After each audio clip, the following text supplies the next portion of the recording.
Check, check, check. 1 2 1 2 1 2. Check, check, check, check, check.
Signatures for these guys. Not sure get the devalued paper that are written on. Yeah.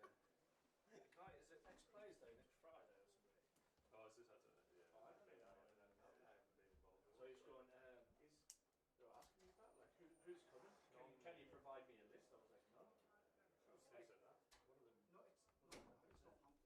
Yes, on the Friday. Yes, next week on Friday. Ruth goes out to the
Well, I'm going to cut for the first, like, 15, 20 overs just so he sees and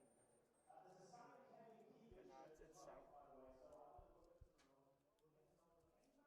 Yeah, no worries. No worries. But there's no rush really because if the batteries run out, then they'll run out for the comms and we can just force the cut. I think it's going to be rarely used because it looks like as soon as he moves slightly forward or slightly back, we're losing the camera anyway. So it's a bit you're sort of stuck. Yeah, you're sort of stuck in quite a yeah. Right, no worries. Cool. Yeah. If you don't stay, he's got to stand on the scaffold. Yeah, I think that's what we're going to have to do, really. I think it's... Yeah. Cool. No worries. Nice one. Catch you a bit. Bye. John says he could be out in an hour or two. But if the batteries run out, then... Yeah. I see as if we push the camera any further forward or back, it's just... We've got to leave it to just... I don't really hang it too much on there. Do you want to stick some? The stream seems to be steadier. Yeah. So audio on here. I'll do it. I've got it. So you've got to have that on there. So I've just cut it off there. Got no Atmos mic, have we? We're going to use Cam 2 Fatmos mic, which is the 4th camera. So hopefully there's enough. But it's Otherwise it'll get really loud here because everybody just goes So we're going to use Cam 2. So it'll just be a case by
anonymously by email bdi@durhamcricket.co.uk. Cricket is a game for everyone. Thank you for joining us in raising money. For any spectators wishing to purchase a scorecard, please kindly quote from the main entrance for one pound. For today's game only, we are accepting cash. Sussex Sharks have won the toss and elected to bowl.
Just wait for the umpires then to go out. Is this one plugged in all okay? The second, cool. Okay. That's fine. Just keep one free.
Well, good morning and welcome to the first Metro Bank One Day Cup game live from South Northumberland Cricket Club. We've got Durham, who are the hosting Sussex, made the long way north. Sussex just making their way out to the field now. Myself, Ash Thorpe and Ben Fitzpatrick with you today. A couple of things just to take note of is that we are streaming in an outground and it is extremely windy here today. The weather is fair, but the wind is blowing an absolute gale. So if there is a little bit of buffering on the cameras or on the stream, then we apologise, but we're doing our very best to bring you the best of the pictures here from Gosforth today. We'll go through the teams. Well, the toss first of all. Sussex have won the toss and elected to bowl first.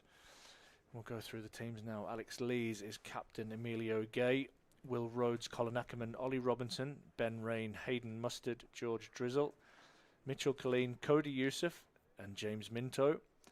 And for the Sharks, it's Tom Haynes, Charlie Tare, Tom Clark, where are we at there? Daniel Ibrahim, Finn Hudson-Prentice, Ollie Carter, Danny Lamb, Jack Carson as captain, Archie Lenham, Ari Cavalas and Henry Crocombe. And Ben, we're set for an absolute cracker here at the outground. Yeah, it certainly is. Good morning to you, Ash. Good morning, everybody. It's an absolutely beautiful day overhead after the quite hefty storm that broke towards the back end of yesterday and overnight. But the aftermath still certainly remaining, the wind blowing from right to left currently where we are sat. And we are getting ready to open up this One Day Cup campaign. Yeah, exciting day here. Always lovely to visit the outgrounds. South Northumberland Cricket Club, one of the best club setups probably in the country. We're set for a cracker here. Alex Lees to take first ball. And he edges and it's dropped. First ball, an absolute sitter. Wow. Almost a perfect start there for Sussex's point of view.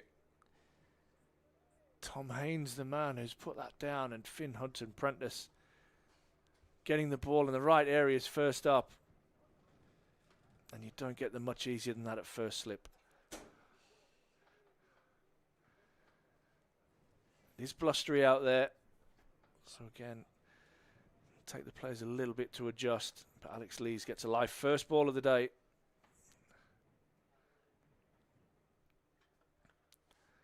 Time defends to mid-off.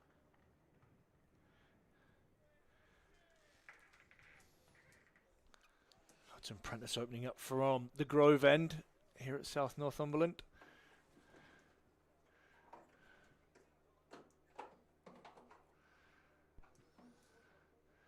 Lots of hard work has been done just to get this game in the position that it is by all the Durham backroom staff setting the ground up. It's been horrendous winds in the northeast. Ooh. That one beats the bat.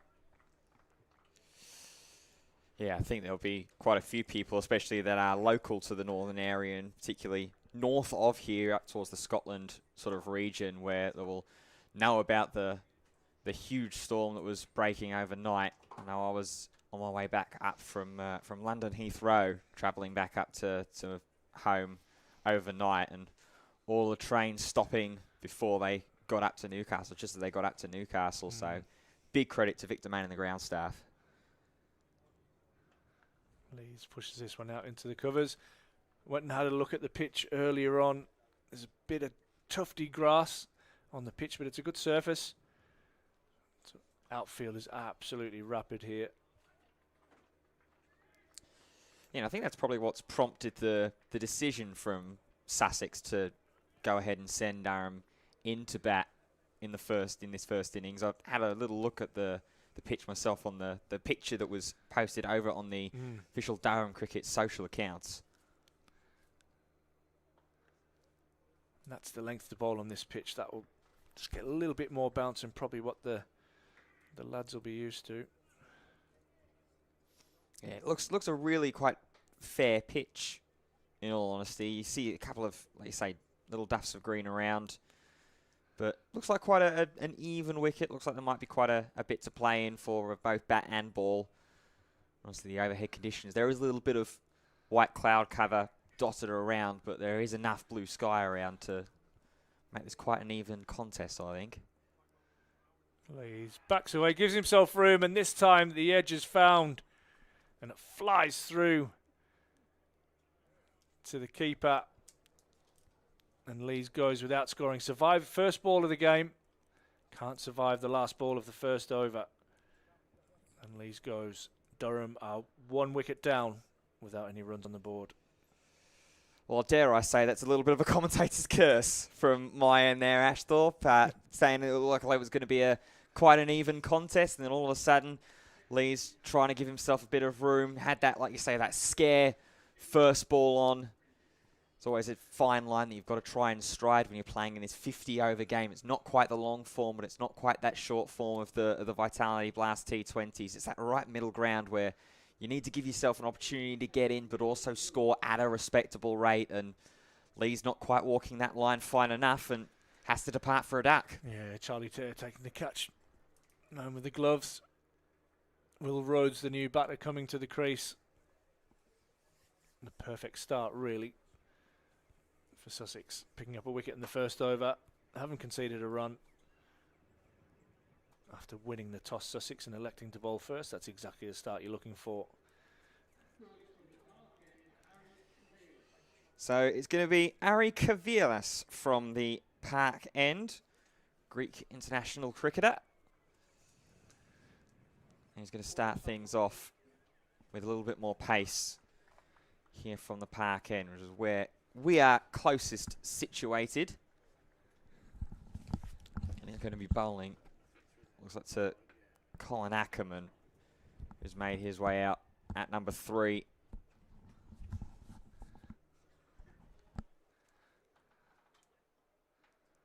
fact, it's going to be Emilio Gay that's going to be taking strike and just seeing this one off. Will Rhodes is the man at the non-strikers end, so Will Rhodes up to 3 here. Yeah, just a reminder that if you see a little bit of wobbling on the cameras, our camera guys have done an awesome job to get them set the way they are, but the wind is absolutely howling up here.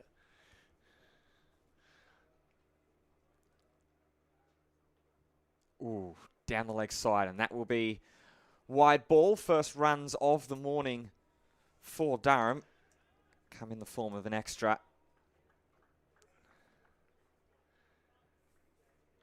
Michael Goff and Neil Pratt are the 2 umpires.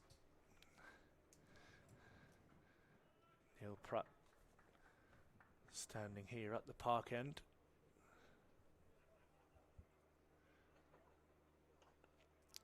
Tries the drive. It just mistimes that one there, Gay. Goes off the right outside edge of the bat as opposed to trying to crunch that through the mid-wicket region. Might just take batters a little bit of time to adjust to the pitch. There's a bit of tennis ball bounce. As with all forms of cricket, the longer you bat, the easier it gets. Edge, no. Ooh. Thought there might have been a little something there. Gay just enough to pull out of the shot beforehand, but it's a very, very positive and bright start from Sussex at the moment with their opening pace attack.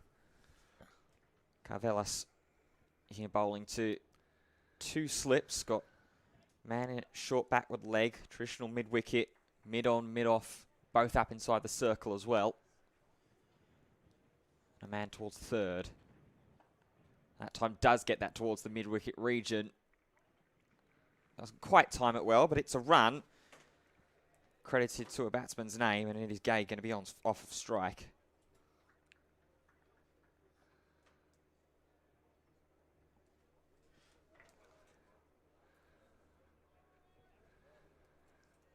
Now the opportunity for Will Rhodes to get himself his eye in with the bat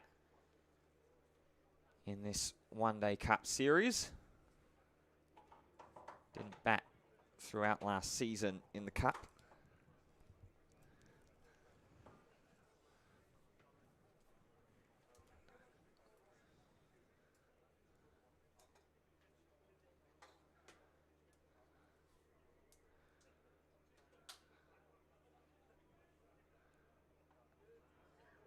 defended down towards that short back with the square leg.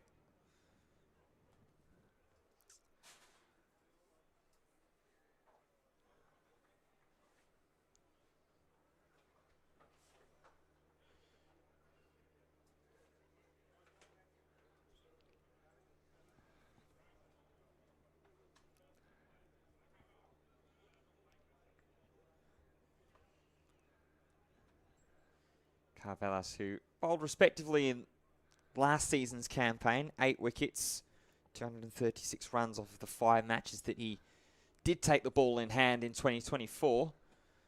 Best bowling figures of 2 for 43 across the mid-form season. Carvelas will look to complete the over here.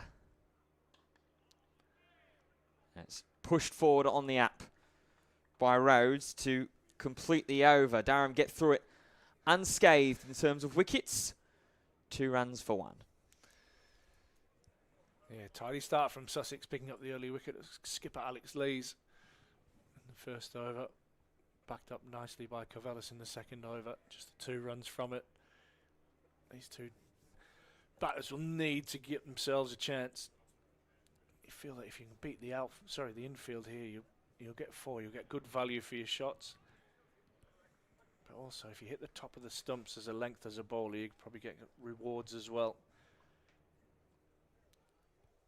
Must be Hudson Prentice to continue. Wicket maiden, first time of asking. And that one from around the wicket beats Emilio Gay's outside edge. There's really strong signs early as well from Finn Hudson Prentice at the moment, hitting that good line, good length, flirting with the outside edge of the bat. Exactly the way that he unsettled Alex Lee's first ball of the campaign and then ended up getting him in the final ball of that first over. Gay and Rhodes have a lot to do here. Oh, big shot on the up from Emilio Gay, and this is another one that goes through to the keeper.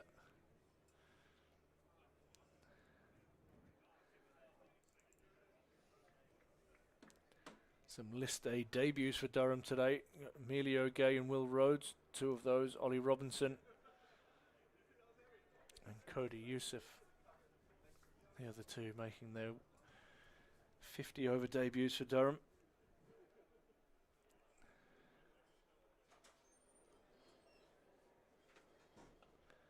The leading edge from Rhodes. Yeah, which is quite surprising when you think about some of the names that are on that list of the list A debuts, but Ollie Robinson being predominantly sort of occupied with the 100 at this time of year. Yeah. Because that competition gets underway today as well with the Oval Invincibles playing up against the London Spirit in the double header over at Lord's.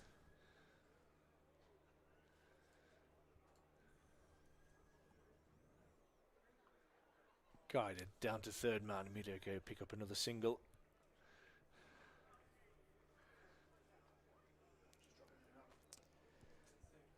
Yeah, lovely little shot there. Maybe just kept a little lower than Hudson Prentice was hoping for. I should say that sort of tennis ball, even slightly unpredictable bounce that this pitch is showing in the opening overs. Great crowd in as well, it has to be said, at South Northumberland.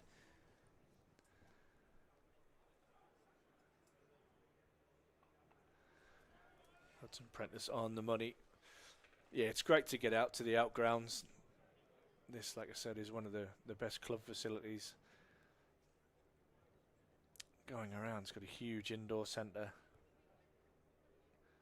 Beautiful playing surface. Yeah, selfishly, I was very excited to be asked to come and do this, because this is my first visit to an outground in my fledgling domestic cricket commentary career. So, and to leave just 1 from over number 3. Durham 3 runs, 1 wicket down. Alex Lees going in the first over. So it gives us our first opportunity to introduce you to the rest of the Metro Bank One Day Cup competition and talk about some of the other games that are going on around the country. Hampshire and Glamorgan. Glamorgan winning the toss and choosing to field in Neath. Hampshire 12 for none as they close their third over. Gloucestershire and Derbyshire. Derbyshire electing to bowl as well over in Cheltenham. Gloucestershire 8 for 1 at the moment. They've lost an early wicket. And Sedberg, Lancashire and Northants there have been delayed as Carvelos continues from the park end. Pitch inspection 11:45 local time for that one there. Notts and Essex, they did get underway. Essex winning the toss and electing to bowl in Stockholm, but that match has just been paused due to rain intervention as well.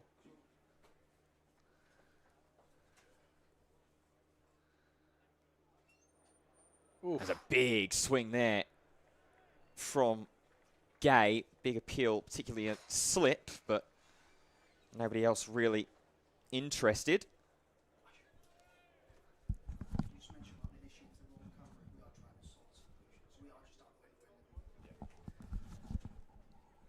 Just again, a few technical issues. Apologies for that. We are just got end-to-end cameras. We are doing our very best to get our roaming cameras up and operational for you. On the up and manages to beat the dive. And that'll be important runs for Emilio Gay and for Durham early on. First boundary of the day. Nicely driven, a little bit uppish, but finds a gap at extra cover. And away for 4. Yeah, lots of challenges with getting this stream for you from the outgrounds, but we are doing our very best to give you the best coverage possible. In the middle of this windstorm that we have in the northeast at the moment. Oh, squirts away on the edge. Man coming around on the boundary. Will be able to cut it off before it gets to another boundary in 4, but allows Emilio Gay to get his way off of strike. Going back to that boundary that Gay hit as well, the ball before, it was that mid-wicket shot that Gay had tried off of Carvelos in his previous over. Just managed to connect with it that time as Rhodes will continue to be watchful, trying to get himself in and give Durham a strong platform with Gay in these opening spells.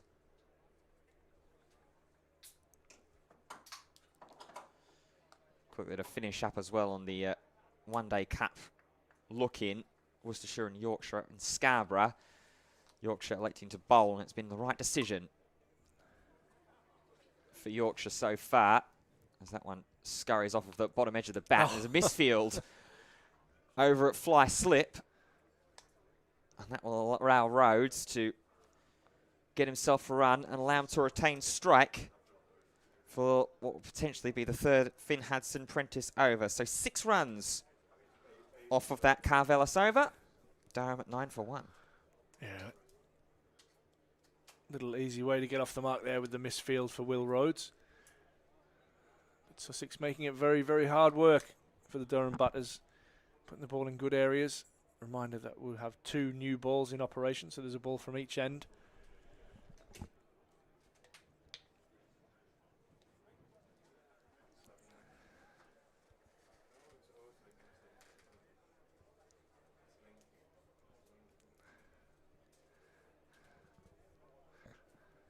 Hudson Prentice to continue from the Grove end. And that's driven on the up gloriously by Will Rhodes through extra cover for 4. That'll do him the world of good early on as well. It's a lovely shot. Just stand and deliver. Crunch straight through the vacant gap between mid-on and mid-wicket. As easy as you like as well.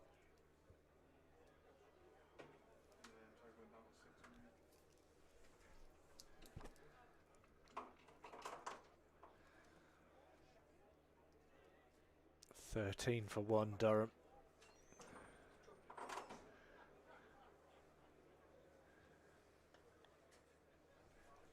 Gone into the covers for no run.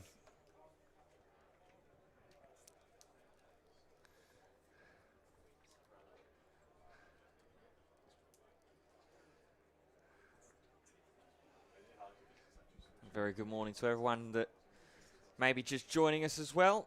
Again, we apologise for some of the technical difficulties that we may be running into over the course of the day with the storm that hit overnight is continuing residually on with the high winds. On the Here money in again, Gosford. Hudson Prentice.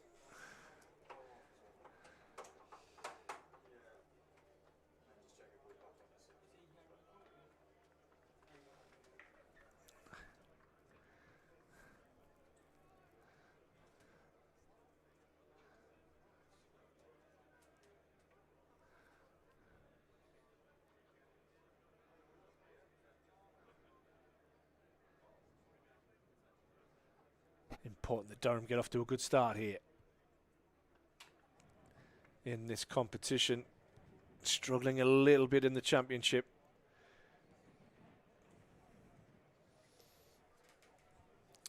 This is no doubt a competition they'll have their eyes on. Not losing too many players to the 100 competition. Yeah, and it's been quite a strong season in terms of shorter forms of the game as well for Durham, obviously in that home semi-final in the Vitality Blast T20. Roach driving on the up. Can't beat mid-on.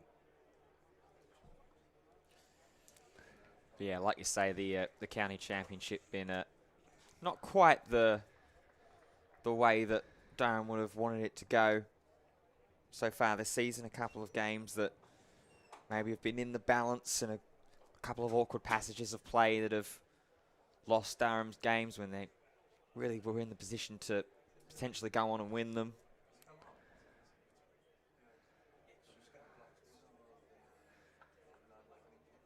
It's right on the money again from Hudson Prentice. Ends the 5th over. Durham 13 for 1. Will Rhodes on 5. Emilio Gay on 7. It's been a solid start this from Sussex. Yeah, it has indeed. Which is interesting as well because they struggled in this competition last season, coming rock bottom of Group B, which is the 2 points to their name. Sussex, 1 win, 7 losses from the 8 games they played. Durham in Group A last season, a respectable finish. 4 wins, 3 losses, 9 points in the mid-table kind of range. So both sides will be looking to improve on where they left off at, as Emilio Gay does continue where he left off from the last Carvelas over. Daving one down towards long leg for a run.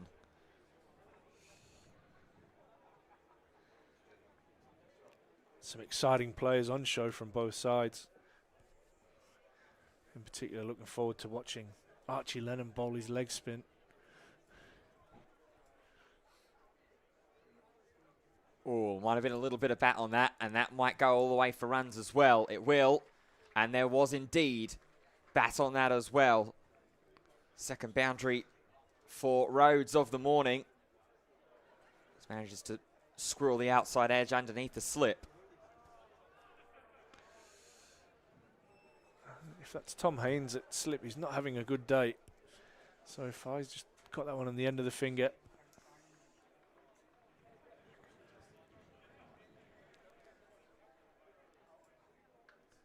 Up and finds the gap as well. 3 men are going to start chasing, but it's not going to matter. That outfield is very, very quick. And Rhodes has back-to-back boundaries. This is good. Yeah, lovely shot. Got a little bit of width, but got the length that he wanted there, Will Rhodes. Like you say, Ben, once it beats the infield here, it's absolutely rapid. Umpires, somebody's just asking on the live stream, is Michael Goff is standing at square leg, and Neil Pratt is the umpire with his back to you at the moment.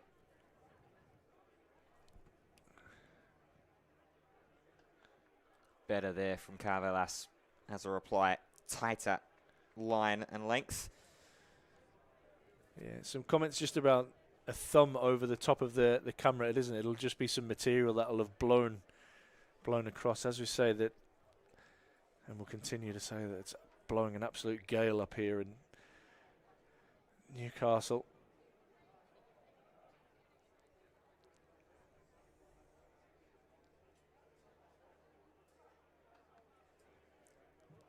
Again, on that straighter line of length from Carvelas, might even be able to manufacture a little bit of shape in there as well, as it's flighted in. Last thing that Carvelas will want is too much of that width, as Rhodes gave him the warning of when he was dispatched away for 4 on the second ball of the over. Last one for Carvelas. And again, a lot straighter, this time a little bit more rappish into the bat of Rhodes, but that will conclude an expensive over from Ari Carvelas. Back-to-back boundaries on balls 2 and 3. Takes Durham at 22 for 1. Yeah, much needed. Couple of boundaries from a Durham point of view. 22 for 1. Will Rhodes on 13, Emilio Gay on 8. It's been a really tidy start from Sussex.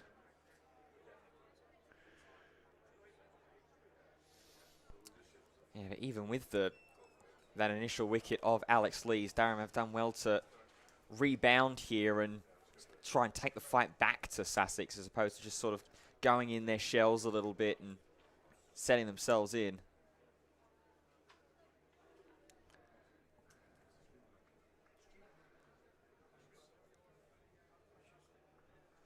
Going into 22 for 1 very well. Both Rhodes and Gay could have gone into themselves a little bit, played a little bit more defensively, but realising that even with the 50 overs that you have in this List A competition, the runs need to start going, need to start taking advantage of that quick outfield while we've got the space. Beats the bat again. Finn Hudson-Prentice. Been the theme this morning. A little bit of movement, a little bit of tennis ball bounce from this surface. And batting has been tough. Good toss to win. Sussex winning the toss, putting Durham into bat. Should have had a wicket first ball. An absolute sitter, dropped at first slip. But Alex Lees wasn't able to capitalise on that and was caught off the last ball of the first over without scoring. Since then, these two have put on 22.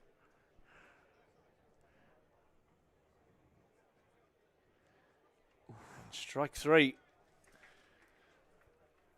Another one beats the outside edge.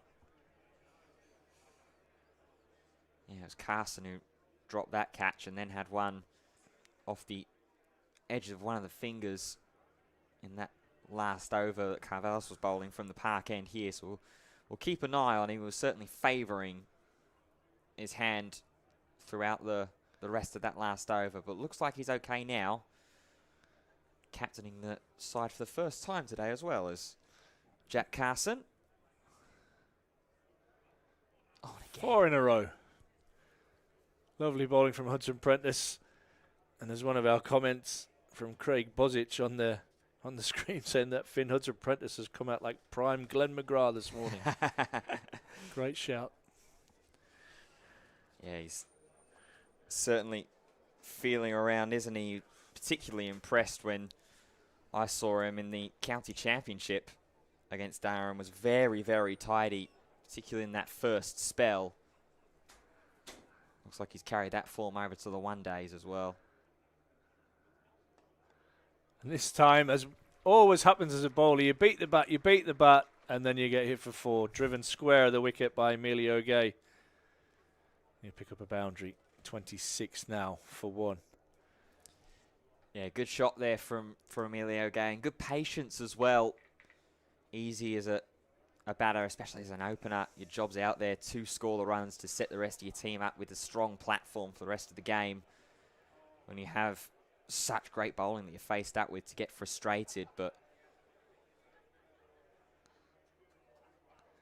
Oh, on an inside edge, and Finn Hudson-Prentice will be thinking, how have I not got a wicket, and how have I gone for 4 runs in that over? Super over, 26 for 1 Durham, Emilio Gay on 12. Finn Hudson-Prentice ending that over. Will Rhodes is on 13. Just as I praised Emilio Gay there for his strong patience throughout most of that over, he almost goes and chops himself on the last ball of the over, but very, very good contest that we're seeing between both players. As Carvelas is going to continue his work from the park end here into the 8th over of this game. Oof. Oh, pulled, and will beat the man as well. Number 1 sconned in the crowd. Whipped through that leg side on the up, and it will be 4 more runs for Will Rhodes. Last 4 scoring shots now have been boundaries for Rhodes.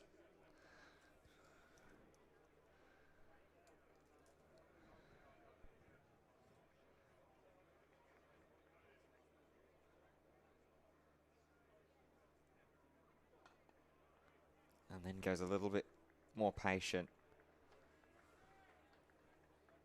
Defending towards short mid-off. That's Tom Haynes that's standing there. The beekeeper, yep. Fair comment. We'll have a chat with our producer and see if there's anything that we can do. I know that the feed is automated with regards to the replays, but we'll see what we can do to try and speed that up a little bit. Crunch. Good fielding. Very, very well done there. Jack Carson, who has been pulled out of slip duty to field at mid-on and has certainly saved a boundary with a dive. Yeah, outstanding fielding that, diving away one-handed, preventing a certain boundary.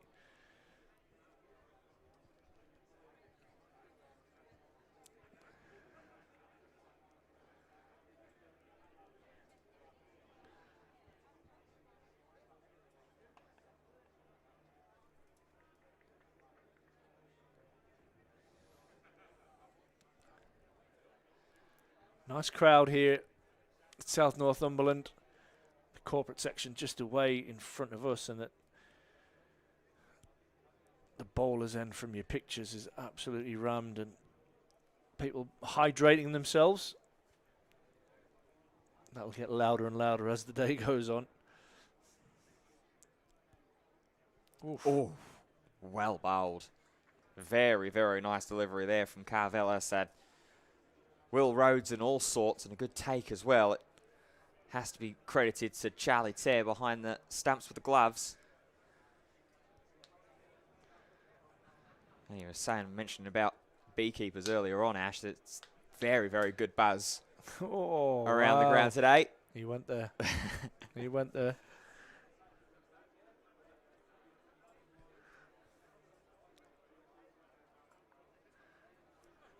And a good one to finish off with Carvel. It's a little bit of zip late off of the deck. Just that crunching boundary from it, though. 30 for 1 at Durham as they complete their 8th over.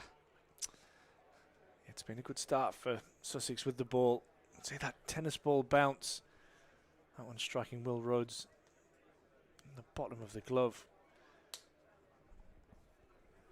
I think the beekeeper enjoyed your little pun there, or maybe not. Once again, just a reminder that we are doing our very best to bring you the best pictures that we can today. Outgrounds do have their challenges, and we're having to move one of our cameras to try and pick up the appropriate signals, etc. And so at the moment we're just stuck with our static end-to-end cameras as Finn Hudson-Prentice continues from the Grove end. This one's clipped away off his pads by Emilio Gay, and it will just be the single out there.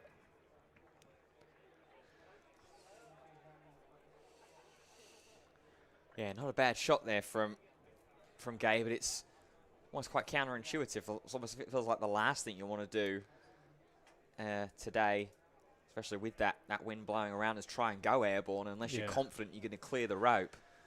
How quick this outfield is. You just want to forego the great lofting drives.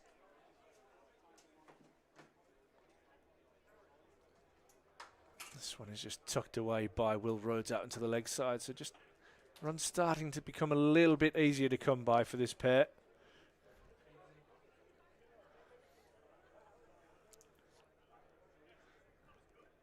Yeah, and you have to try and see what point that Carson, as a first-time captain today, is going to start to make those bowling changes.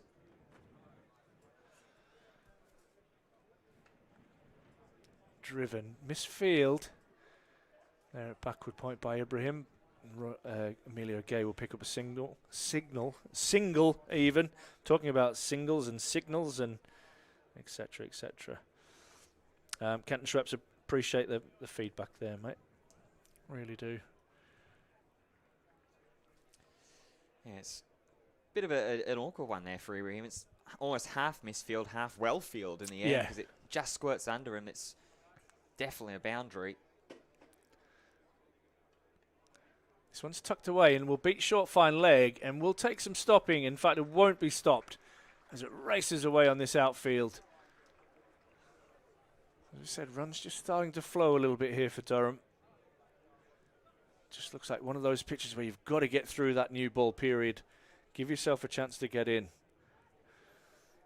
Yeah, and that there almost sort of attests to the point that I made at the start of the over about wanting to kind of forego the big lofting drives and almost just try and play around the ground, play to the ground with how fast the outfield is. If you can just time one of those sort of more reserved on drives well, it's likely meeting the rope.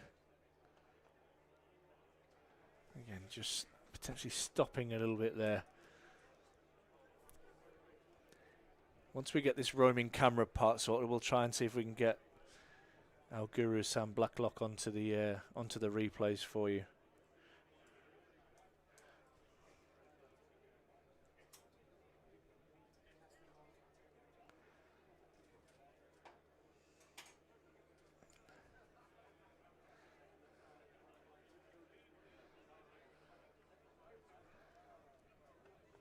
Nicely driven down the ground. It will get past the bowler's foot and will go all the way for 4. Full value for your shots here at South Northumberland.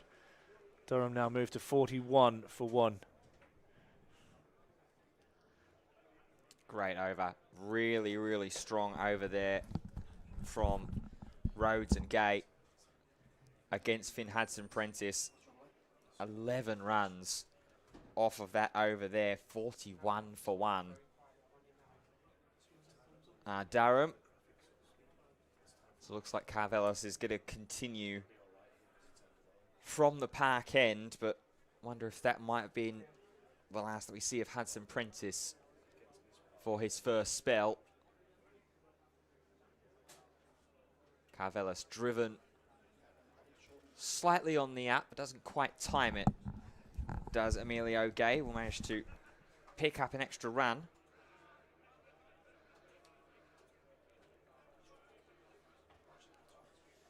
A few other different bowling options in the Sussex side this morning. Henry Crocombe, if you want to go to more pace, already mentioned about Lenham's spin. Jack Carson with some off break as well. And you've got Danny Lamb and Ibrahim as well that could help chip in. Bit of a back of a length there from Carvelas. No.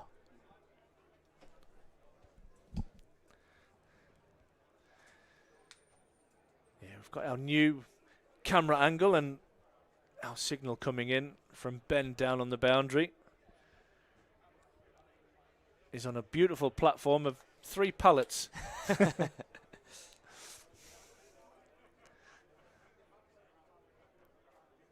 Oh, bottom edge, but beats the man. Doesn't matter how you score them, as long as they're going along this fast outfield. They're important runs. That's another 4 to the name of Will Rhodes. That's 7 boundary scoring shots for him in this inning so far.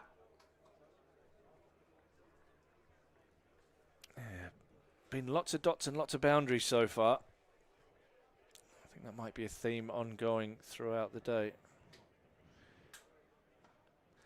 Shot of the day. Shot. Lovely. Straight down the middle of the ground. Mid on and mid off will jog to it. There's another scoring shot, another boundary, and it brings up the 50 partnership as well for Gay and Rhodes. Hugely, hugely important after losing Alex Lees at the end of that first over for nothing. 50 up for Durham.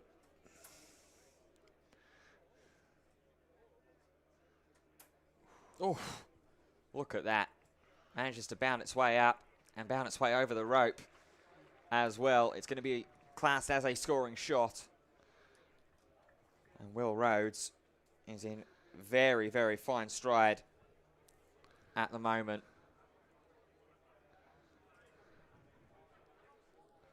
Back-to-back boundaries off of Carvelis at the moment. Now I wonder if it wasn't in the back of the mind of Carson to start switching things up off the Finn Hudson-Prentice over. Wonder whether it might be now. Slight spill there at the cover region, but it's maintained. And Rhodes holds on. So end of the over. 13 runs from it. 54 for 1 at the end of the 10th. Yeah, it's been a really good recovery from these two. Losing Alex Lees in the first over. 54, obviously the current partnership. Will Rhodes 38 from 32 deliveries. 9 fours to his name. Emilio gave 15 from 22 with 2 boundaries. But that ends the first power play. So Sussex can have an extra couple of fielders now outside the circle if they choose to do so. But it is going to be Hudson-Prentice to continue. He's been absolutely outstanding this morning. Beat the bat on numerous occasions. He has 1 for 20 to his name.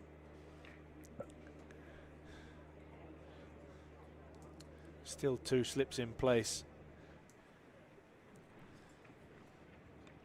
Be able to see just out of your picture, Jack Carson is starting to get himself warm. And it looks like just doing the double windmills, so expect to see him with the ball in hand within the next over or two. Oh, and a leading edge will go down towards third man, who's very, very square. There'll be another single to Emilio Gay. Yeah, power plays is 10 overs yet. The first power play is done. Yeah, I think on a ground like this, with the way that the ball is racing in the outfield, these non-power play innings and overs are going to be so important for Sussex to be able to try and wrestle back a little bit of control of the scoring. And then conversely for Durham, when they are in power play mode, that is where they need to start to strike, as Rhodes and Gay have done. Just putting the extra fielder out now for Will Rhodes on the offside. 1 slip now in place.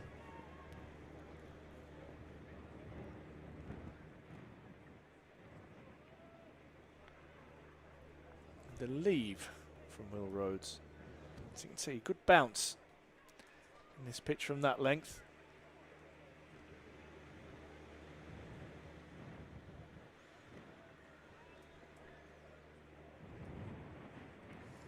That's one thing that Hudson-Prentice has been able to draw quite nicely out of this pitch, is some of that horizontal variation as opposed to just sort of the vertical variation, to say, as opposed to just the horizontal, not just moving across, but it's into the thigh pad and will be a leg by.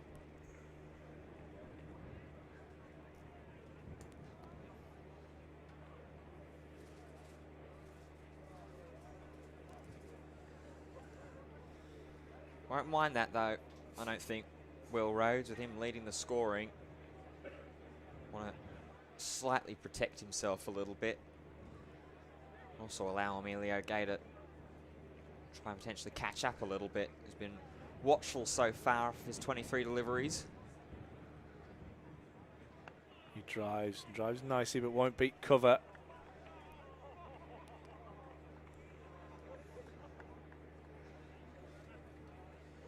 bit fuller as well there from Hudson Prentice. Just wonder whether there was an opportunity from Gay to just try and take a step forward or two, try and chip it up over mid-off.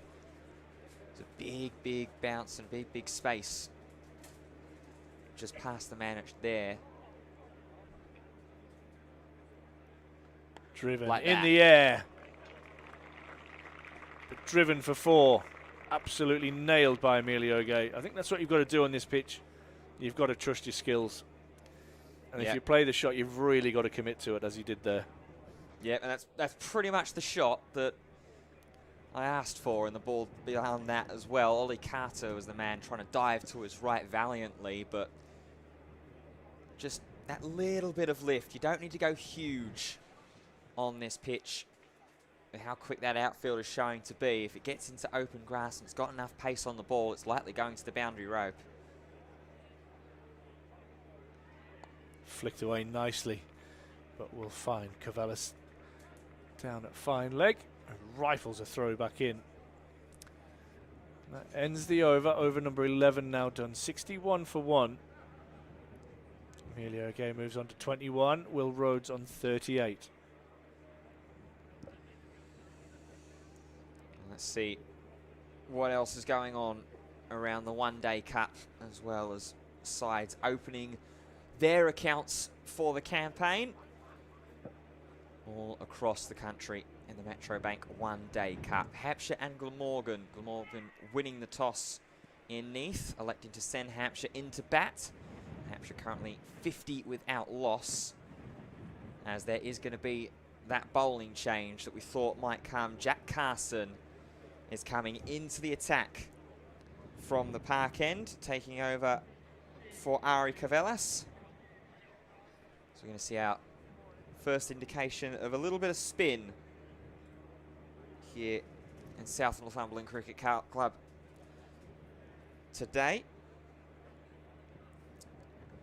And Cheltenham, Gloucestershire v Derbyshire. Derbyshire winning the toss and sending Gloucestershire into bat. Gloucestershire currently 58 for 1. Lancashire and Northants, they're still currently delayed due to rain at Sedberg.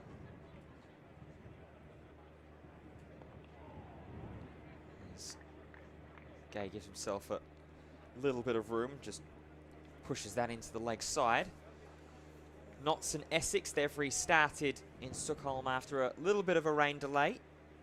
Notts 28 for 1 currently after being sent in by Essex.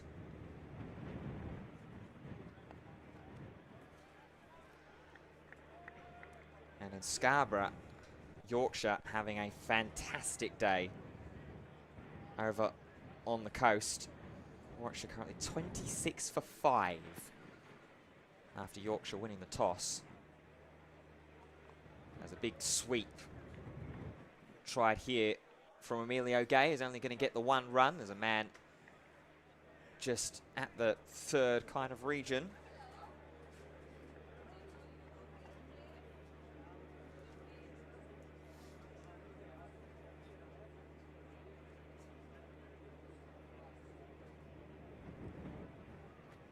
Will Rhodes with a chance to face up against Carson. Tries to go the sweep as well. Gets a little bit finer, but third man does not come round in time. He was there for a second and then spilled it. I think it might have been Ibrahim there that's at the 3rd region. And yet another boundary to the name of Will Rhodes. He moves into the 40s.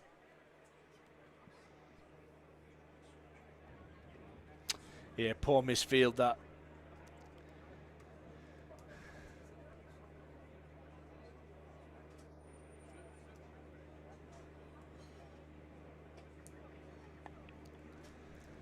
Little bit slightly back of a length there from Carson. Will be pushed away for 1. Rhodes gets himself off strike. 43 currently for Will Rhodes. Gay on 22. And it's just driven right back to Carson to end his first over, but another pretty strong one from Durham so far. All going well after that early rocking of the boat. 67 for 1. Yeah, be disappointed to let that one go through for 4 in that over. Otherwise, it would have been a pretty tidy start from Carson. 67 for 1. Will Rhodes has moved on to 43 now. Emilio Gay 22. We are going to see the first change from the Grove end.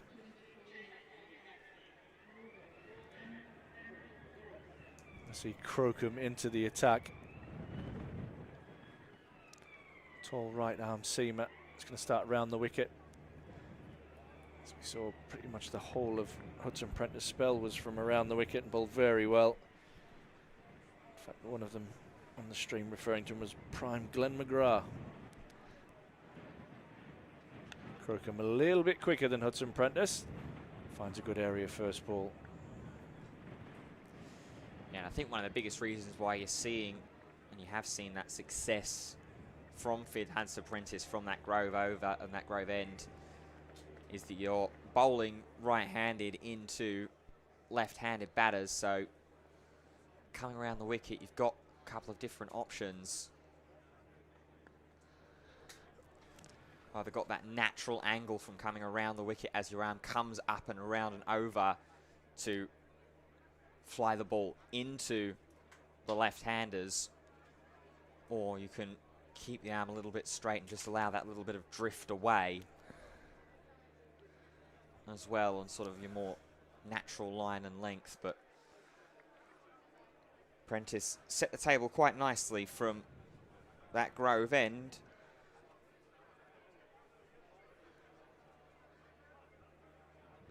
Crocombe is cut down to third man by Emilio Gay. Pick up another single.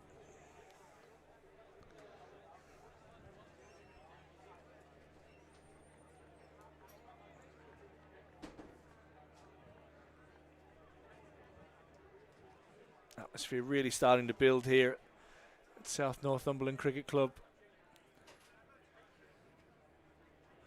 A healthy crowd all the way around the boundary edge. Oh, and that one strikes Will Rhodes. Somewhere a little bit uncomfortable. He just takes his time to assess life. Yeah, but that is exactly what I was mentioning earlier, that opportunity for Crocombe, because of the natural angle that you're running in at, bowling around the wicket. When you get through on that follow through, coming really darting that ball in towards the left-handers. This one's tucked away again by Rhodes out into the deep. Pick up a single.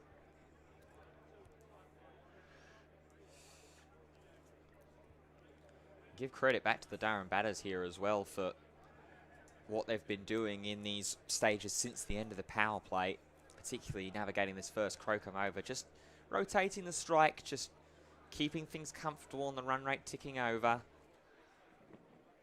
Short, pulled away with disdain. One bounce for 4. Lovely shot by Emilio Gay. Ends the over in a positive fashion for Durham. 74 for 1. Emilio Gay 27, Will Rhodes 45. Beautiful shot. Absolutely beautiful shot to close off the inning. I mentioned about not necessarily putting too much pressure on going airborne in these early stages while that outfield is still very, very quick. You can afford to do that when it's a one bounce 4. It's very strong stuff at the moment from Durham. Run rate going a tick over 5.5 and over. As into the second over for Jack Carson. Tries to drive, but Carson and even Gay inadvertently might have just been slightly in harm's way there. Carvelis doing the fielding.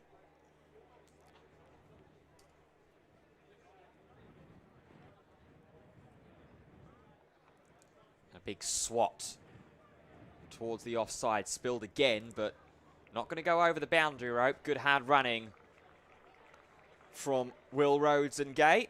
Picks up a couple. I had to be because Tear was quick with the bails off there as it got fired back in. Yeah, it was a good throw from the outfield. Poor ball, probably should have been put away for 4.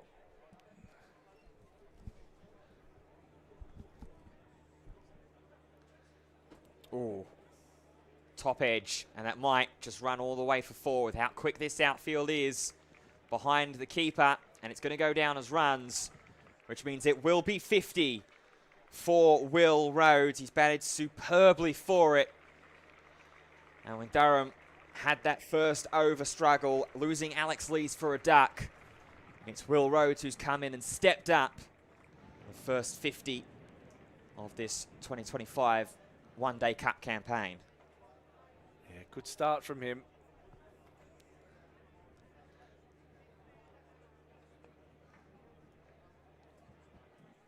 With the runs flowing just the last few overs, Carson did have a slip in to start. Had to take him out. A bit of luck there for Will Rhodes.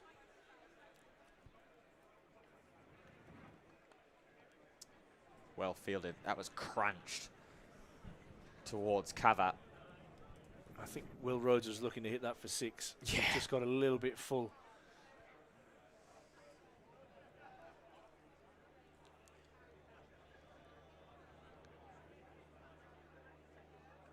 Carson recognises that, drags it down a little bit more. We'll still get sent towards deep backward square for 1 run, and we'll retain the strike for the next Henry Crocombe over. End of the over. An over that sees Will Rhodes get the first 50 for a Durham batter of the 2025 Metro Bank one-day campaign. Durham as a team, though, 81 for 1. Yeah, it's turned into a nice start for Durham. Run rate just nudging up towards the 6 runs per over mark.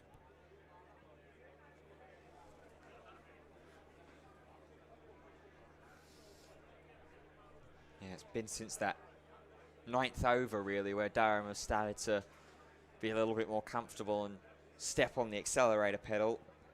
13 runs off that 10th over, and then in sequential order, 7, 6, and then 7 off the last 2 as well. So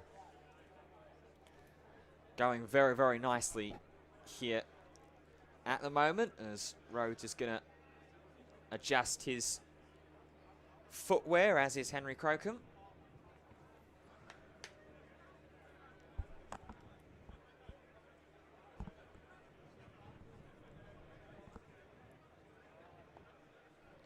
Opens the face. And we'll come back for a second.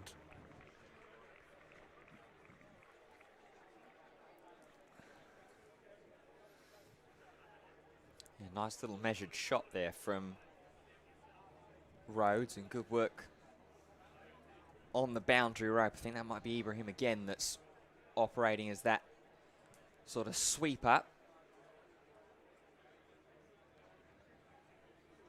And the leave. Lots of love for Adrian Harms from our Sussex viewers. Adrian's a top man. Really enjoyed covering some games with him on the BBC. Yeah, the BBC have made the decision not to cover any of the Metro Bank competition this year. So you're stuck with us.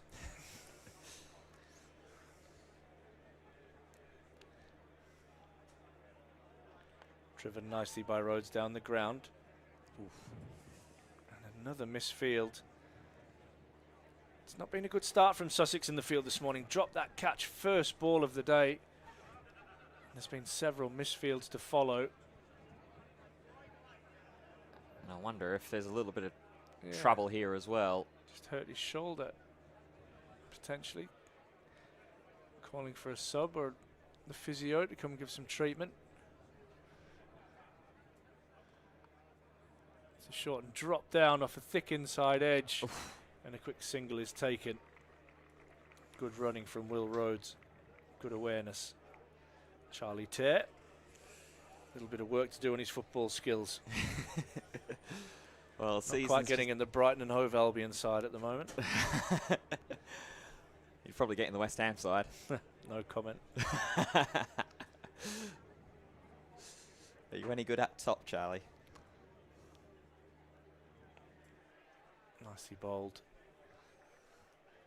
It's good line length that from Crocombe. Difficult to get that away. Just feel they've gone away a little bit from what worked for them so well at the start. Is really getting the ball through that top of the stump's length.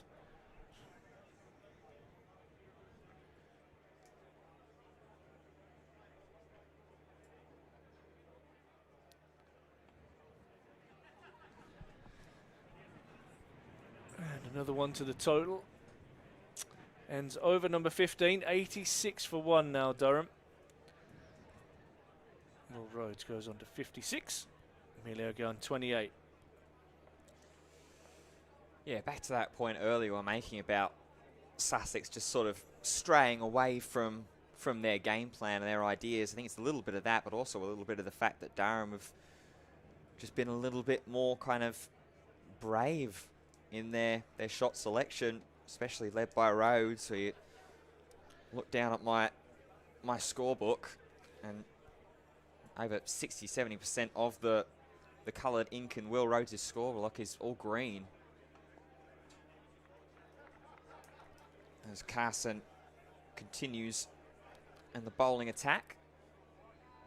Not sure if that sub has come on. I think it was Ollie Carter that was the one that was favouring his shoulder or his elbow.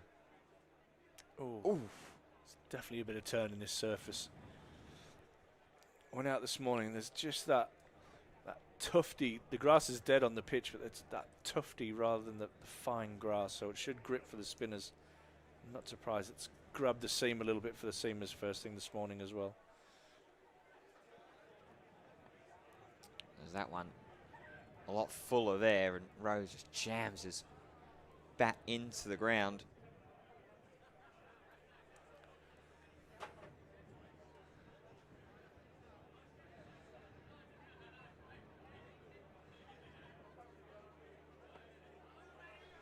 This is better from Carson on this over after going for 6 and 7 in overs 1 or 2.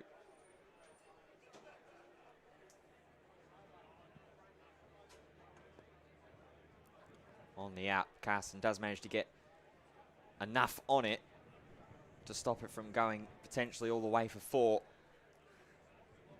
But Rhodes and Gay will scurry through for 1.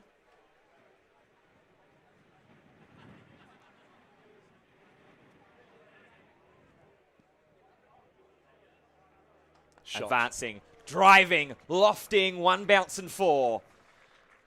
And that's just good traditional batting play against the spin. Gay goes big and puts Durham for 91 for 1 at the end of the 16th over. Yeah, really good use for the feet, trusting his hands, and hitting that with control over. Extra cover, 1 bounce for 4. Moves him on to 32 now, Emilio Gay. Will Rhodes is 57. Lovely piece of batting. Yeah, that's the key word in that shot, wasn't it? Control. It wasn't over exuberant. It was just a nice, tight shimmy down and drive. Slower ball from Crocombe.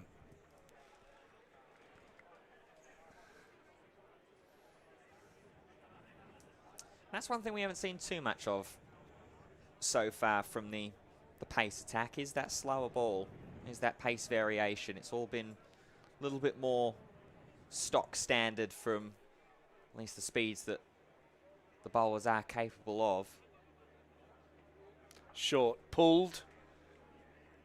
1 bounce out to the field at Hudson Prentice out at deep square.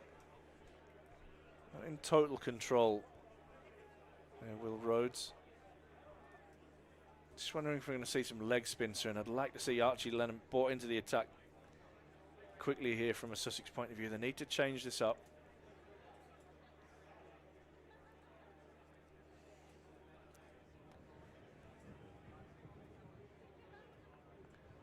Short again and guided down to 3rd man by Emilio Gay for another single.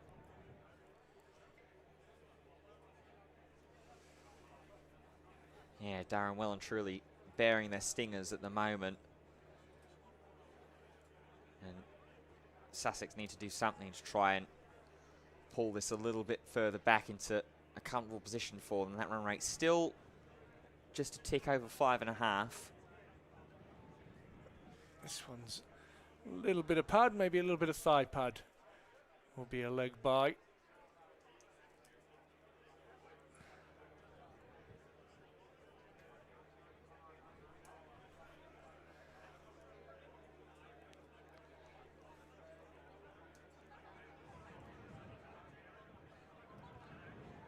For all of our Sussex viewers, what do they need here, Sussex? What do they need to change up?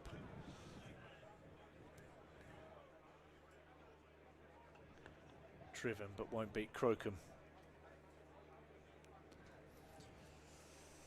I like some of the ideas that Crocombe is trying, though. A little bit more of a variation. You had that slower ball, one little bit back of a length as well. Just try and get Durham guessing a little bit and lull them into a false stroke. This one again is guided down to third man for a single. That will end over number 17, 95 for one Durham. Emilio Gay 34, Will Rhodes on 58. This is just drifting a little bit. From a Durham point of view, it's absolutely lovely. From a Sussex point of view, what can they do? Something different here. I definitely think the sooner we see leg spin from their point of view, the better for them. Blustery day here in the northeast. Seem to have our stream pretty much, touch wood, under control. That's high. That's up in the air. Man settling under it, just inside the circle. Falls back and takes the catch as well. And that might have just been the breakthrough that Sussex were after. Carvelis with the catch. And a shake of the head as the partnership is broken. Durham fall to 95 for 2. That's a disappointing shot from Emilio Gay from a Durham point of view. Batting looked pretty comfortable there. Jack Carson takes the big wicket. Emilio Gay gone. Trying to hit him back over his head. Mid-on in the circle. So good captaincy from Jack Carson, keeping that man in the circle. Emilio Gay goes for 34. Colin Ackerman, the new man. Well judged catch by Carvelis. Right on the edge of the circle there in these blustery conditions. Went higher than far. And a well judged catch. Gives Sussex their second wicket. Maybe that is just that little bit of confidence that not only Sussex need in general as a team here, but also Carson himself. There'll be a lot of nerves for him out there today. First time captaincy of the Sharks, winning the toss, sending Durham into bat, getting that first wicket in the first over and think, oh, everything's going right here, and then Rhodes and Gay, particularly Will Rhodes, get to work. And Carson's confidence might have just dissuaded a little, but that first wicket will help him out absolutely well. Now, for Sussex, they've got to kick on and continue to get through these wickets. One of them now being the dangerous Colin Ackerman, who was the second highest scorer for Durham in the One Day Cup last season. We'll start off patient. Scored 316 runs in the matches that he played last season.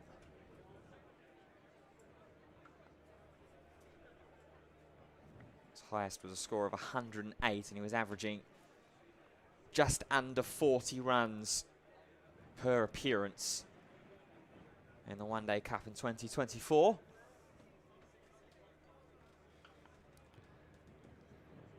Tries to step back and give himself some room. Slight little bit of a mix-up there will allow Ackerman to get himself off the mark.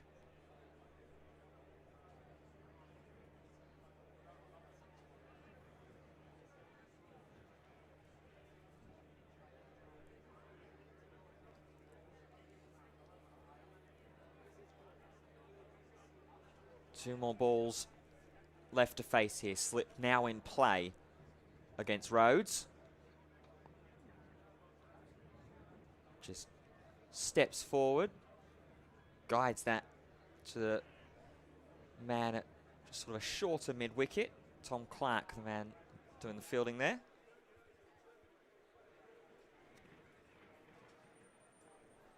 Oh, and there is that turn, a little bit lower as well, from Clark to close the over. An important one from Sussex's point of view as the big partnership was broken. 96 for 2. Yeah, nicely bowled by Jack Carson. Picking up the wicket, the important wicket of Emilio Gay.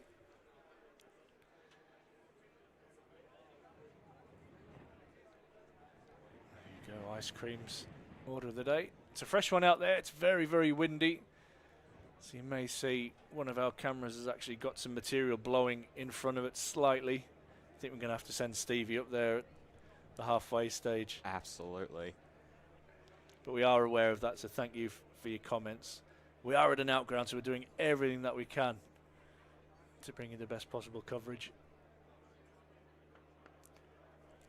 Colin Ackerman, the first right-hander in today. The first time we've seen over the wicket from the Grove end.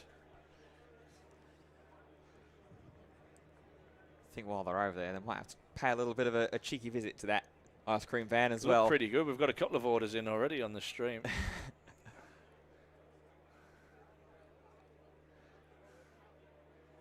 Ooh. This one strikes Ackerman on the pad.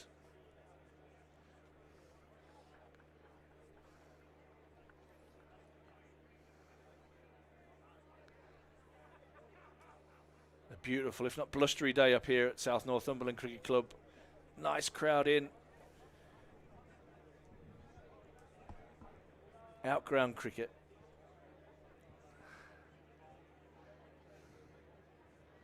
This is edged by Ackerman.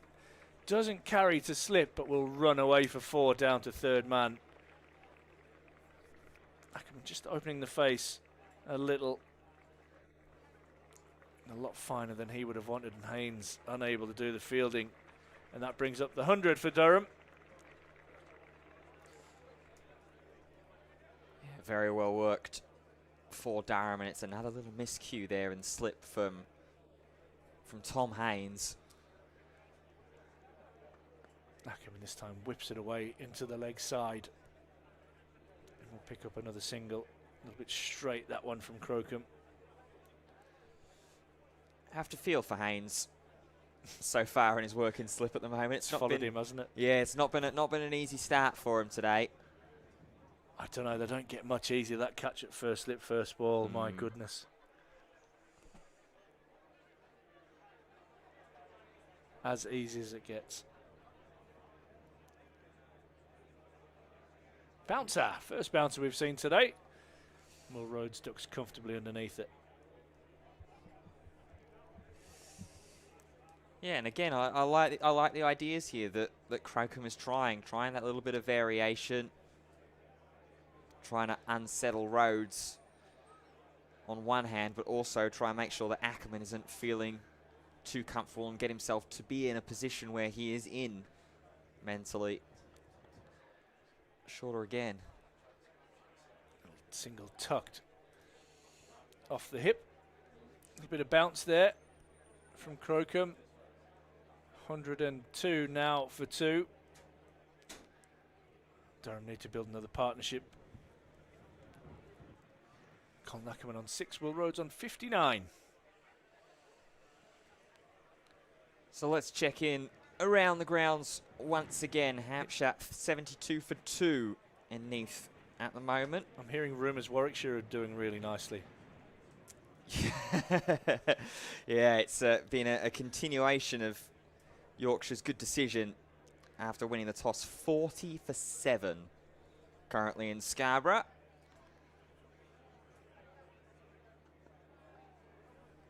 So for fans in attendance over in Scarborough, might be a day to get your 2p pieces out and hit the arcades in an hour and a half or so.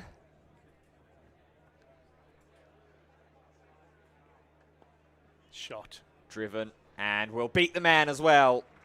Trying to dive at mid-on. Colin Ackerman with a more orthodox boundary scoring shot this time around. That's more runs to his name. More fielding woes slightly for Sussex. Carvelis was the man there that was beaten at mid-on. That one was really flighted up there, but Rhodes just being patient.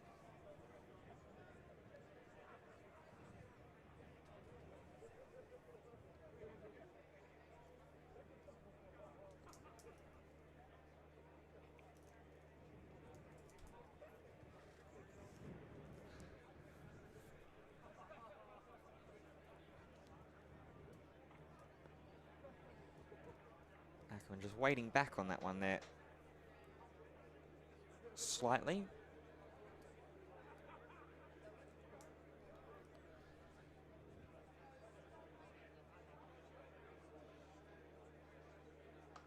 Gives himself room. Hudson Prentice been pushed back towards long on with the right-hander. Hitting the crease.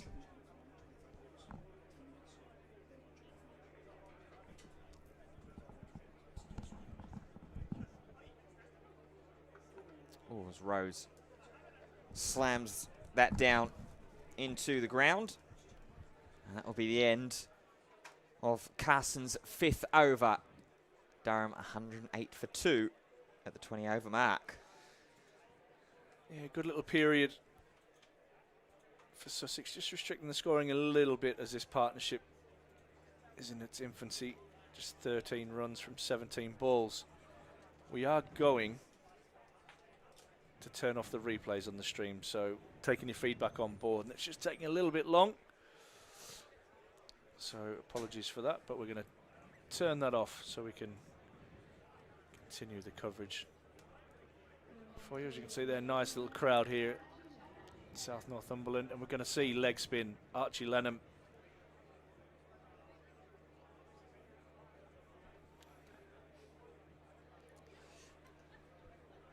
Yeah, the exact bowling changes that you were calling for, Ash, is making its way into play. Feel a little sorry for Crocombe that he's the one that's being replaced here.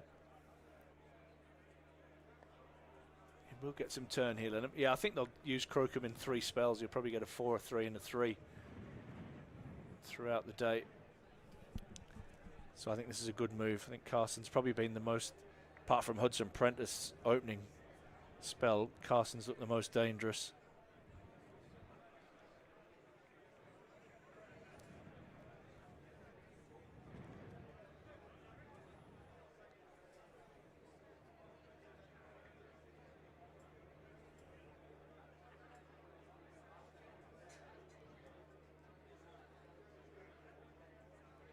It's hit in the air. It is going to fall safely for Will Rhodes, and he'll pick up a couple, trying to hit that one over long off. Yeah, scary shot there for a moment from Rhodes. Almost had a little bit of flashbacks to Emilio Gay's dismissal.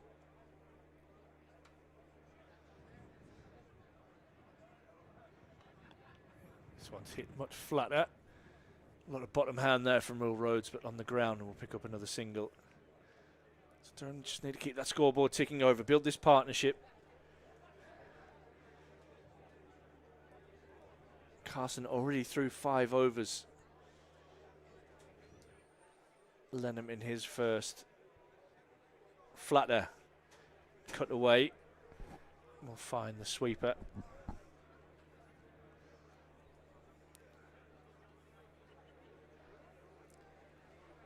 Love to watch young spinners in operation.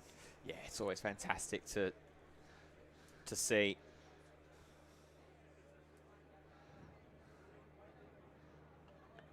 Will Rhodes cutting good bit of fielding in the covers, saving a potential boundary.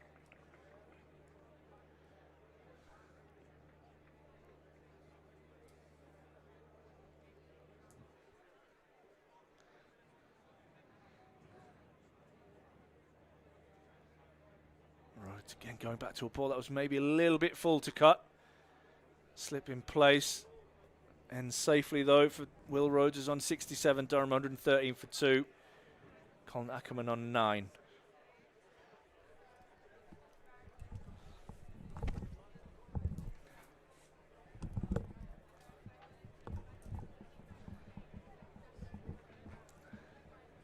Big period of the game here. As we welcome Durham head coach Ryan Campbell. Good morning, mate. Hello, mate. How are you doing? I'm very well. All the better for seeing you. What have you made of the start so far? Excellent start. We know traditionally, and I say traditionally, I know this is only the third year or whatever it is, but generally it's quite sporty in those first 10 overs of the first innings. I'll be honest, we even had Mitch Killeen padded up. If we lost a couple of wickets, we were going to tinker with the batting order a little bit just to try and get through that, but then Emilio Gay and Will Rhodes batted so well throughout that power play, and you know they've put us into a healthy position where you would think we can set ourselves to really go hard in that back end of the innings and hopefully post around the 300, you would think. Danny Lamb into the attack, keeper standing up. Colin Ackerman punching nicely off the back foot will pick up another single. But again, you know, that obviously works well in a perfect world, but we know that if you lose a wicket here, starting is quite tricky. Love to see that Sussex have brought their young leg spinner on, which, you know, I think we all have a romantic feel of a young leg spinner going about his work. And, of course, Carson, the skipper, who we know is a very good off-spin bowler. So, you know, George Drizzle, who plays club cricket here, he spoke before the game about, you know, it has turned all year. The second team played here last week, but that was actually on one of their hybrid pitches, which is a bit different. Yep. But again, love seeing the outground full of people. You know, the sun thankfully is out. If anyone wasn't around the Durham or Newcastle area yesterday, it was one of those stormy, horrible days. And hence why a lot of the advertising signs around the ground had to be taken down for safety, you know, issues. So, which is a bit of a shame, but all in all, the sun's out. We're playing cricket, and everyone's got a beer in their hand and having a good time. You would have thought. Definitely, I'm very jealous of the hospitality area is just down to our left there, and I keep staring longingly into a couple of amber glasses. Short pulled, but we'll find the sweeper. Outground cricket's just got a different vibe, hasn't it? Really nice atmosphere. It is. It's, you know, it's almost like the old taking the cricket to the people, if you know what I mean. But look, we love playing games at Riverside. Don't get me wrong, but every time, you know, in this competition where you go out, you know, we obviously play outgrounds down in Lancashire and a few other places. People, I think there is that sort of back to the old ways and traditions of outgrounds and what it used to be, and it's really good. It's healthy to see. Remembering it's Tuesday. Yep. And you know, there's people enjoying the summer holidays have come out in numbers. They have indeed. I've got the old bus up with the crew this morning. Short and Ackerman probably missed times out a little bit, but they'll pick up another single, and that's really good running. And yeah, it was nice to see a really healthy crowd of members coming from the Riverside. The club's put on a big, I think, 70-seater, one of the old coaches, big double-decker, and we've all jumped on board and had a wander up. I have never come this far. Hello, I am very much in my a creature of habits. Durham to Chesley Street. That's about as far as I go. Good commute, 10 minutes, done and dusted. Didn't know. Almost lost my mind when the old GPS said 46 minutes. Surprised you didn't jump in for a lift. Really nice atmosphere here. Just the wind. If we could get the wind to disappear, it would be an absolute scorcher, but it is what it is. It's not raining, so we'll take it. And Archie Lenham's going to continue. 118 for 2. And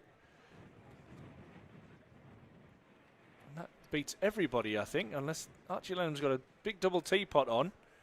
So is that an edge? Michael Gough looks poised to raise his arm for a bye, and he does. Again, that just shows there's a little bit of turn on offer. There's a little bit of tennis bally bounce as well, Ryan, isn't there, Yeah. that you get sometimes. I mean, you'll have had a look at the wicket probably a lot longer than I did, but you'd see the grass structure's a little bit different, more that tufty grass rather than the fine grass, which just the ball sits in for a little bit longer. Full toss, hit to mid-off, sets off immediately. Well, it Pick up a is. single. We probably spoke, and again, without giving away too many secrets, we were going to talk about for the faster bowlers, holding your length as long as possible until they Find a way to hit you off it. Yeah. And the same with our batting. We felt that driving here is very awkward to start with. As we saw, Alex Lees in that first over got nicked off twice. Yeah. One was dropped, and then the second time wasn't. So it was, that was swing and a bit of nip. But that length is very dangerous. Rhodes sweeping out into the deep. And I guess if there's one thing, and just see it, again, another sloppy little bit of work. Obviously, you've got no feet in the Sussex camp, but they'll be disappointed probably with their fielding effort so far this morning. In their defence, what I will say that it is a bit of a bumpy outfield, it's hard, which isn't it? the ground's seriously hard, and it is a bit bumpy. And again, that was part of our conversation, was you got to put pressure on the fielders, because it's not one of those places where you can just sort of stroll in and pick up one hand and throw it in.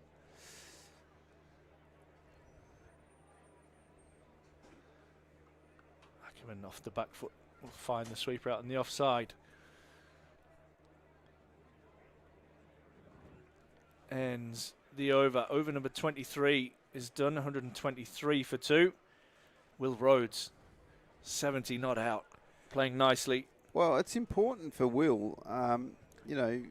Let's just take a breath for a minute and sort of take a step back. It's, he's probably, his county championship form hasn't been what it's wanted to be, and he's found himself out of our side, and yet his T20 form has been absolutely outstanding. He's played a role for us as a finisher, so to speak, and has done a brilliant job. But we need him to use these 8 games to really put himself... Oh, that's bold. Knocked him over. Got through with the full ball, Lamb. Ackerman just falling over a little bit, getting through his defences. And Danny Lamb picks up the big wicket of Colin Ackerman, who's bowled for 14. Durham 123 for 2. I reckon that's a knuckleball. He's bowled quite a few of those, even in his first over, and he was practicing that before the start of the game, and I reckon he's executed that perfectly, where Ackerman, like you say, just fell over a little bit. Thought there was going to be a bit more pace on it, and that's a disappointing wicket. It's a big wicket. Dangerous Ackerman. And it brings Ollie Robinson, who, for all the years he's been at Durham, is making his List A debut for Durham today. Obviously part of different franchise crickets throughout his time with us. But again, an exciting opportunity for Ollie to show us his 50-over skills. Yeah, of course. He's obviously disappointed not to be picked up in the 100, but, it's not the worst thing in the world that you end up playing 50-over cricket for Durham. So he wants to make sure that he takes this opportunity to make sure his batting's in order, and obviously his glove work as well. And there's going to be times where we rest Alex Lees, and he'll also take over the captaincy, which is, something that he's really looking forward to.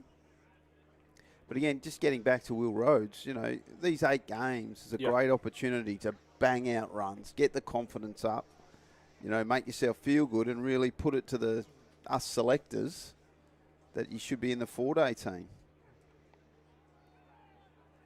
Because we all know those last 3 games, it's all on the line, so to speak. We're in a position, and, I'm not going to hide away from it.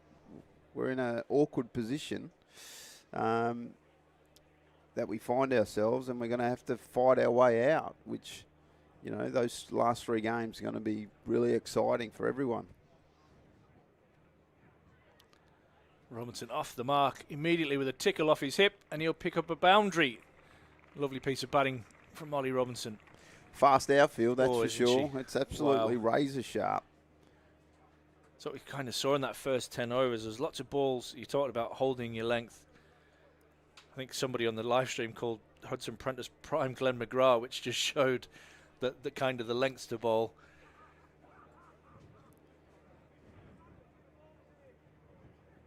Lots of dots and lots of boundaries, and that's a really good single from Will Rhodes calling Ollie Robinson through.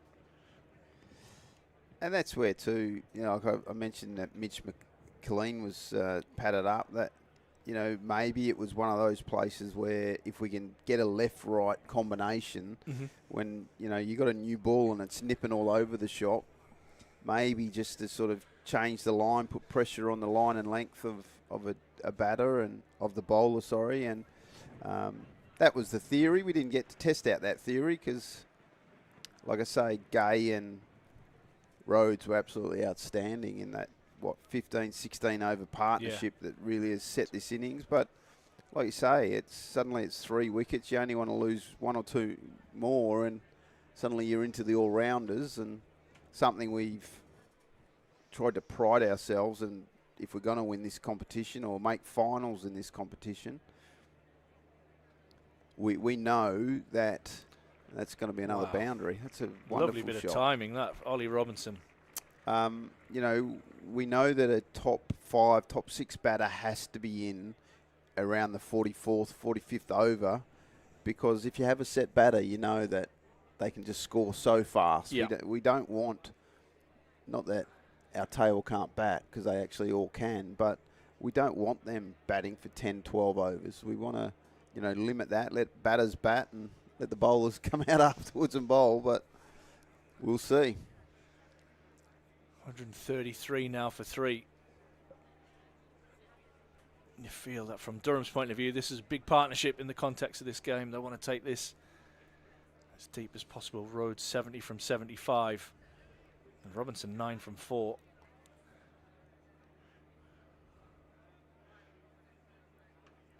Rhodes cuts. Well, it's Again, interesting too that, you know, again, I know different formats and stuff, but I think what we've been really guilty of in the county championship, there's so many starts without cashing in. You know, the days we've won or played really well, someone's made 100. And, you know, even in that recovery against Surrey when the game was on the line, there was still 40s and 20s and 15s when, you know, it was screaming out. You know, Emilio Gay got to 99. He needed to make about 150. Disappointing dismissal. Clarkey got in, was battled so well, was 40. Yep. Obviously, Ackerman copped the decision that we laughed about a bit, but everyone sure makes anybody mistakes. laughs. Everyone makes mistakes, but, you know, they're the things that when it's not quite going your way, go against you. And you can either sit here and say, poor us, or we can go, okay, let's get back to work and let's find a way.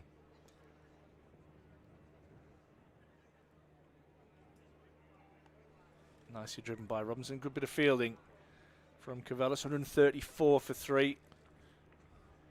What I also love about this competition, not just the 50-over format where there's so many stories to be told throughout the 50-over innings, which is something we lack, let's be honest. T20 is fun, but it's pretty much smack and bang, and whatever happens, happens.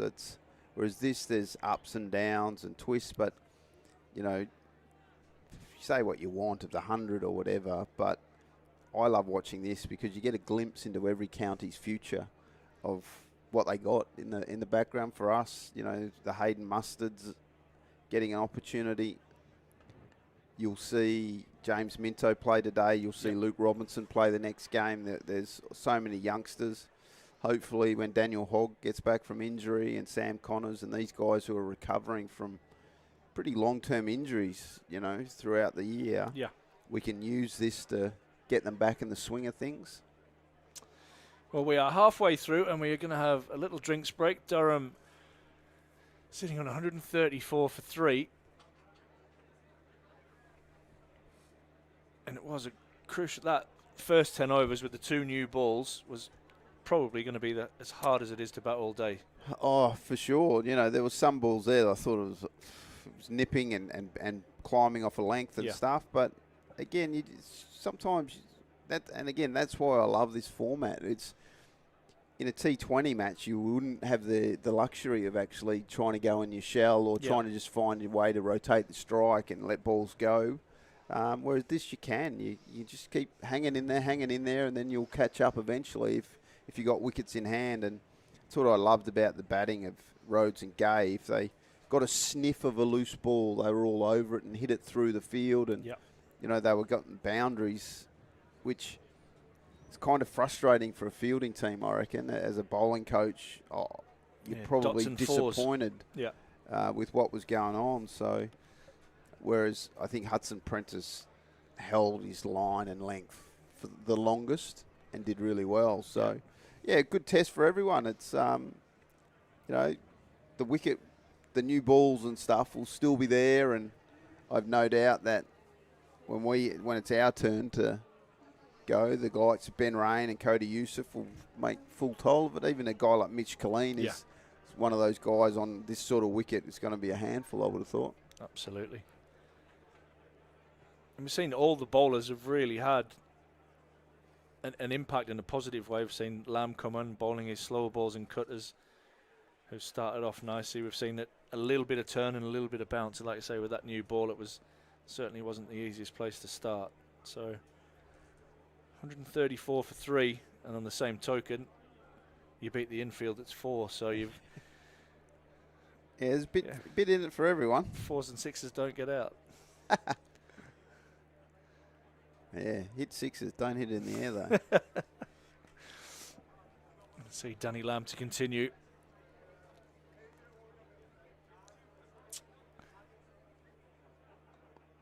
Conceded a couple of boundaries off Ollie Robinson in his last over, but also picked up the wicket of Ackerman. Well, that one there, even that first ball, you can see just how the way it reacted. That's his knuckleball that he bowls a lot of in this form of the game, which again, you see him loading it up there in his hand, sort of hiding what he's going to deliver.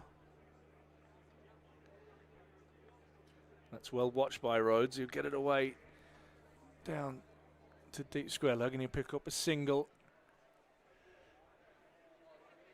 You mentioned somebody like Will Rhodes getting his opportunity. He'll be no doubt frustrated probably watching some of the championship cricket, and he'll be so keen to get out there and really, well, send a message to you, I guess. 100%, you know, and that's what I sort of said to him. It's, you know, you're going to bat 3. That's your comfort blanket. That's where you want to bat. We're going to, no matter what, you're going to bat 3 in these 8 games. You know, this is your opportunity to shine. So, I'm really pleased so far that he has taken the first opportunity. But again, don't be satisfied. Absolutely not. You know, he's halfway, and he's 73 already. It's like, well, you know, he should be going 150 plus. But we'll wait and see. Can you see that bounce from Lamb? Ollie Robinson just having a little look down. You can see now with the strength of Ollie being the offside, they've added an extra into that third man region. Yep. Just to try and cut off any late dabs, so to speak.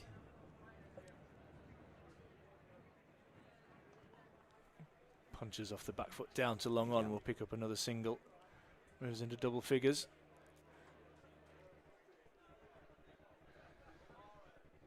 So Ben Rain carded to come in next, and you've got exciting Hayden Mustard, George Drizzle, Mitchell Killeen, Cody Youssef, and James Minto. So there's certainly. Well, I'll let you in on a secret. That's not the order. Ben Rain won't be coming in next. Rhodes again doing well just to watch that.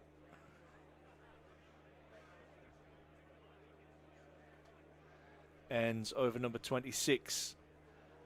137 for 3. But as you can see, it's a pretty deep batting order. Like James Minto is listed there at number 11, which I'm not sure he should be batting at 11, but it is what it choice, is. Isn't it? I think it's paper, scissors, rock when you get down that far.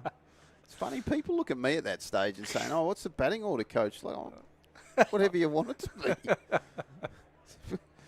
Someone take control. I like the youngsters saying, no, I'm in. Love it. But- Let them have a crack. Lenham to continue.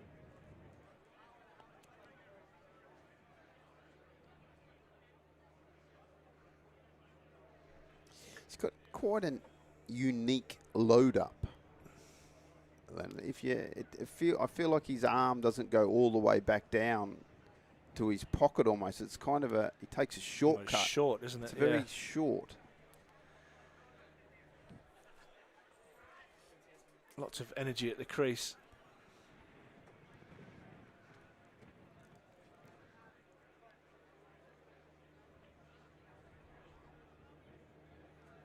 It's a bit of bounce there, and Rhodes does well, pushing that out. So what's the chat around this middle period? Is it literally, try and knock it around 5 or 6 and over and keep wickets in hand? I think if you've got a good partnership going, you're going to score fast enough as it is. Okay. They're naturally aggressive players, so you don't really need to go outside your comfort zone, really.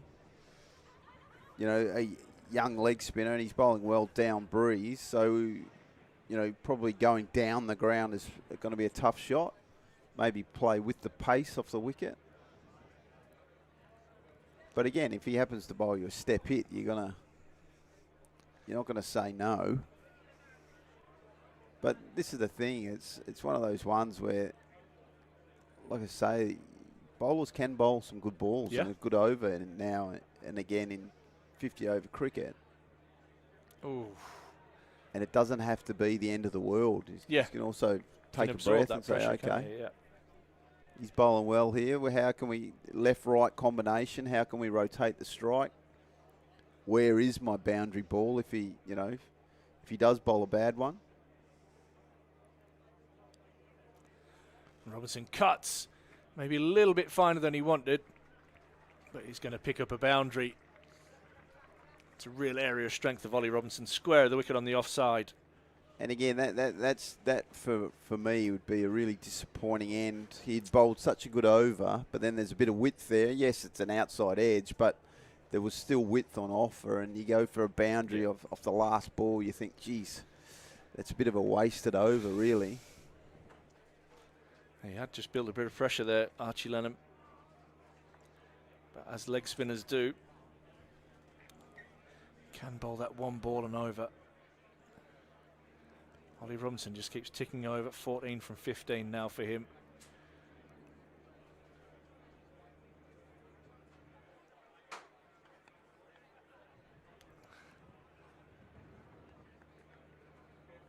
Partnership up to 19.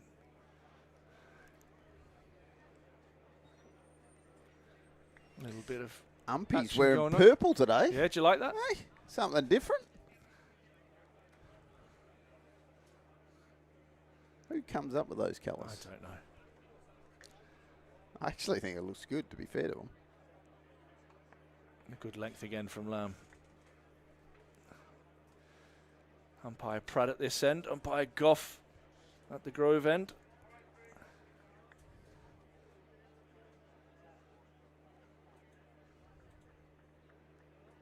And their purple Metro Bank. Speaking of kits, I think ours is splendid. I like this one. Full blue. You love kit, don't you? Well, I like the... now I am going to sound old. I like some traditional colours, and strong base colour makes the Strong yellow base? pump pop, so to speak. You weren't a fan of the... What was the split one last year? Oh, that was a T20 one, wasn't it? Yeah, that split was yellow and blue. interesting. Oh, an edge. Oh, it's And a handy. useful 4 runs for Durham. No slip in place. He's causing some problems, isn't he? It's almost like a Ravi Bopara knuckleball. It's almost like, I think you have to set up for the knuckleball off pace, try and hit that hard. And the change up rather than a change down. Yeah, and then if he bowls pace on, then you're just going to have to react to it. But he's bowled some really good balls. 147 for 3. Robinson on to 18. That again just looks like it is holding in the pitch. Ollie Robinson just playing a little bit early. But good bowling by Danny Lamb. Experienced customer. Would you get a slip in here? Try and break Well, this the partnership. question is, though, is it going to carry the slip? Like when you're bowling so many knuckleballs and True. off pace, I guess that's the worry if it actually is going to carry. Another single to Robinson. Ends the over, getting through the overs quickly as well. 148 now for 3.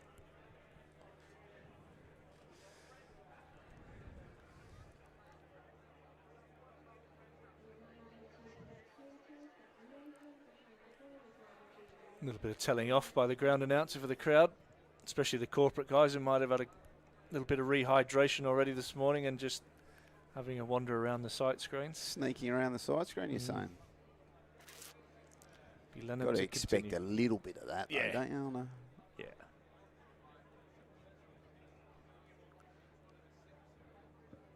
Short, pulled away. One bounce for 4 into the vacant mid-wicket region. That's good batting from Robinson. Quick So- feet onto the back foot. So again, like for someone like Archie, it's his last ball of his last over's gone for First 4, ball. and then suddenly the first ball of this one. So now he's under pressure before the overs start. Like the overs just started. So again, it's interesting. You get your 4 singles, for instance, and suddenly you're gone for 8 off the over. He's going to have to fight back as a youngster. 150 up for Durham now. 152 for 3. And that's really good bowling. You know, you're on a wicket where I think you got to be fuller rather than shorter. Give it a chance to, rip it, give it some air. Let the conditions be in your favour.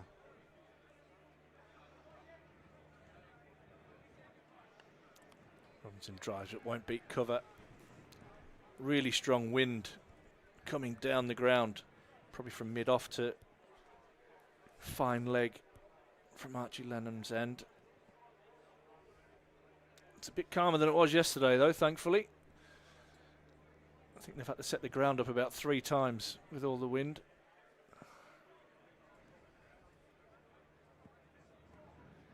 Short again.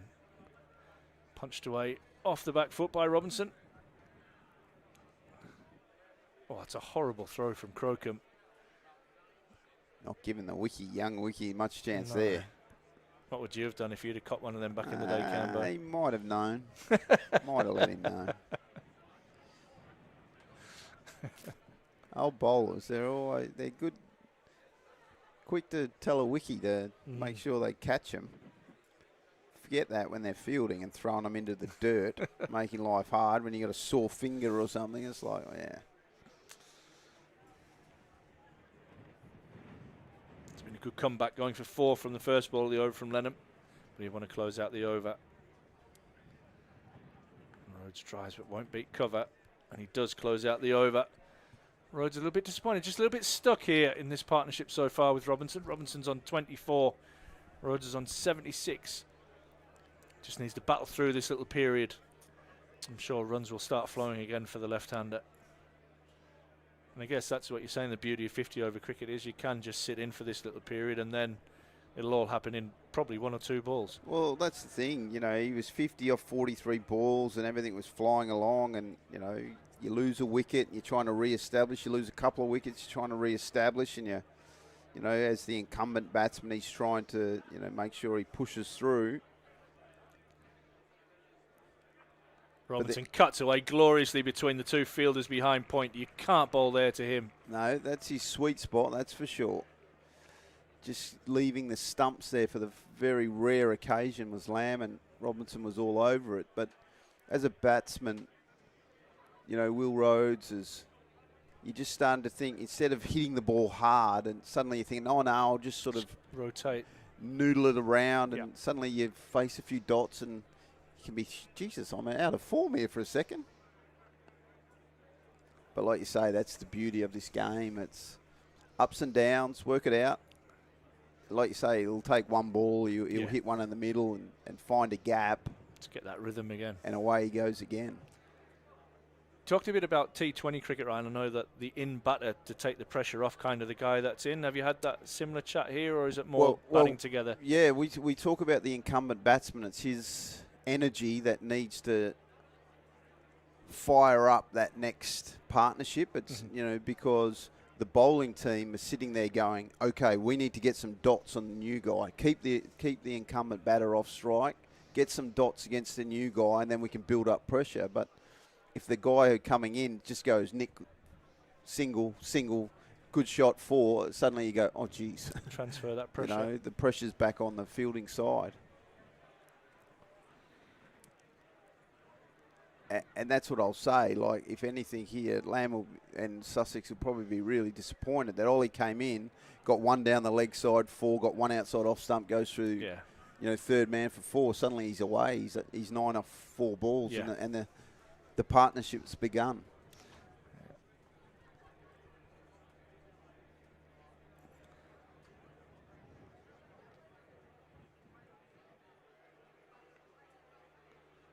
Decide to go this time, and Will Rhodes gets there, putting the fielders under a little bit of pressure behind square on the offside. Would have been tight with a direct hit, but good running.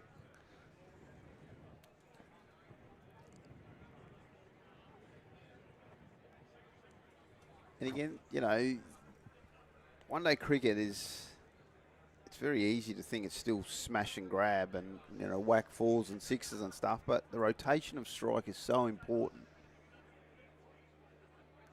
Every time that bowler bowls a good ball, if you just go, boom, boom, let's come one, it gets frustrating because you know that you're going to try a little bit extra, and then suddenly you do hit a 4, and, that pressure back on the bowling team becomes very real.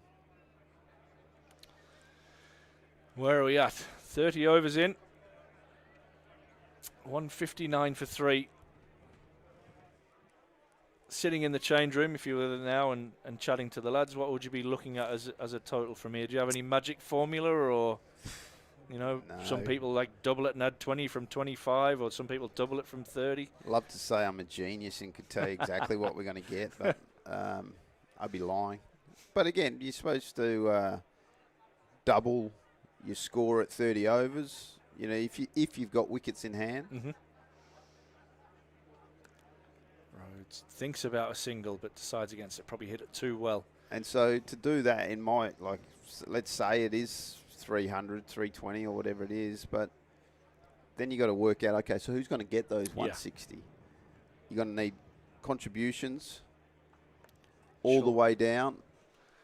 You're going to need one of your incumbents to go big. And then I always sort of say, okay, in that 20 overs, we haven't hit a 6 today. So let's say in the back end we're going to hit 3 6s. So that's 18 off the score from 3 balls. If you go really well, I'll say let's have 5 6s in that. So you can kind of, you can work it out. Like, you can find different ways. But again, if a bowling team bowls well and they got good death bowling and they outsmart you, then, like I say, it can crumble very quickly. So, and on the flip side of that, with lots of young bowling attacks in the Metro Bank, runs can come in a hurry at the back end. They can leak. You can leak very quickly.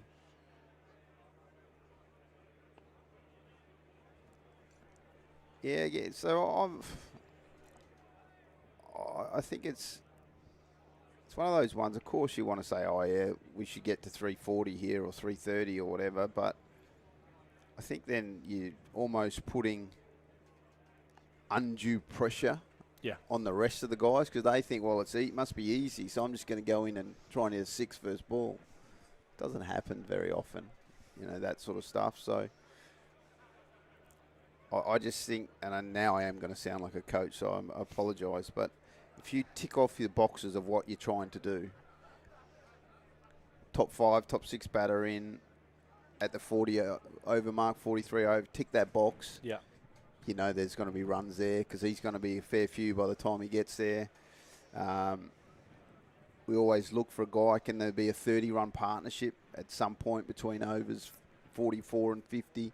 Suddenly, if you add that in, you go, oh, okay, we're in a pretty good spot. So you know exactly how many we're getting here, mate. You've babbled on for like 10 minutes. To be honest, I do. I worked that out literally before I came on here. I could tell you, but no, brilliant. I didn't want to sound like an It's your douchebag. job, mate. It's your job. I see Carson come back into the attack, and we'll have a little switch up in here. We're going to have Ben Fitzpatrick joining with Ryan. Then Simon Brown will come in and form a Durham left arm quick. I'll do a couple of overs for you, mate, and get me out of here. As Carson comes in and immediately goes bang. One bounce and 4 with Will Rhodes, who's just been a little bit more patient over the past few overs. And this time might have just been tuning in to us, Ryan, and hearing that someone needs to get a little bit more free-flowing with the scoring. Well, people have just tuned in and obviously thinking they're in the wrong game because they listen to two Aussies on air thinking, where am I? Finally, we're getting some Australians around.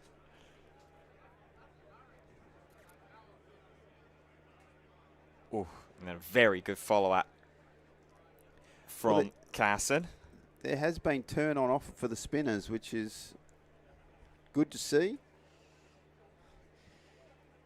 Yeah, Lenham particularly. There's a little bit of flight from Carson. Nurse down the ground for a single. It has particularly been Lenham from the opposite end that's been getting some pretty consistent and tight joy. Carson been a little bit more free in terms of giving some of those runs away.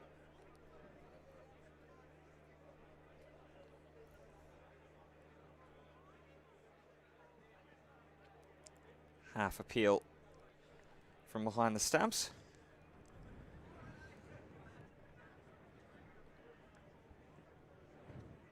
But a great passage of the game. This is 167 for 3. Robinson gives himself room. Tries to hook that into the leg side. Will just get the single. It's one of the beauties of Ollie Robinson. You've probably just switched your laptop on, or you tuned in. You think he's just come to the crease. You look up, suddenly 30, 31. You think, geez, where'd those runs come from?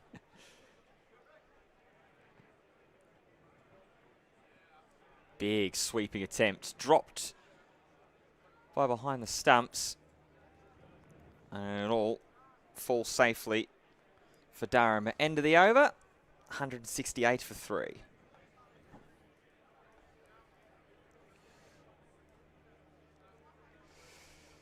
How great is it to have Ollie Robinson in the List A campaign this season?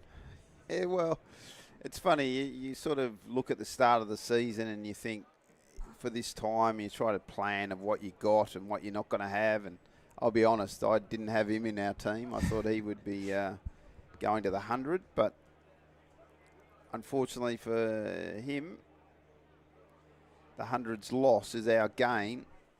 And again, I guess now the only frustration is when players get called up for injuries to the 100, because you can't really plan to cover those ones. Whereas, we've known from a long way out which 6 guys or however many it is are going to be missing.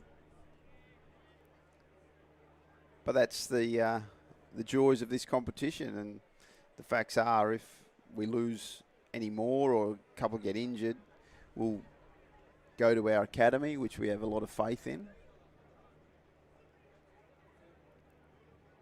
As Robinson gets a little bit inventive, just offers the bat out, will just be able to be fielded by the man there sweeping.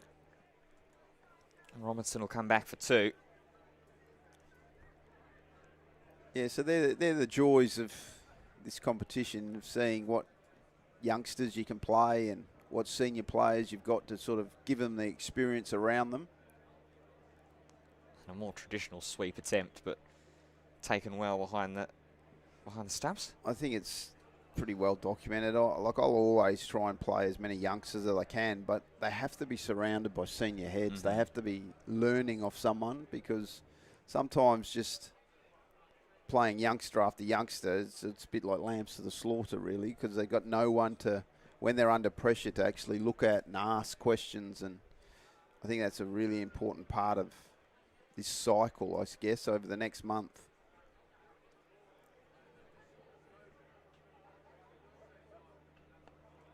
On the up with a bounce, going to have to run quickly here, and it's good running for Robinson to get through. I suppose to that point as well, Cambo, when you do have, you mentioned about sort of the ebbs and flows of the 50-over game, when you do have those ebbs and flows and you would be in a situation, or potentially be in a situation with all of those young players in,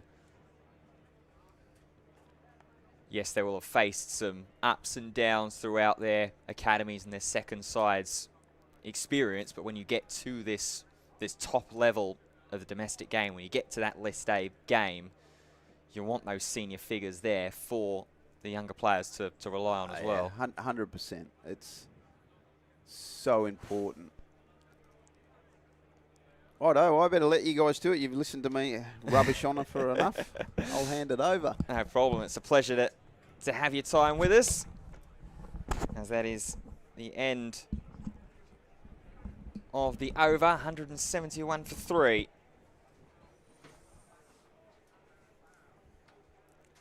From that Archie Lenham over.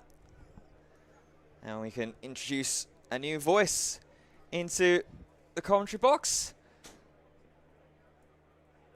I think it's really good where the Sussex bowlers have, the Sussex captain, beg your pardon, has rotated the bowlers here. I think when he's managed to take the pace off the ball, it's made it a bit more difficult for the Durham batsmen. You can just see that the aggressive sweep shot there, Durham just look like they're trying to increase the run rate a little bit now. There's just been a little bit of a period where they were quite happy just to knock the ball around and pick up singles, and then, like you say, look to put the odd bad ball away. Now that we've got off spin back on, it looks like they're really looking to try and score at least one boundary and over, and then look to pick up more singles from the rest of the over as well. As there is that attempt at the one boundary, and it's going to clear the rope entirely. First 6 of the day, and who else would it go to with the form that he's been in this game than Will Rhodes? Puts him up to 90 for the day. Just picked up the length really well there. So sweeping is a bit of an art, and regardless of the line, you can sweep the ball if you pick the right length, and that was just the right length to get down and get underneath. And now, more traditional cut to keep him off strike. Ryan mentioned it earlier on there that if you score a boundary off the first ball of the over, it puts the bowler under massive pressure, because even if the rest of the over is good, you're still looking at 7 or 8 off the over.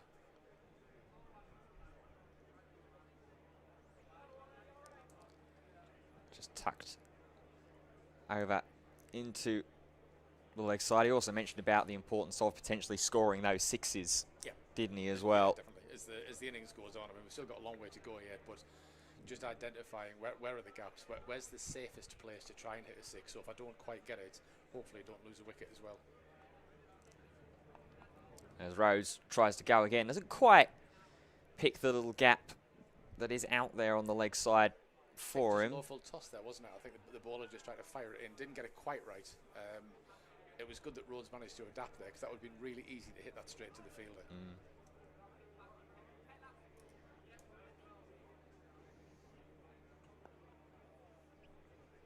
And a better one from Carson for...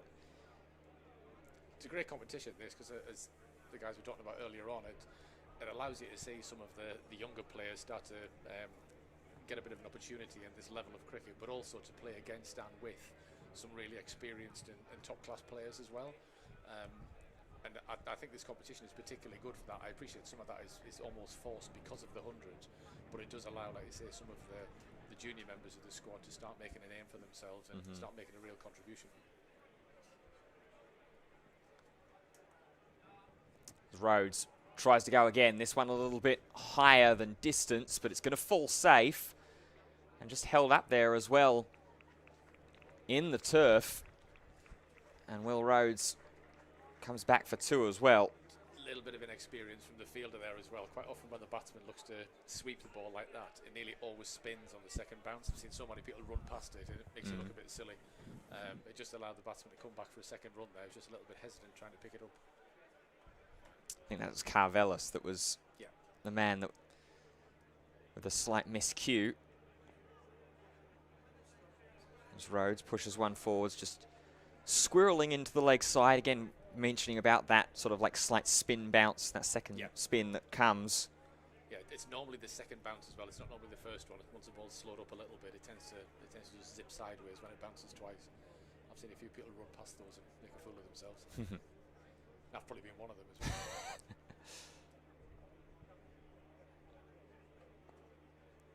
Nice shot. Very, very well timed. And run all you like. There is not going to be any chasing that. The outfield, even in this 35th over, still showing its speed. Robinson with another boundary. That was a great shot. Not trying to hit it too hard as well, but hitting the ball through extra cover. The fielder's reasonably square out on the boundary there. As you mentioned, once you get it through the infield, it gets to the boundary pretty quickly. But that was a really nice shot. He didn't try and overhit it. Good comeback from the bowler. Certainly seems to be harder to score when there's less pace on the ball, and particularly if you're looking at the leg spinner, if you looked at a run chart, I would say most of the runs have been scored fairly square of the wicket. I appreciate there's a strong wind behind, which does. Oh, big appeal from both bowler and wicketkeeper. My first reaction is it. A little bit leg side-ish, I think. Yeah. I think they're looking at the shape of the way the batsman was looking to play the ball into the onside there. Probably spun back a little bit, I would have thought. I always used to feel when I played in one-day games like this that it was important as a bowler to put yourself in the chance of getting somebody out. It's really easy to go into a mode where you just want to stop them scoring. And if you do that, then there's only one winner eventually. That's Robinson with a big exuberant sweep. The big reverse sweep, and actually, to be honest, with the way the leg spinners bowled it, that's probably not a bad shot. Didn't quite execute as well as he would like there, but did manage to get a single from it. Scoreboard's just starting to tick along a little bit more quickly now. Yeah, up to 189 for 3 now. 8 runs off that over as we close over number 35. So 15 overs left to go. Current run rate just under 5.5 now from the slight lull that Durham were in, ticking their run rate over still gradually, but not as they were sort of free scoring with Rhodes and Gay hitting 4s left, right and centre in that mid part of the game. Ball's probably just gone a little bit softer as well, just makes it just that little bit more difficult. But as I mentioned, once you get it through the field, if you get it through the gaps, the likelihood is, boundaries will come. The boundary fielders don't have an awful lot of opportunity to cut the ball off unless it's coming reasonably close to them. There's going to be a change of bowling as well from the park end. Finn Hudson-Prentice is going to come back into the attack, taking over from just the short 2-over spell that Jack Carson had with the off spin. So a bit of pace back into the attack.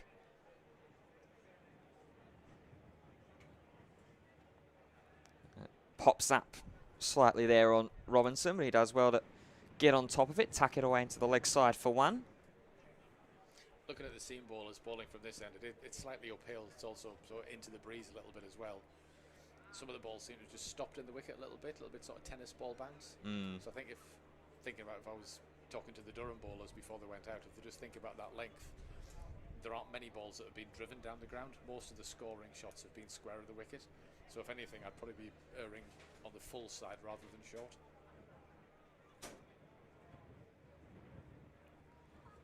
So that one's more at a good length and they'll quickly run through. Robinson was very, very quick from the non-striker's end. I think he just looked to take a little bit of pace off that one. Yeah. I've been really impressed by the approach that the Sussex bowlers have taken. There's not a ball. I think it was Lamb who bowled really nicely where he virtually didn't bowl 2 balls the same speed. So it makes it really difficult for the batsman to set up to say, right, okay, if I do want to start to get after you and score a little bit more heavily and look for boundaries, it's really difficult to time the ball. I thought that was a really good spell.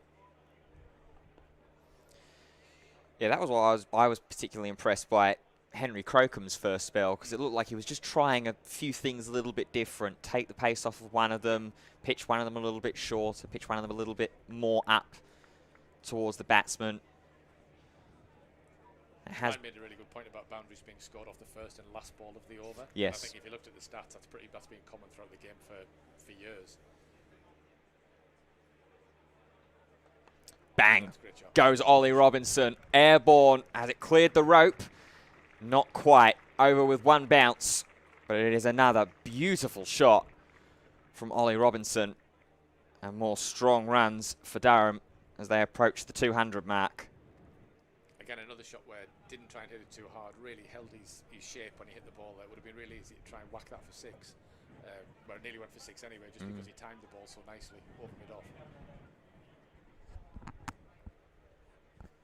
But sorry, going back to saying about the boundaries being scored off the first and the last ball of the over, that's certainly one of the things that you learn as a bowler as you get more experienced, particularly the last ball of the over, that you know if you've bowled 5-dot balls or 5 balls where they haven't managed to score too many, that the batsman will be looking to try and score. Now, whether that means that if you try and bowl a variation, whether it's a slower ball or you just do something different or you change the field, just because you know that the batsman is looking to try and score at that point. As Robinson goes again, that one's high, it's deep, and it's all the way gone. Robinson brings out his 50 in style with his first 6 of the day. Ollie Robinson, 52 off of 47 deliveries, another half century in what has been an important stand for Durham throughout this first batting campaign in the One Day Cup. Another really, really nicely played shot there as well. Picked up the length really quickly, got onto the back foot and managed to hit it in front of square on the offside really comfortably. Good comeback by the bowler. And it means that's the 200 up as well for Durham. So a return for Finn Hudson-Prentice, the start of his second spell, has immediately hit for the most that he's been here all day with 12 runs off that over. 201 for 3 now are Durham. Talking about the batsmen getting in together and building partnerships as well. That last over, the 2 balls that were scored off, they weren't particularly bad balls. There was a great shot over mid-off. It wasn't a half volley by any stretch. It was a good length ball. Batsman just in good nick and clearly looking to be more positive. That was a really good shot. And like you said, the one that pulled through mid-wicket or in front of mid-wicket just got onto it so quickly. It's so important that when batsmen do get in and get established, that they keep going on and they keep making big scores. It makes a huge difference. And now Rhodes wants a piece of the action, but it's straight to a fielder. And Will Rhodes has to depart 4 runs short off of his century. And it's a big, big wicket for Sussex to grab. Durham 201 for 4 now. Fair play to the bowler. Leg spinner just continued to get the ball up, give it some flight. It was a really firm sort of lap slog, hit it really hard and flat. In fact, the fielder nearly missed it because the ball was coming, like I say, quickly around at his sort of ankles. It was a good catch eventually. That's a really good hand though, really nice innings. Yeah, you do have to say that credit to Archie Lenham. It is certainly what he's deserved. He's worked hard and toiled well with his leg spin from that opposite end. He's been brave. Like you say, he's kept bowling the ball, getting some flight. It's really easy as a young bowler, a young spinner, when you know that the batsmen are looking to come after you, just to try and bowl it faster and faster, to take the pace off the ball and try and make the batsman come at you a little bit more, which is what he's looked to do here. Fair play, like you say, he's got reward for doing that. As it is Ben Rain that's come out to the crease at 6. And now this is where that mentality of being the incumbent batsman is going to be shown into play here. Ollie Robinson, as the incumbent batsman from Ackerman, was very, very strong, has continued that throughout his batting innings so far with the 52 unbeaten at the non-striker's end. And now Rain is going to have to do the same thing up against Archie Lenham. Tries to immediately dispatch him through the leg side. Really good decision by Durham here, I think, to bring in an experienced batter in this situation. Make sure that they keep the scoreboard ticking over, rotate the strike. I don't think Ben will be particularly pleased with his first shot, but I don't think that's quite where he was aiming.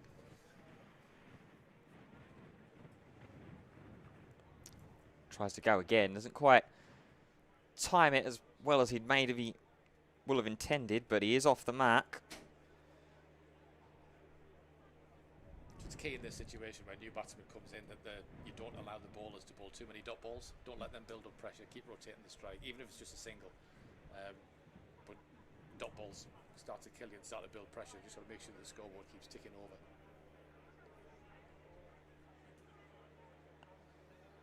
Robinson managed to nurse one through.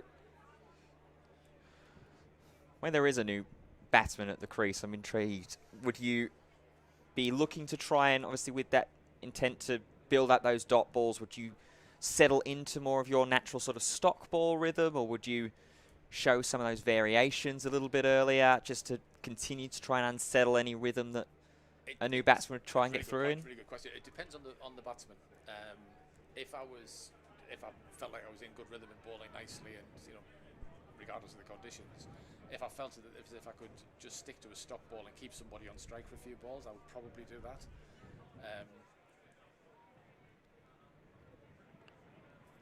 Again, through experience, as you bowl more, you start to see body language from the batsman to when they're shaping up to try and either hit a boundary or when they're looking to try and do something different. And again, that's something that you learn over years of bowling. I would keep it as simple as I possibly could. I would look to see where do I want to try and make somebody hit the ball where I can stop them getting a run. So look at the field.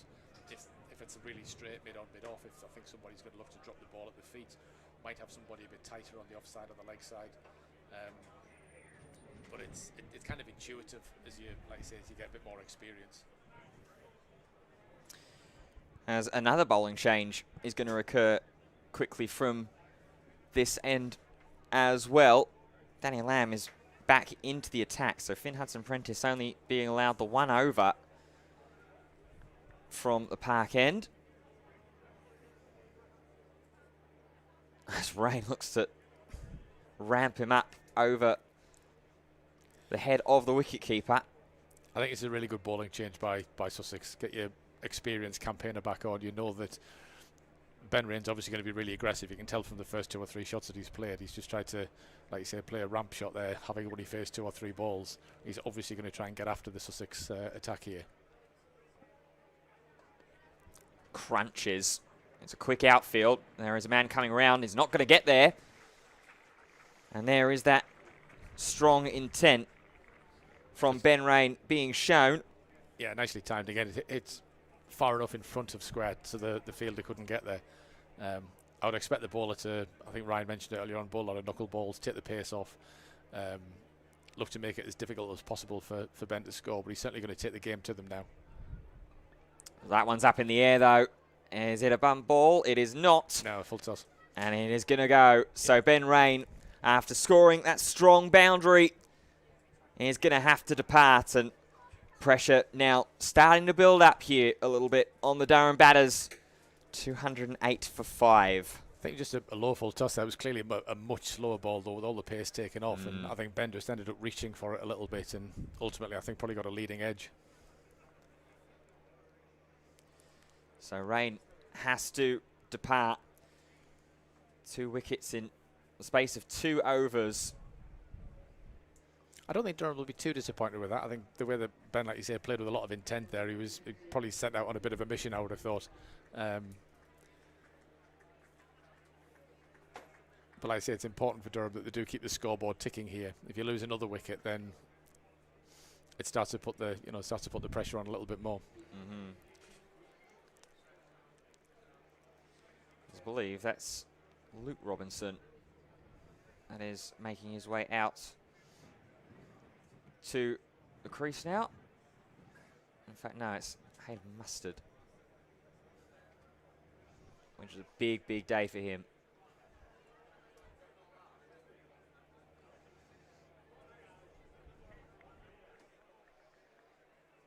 You see a little bit of a fielding change going on here. A couple of men going in towards the leg side.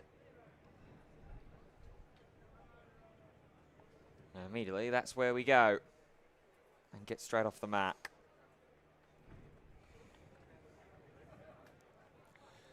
Yeah, bowler just trying something a bit different there. Short ball, not quite bounce the height, but like you say, moved extra fielder into the leg side. Make sure that they don't give the batsman any width.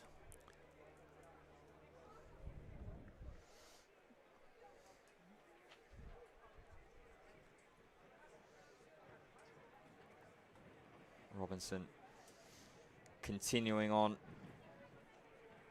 So we're going to have to try and rebuild this partnership once again. It's important that Robinson keeps going here and ideally bats through the rest of the innings, so you've got an established batsman in at the end that hopefully the other players can play around.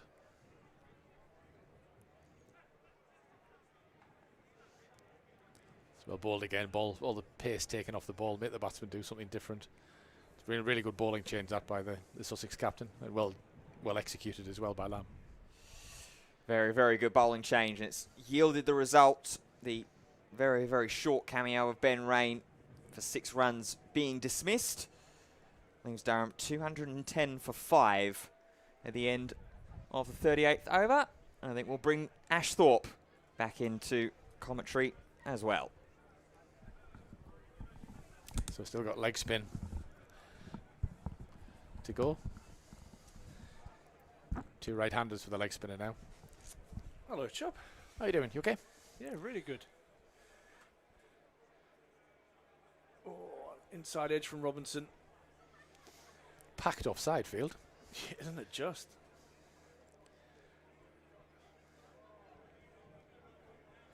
Intriguingly set up here, Chubb. 5 wickets down, 211 on the board now. 1 new batter in, a couple of wickets. Really the key there for definitely. Sussex to stop that run rate.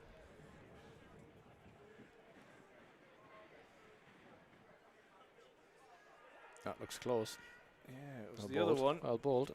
Michael Goff saying just did a little bit too much. Yeah, nicely bowled. I've been impressed with this bowler. I think he's done nicely. Yeah, he burst on the scene at about a 16-year-old, I think. Yeah. From memory, and he's very, very talented.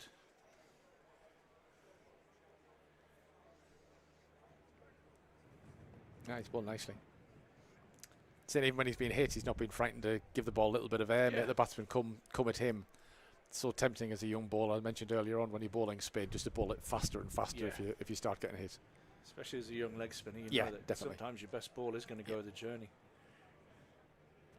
Mustard tries the paddle sweep. Must have got outside the just line. outside the line, I think. Yeah. Good appeal, great appeal. Good captaincy as well. Got to slip back in, trying to put a bit of pressure on. Difficult to score a run on the offside. You're forcing the batsman to play across the line, trying to hit the ball into the leg side.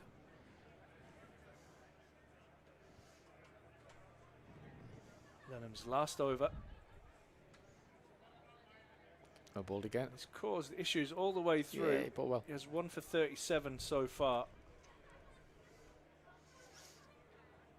And even though you're love the new ball, Chubb, it is always good to see a leg spinner, isn't it? Oh, great. I love watching spin from both ends, to be honest with you. I think it's That's just because you want to get off the field. yeah, there is that, yeah. Oh, well bowled again. Well bowled again, obviously they're googly there. Change there.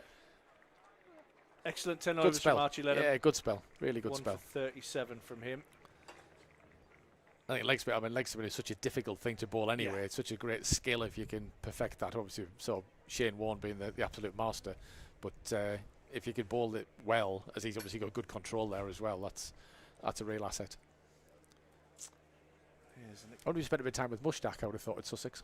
Mushtaq Mohammed would have Great been down teacher. there. Yeah. Wow. Yeah. Mushtaq Ahmed blew some pads off in his time, that is for sure. Yeah, fantastic bowler. Yeah. Danny Lamb also done some damage. 2 for 36, picked up that wicket of Ben Rain. Robinson pushes this one down to long on. Yeah, I thought that was a really good bowling change as well. Get your more experienced bowler back on, take the pace off the ball. Ben looked like he'd been given a bit of a license when he came out. He was going to play shots from ball 1. you want your more experienced bowlers bowling in that sort of situation. You always bring them straight back off and get a younger bowler back on once you've got rid of somebody who's potentially a real danger man. Mustard tucks this one into the leg side. Nicely Pick up played. a single. This, from a young player's point of view, doesn't want to get too anxious at the fact he's only picked up a couple off Yeah. his first 8 balls. He's definitely a player that will make up for that at the back end. If There's yeah, exactly. There's lots of balls to go yet. It's important, like you say, that both these batsmen stay in for a few overs now. Cut away Nice by shot. Robinson. Nice shot. Surprised it didn't set off immediately for the single, but they do get through. Yeah, like you say, if you get wickets, if you keep wickets in hand, you can launch a real offensive later on. If you lose another 1 or 2 now, you're starting to think, well, I need to make sure that we bat the innings now. Yeah. And it can make 20, 30, 40 runs difference as well to your score at the end of the day. It does change the mindset totally, It does, doesn't absolutely. it? Thinking that you just need to bat your 50 overs out. And for the fielding side as well. Gives the fielding side, like you say, just that bit of impetus that they know they can be a bit more creative and a bit more sort of aggressive, really, knowing that the batsmen aren't really in a position to come at you as much. 214 for 5. Ollie Robinson 57. Hayden Mustard on 2.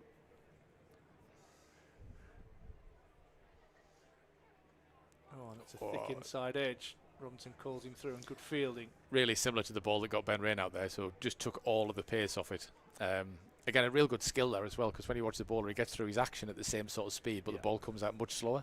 That's a real difficult skill to learn, but a huge asset as well. He also did Ackerman the same way. Yeah.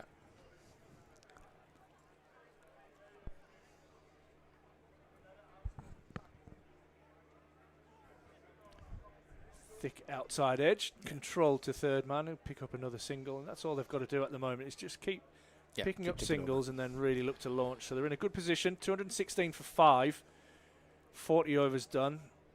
Sussex will now be allowed to have that extra over in the outfield now as we go into the phase 3 or the third power play.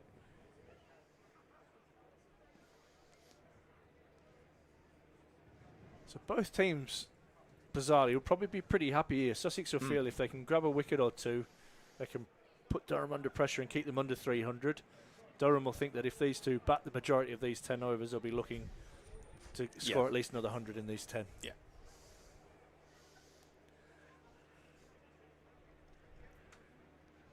I think Sussex will be confident in a run chase situation as well, because you mentioned earlier on, once you get the ball through the infield, particularly early on when the fielders are in, there's going to be a lot of boundaries scored generally.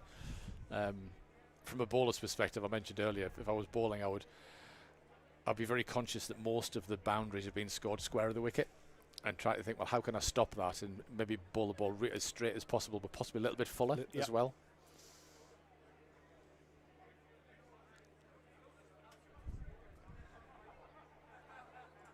Crocombe back into the attack.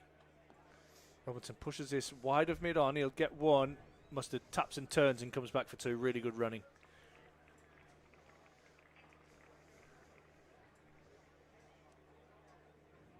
Looks nearly as quick as his dad was between the stumps. Whoa. His dad was quick when he hit it. I saw him earlier on. I don't think he's quite so quick now. I can guarantee that, especially he's probably a couple deep too, no doubt.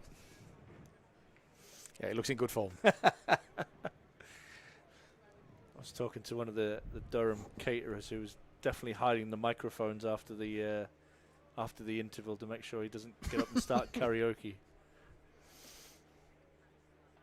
Robinson pushes again, and they'll think of trying to get to 2. I think they'll have to settle for 1 there as that once. Yeah, really difficult to get 2s like that here, because like you say, the ground's just not big enough for the boundary fielders are going to be able to get in quickly enough to pick that up, unless you virtually don't hit the ball off the square. Yeah.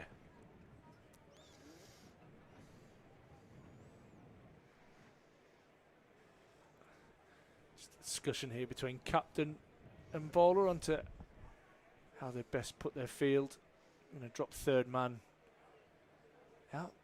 Seems to be a trend as well, having that backward point fielder out on the boundary. Yeah. And for Ollie Robinson, I do understand that, because it's a real strength. Yeah, he's really strong there, isn't he? 219 for 5. Robinson's on 61. Mustard's on 3.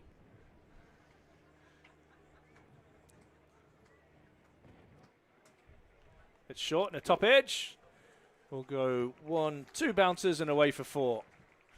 Maybe that is just a little release that Mustard needs to get his innings going. It's almost the false or the missed time shots that you're likely to score most of. Yeah. Because I think they've got the field placings quite well here. I like the way they've set this field. You can't really do anything about that. Like you say, a short ball, attempted bouncer, with top edge over the keeper's head. Be interesting to see if he follows it up with another one. This short, and it's absolutely nailed through Wow. backward point. He's I timed don't think that we've seen the ball beautifully. timed better today. Yeah, he's timed that beautifully.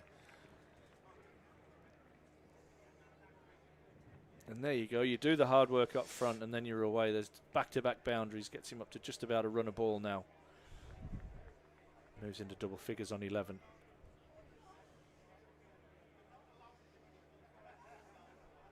I love the fact he hasn't tried to overhit that last one. He's just He timed that beautifully, didn't he? Through point. wow, what a shot.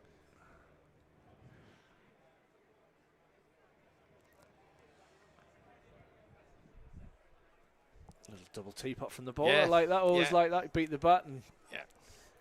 let the batter know you're in the contest. Yeah. It's interesting. What do you think of the lengths that they've bowled, especially with that new ball? They beat the bat a lot. Yeah.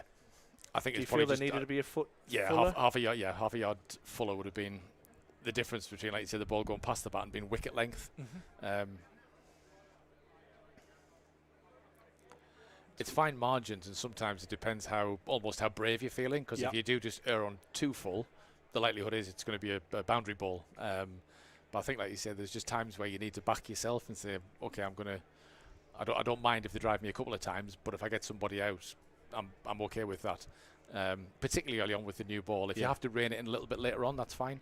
And some days it really just feels you go on instinct. Is it your day? Do you feel good? Do you fancy, just like you say, pitching up a little bit more because you think you're going to get somebody out? And sometimes you just look at the batsman that might be in really good touch and think, that's a bit brave today. That's going to be a bit too expensive. I need to just throttle it back a little bit. Danny Lamb to continue, Durham. 2:27 for 5. 9 overs remaining.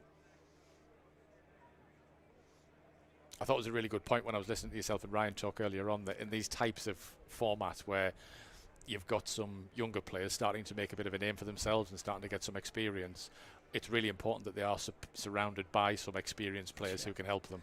Can be a lonely place at this very part of much the so. innings if the ball starts to travel. Very much so.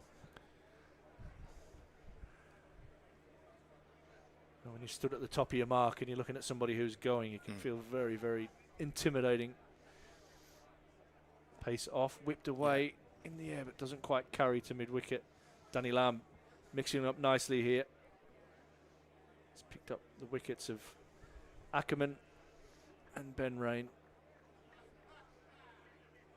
I always used to like it when I was a younger bowler, like you say, probably in a similar situation to some of the lads here, having one of the more experienced bowlers at mid-off or mid-on. Just that in it. Just having somebody to talk to who's very close to you, who you can have a chat with, even ball by ball if you need to. That really helps. Probably not so easy now because the way the field has to be spread a little bit, but if you can, that really helps. It's interesting, you look at these sides and there isn't really that experienced bowler to kind of draw on. Your captain's 24 years old. Into wide. And the guy with ball in hand is probably your most experienced bowler in the side. Yeah. Got, Hudson Prentice, who's been around a little bit as well. And you've got Cavalas. And the skill level of the batsman now as well, and the bravery to play different shots, like you say, whether it's a ramp or even sort of slog, sweep and seamers as well.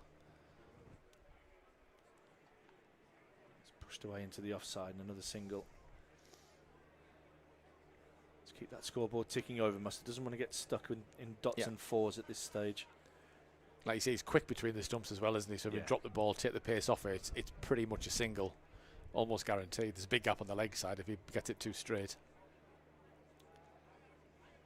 Interesting that the captain himself, who's just having a chat here with Danny Lamb, he still has 3 overs left himself. I thought he bowled really well, but be surprised now if he continues. Pace on this time from Lamb. It'll be a single. As an off spinner and a captain, I'm not sure I'm bringing myself back on at this stage of the innings on a club ground. Yeah. I'd be brave. Yeah. And maybe that's the way you can show this group that he is the leader and grab the bull by the horns.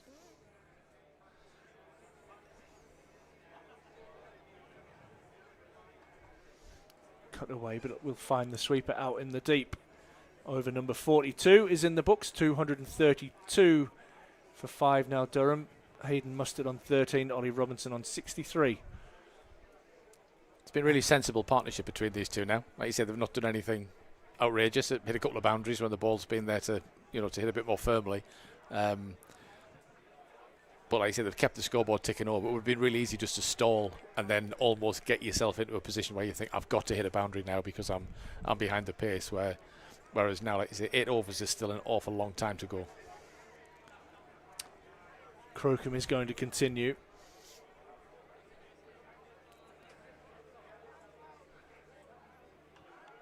Carved away out into the offside will be another single. Yeah, the partnership now up to 25. It's come at just under a run a ball. When do you feel the foot's going to get put down, Chubb? 45 plus? Yeah. Yeah, I think if they can keep sort of ticking over for the next sort of 3 overs like this, and ideally picking up sort of 6 and over, 5, 6 and over without taking too many risks, then I think it's 5 overs of really trying to take it to the opposition.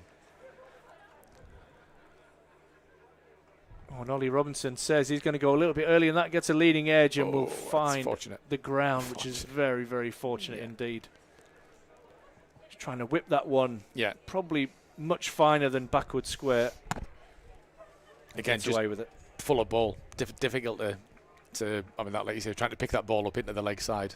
Like I say, if I was speaking to the Durham bowlers right now, that's exactly what I'd be talking to them about. Just think about the lengths that you're looking to bowl.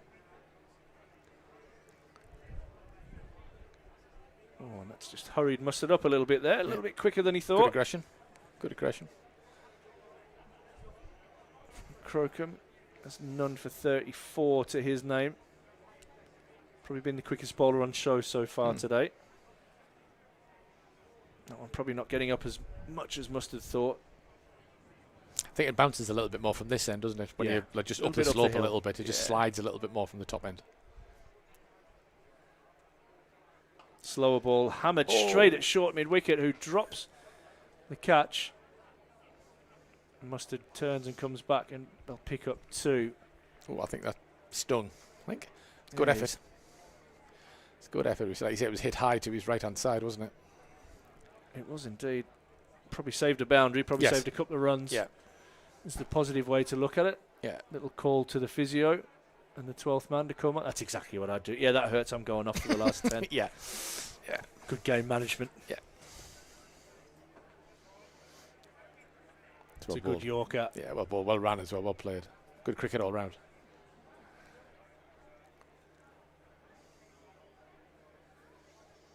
So he still has 4 overs after this one, so he'd probably bowl all the way through, you would think, from one end, Crocombe.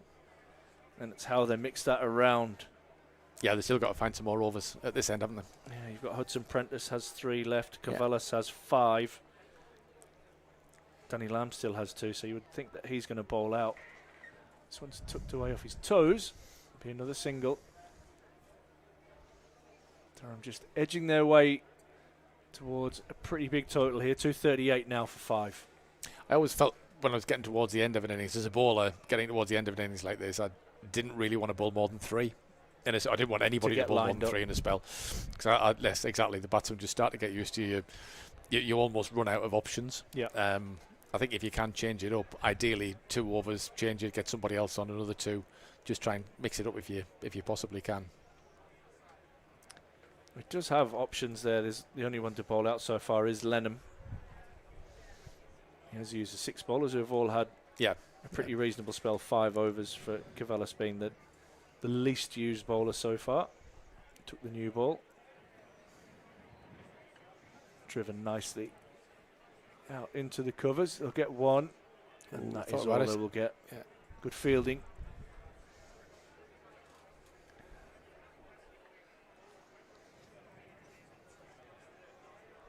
Feel just that holding pattern before the final assault.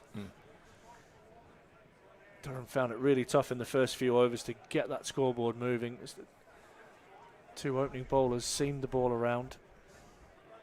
That's short, and that's mistimed well enough not to be caught. Clever bowling from Danny Lamb. Slow ball bouncer. Or slow ball Very shot slow. ball. Yeah, it was. Very slow. It was. And that's so difficult to set yourself up for. I mean, you know better than me as a batsman, but to try and think, right, okay, if I'm going to try and hit this for 4, or look to see where can I hit a boundary, and it almost loops towards you. It's not easy. It looks like you should be able to whack it, but it's not easy. Robinson drives and drives square and will get a boundary. Great That's a job. beautiful shot. Lovely hands. A real strength of his is his ability to find the boundary square of the wicket. Fast hands through the ball. Yeah. Very fast. Moves on to 70 now, Ollie Robinson. Durham to 244 for 5. It's a bit like Harry Brook. Yeah. Watching him hit it through the It's offside. ridiculous. Just hits the ball so hard. Slower ball. Slow balled as well. Yeah. Lots of knuckleballs here from Lamb. And what a test match that was, Joe. Fantastic. Yeah, fantastic. Great advert for the game. The whole Yeah. series has been. I think both sides played it. Like you said, there was a bit of needle and a bit of spice now Brilliant and again, that though, but isn't it? all within the sort of fair boundaries, if you like. It was. I think everybody just appreciated that both teams were just trying really hard. Hammered, but straight down to long on. It'll be one bounce. Down to Clark, just in front of us. Yeah, all results possible going into the final day. Brilliant. With a bit of weather around as well. It might have got rained out for a draw. It could have been a tie. Chris Wokes coming out to bat in a sling. Yeah. Great advert. The whole series has been a great advert for Test cricket, I think. Just needed Wokes to face a couple of balls, didn't it? Yeah, Just that was to the only see thing how that was he'd missing. go. Yeah. Nicely played by Robinson again. He'll pick up a single. Nice to see Archer back in, and obviously Cast playing as well. It's good. Absolutely. Hearing whispers that we might see Mark Wood in Durham clothing. Excellent. In this competition. Good. I'm sure the opposition will be delighted. Yeah, they'll be thrilled.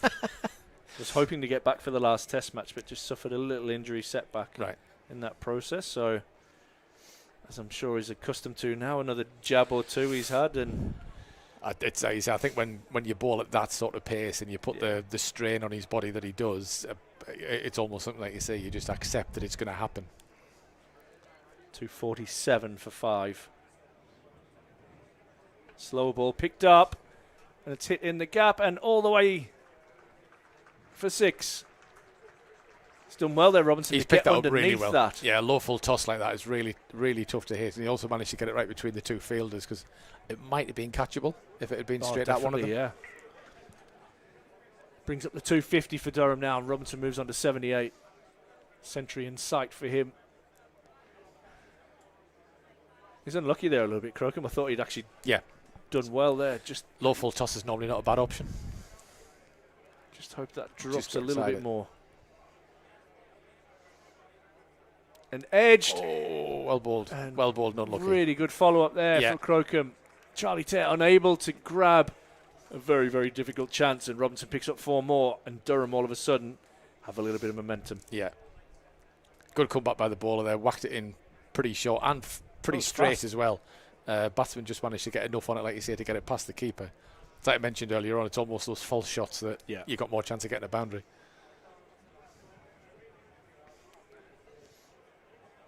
Definitely not having a slip in place at this stage of the innings. No. Robinson into the 80s. And he whips that away.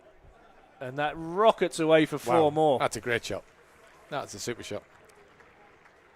And this is where you look at the effectiveness of Lamb taking the pace off, and he's just used the pace on that one and whips it away beautifully. Yeah. 86 now. Pace on the ball, like you say, is it's easier to score off with the pace on the ball. Just changing their personnel out in the deep. Nothing worse than that as a fielder getting dragged. There's not much he really could have done about that. Maybe.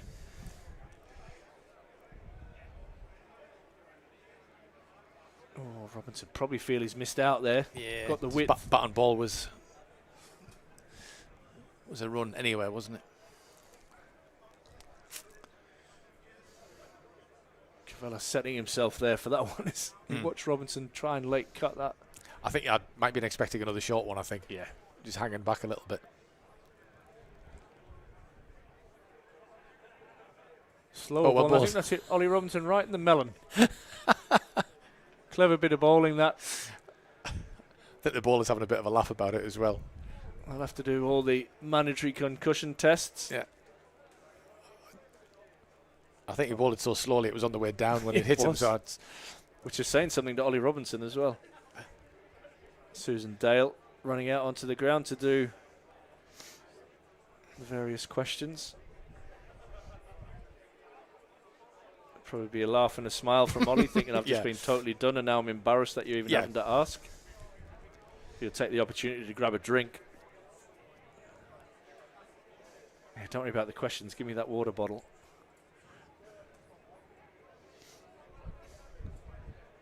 But clever bowling. Pace off. yeah, into the good. pitch. Good comeback, yeah. 261 for 5. Robinson 86. Mustard 19. As Durham have 300 in their sights. It's an interesting point you make there as well, because for years there's always been a temptation to get your opening bowlers back on at the death. And various teams over years have had really good death bowlers, and they're very rarely your opening bowler.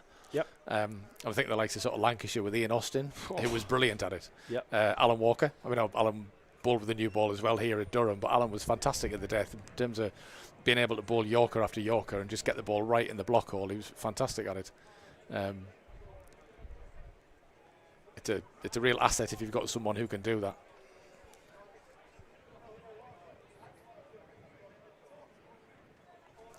Driven away That's a square of the beautiful shot. wicket. That's Beautiful a shot. glorious shot from Molly Robinson. Ask me all those questions again, Susan, because I'm going to hit that for 4. Moves into the 90s. Durham 265 for 5. Expensive over that from Crocombe, and that might just see the end of his spell. They might need to change that up. I would really be tempted, like you said, to take the pace off it if someone can. Would you be brave enough to go to the spinner if he's comfortable in bowling in that? I would almost be Yorker tempted to bring one of the other seamers on now at this end and swap Lamb to the other end. Okay. Because I think you've got the breeze coming down the ground a little bit as well, which is likely to just speed the ball up, basically. I think Lamb would be harder to hit back into the wind. This is Lamb's last over. Yeah.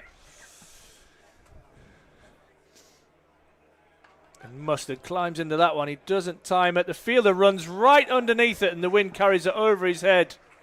Finn Hudson-Prentice. Can't believe it. I don't think the bowler's I'll particularly tell you what, pleased. his bowler is even more in that camp because he is filthy. Yeah. It looked like he'd hit that. I thought he'd whacked it. I thought he hit it really well. An apology from the fielder. I'm not sure that's really going to wash. Don't look at me. No. Throw the ball back. Do not look at me. Yeah. But let off for Mustard and 4 more to Durham. 269 for 5. Yeah, bit of good fortune there.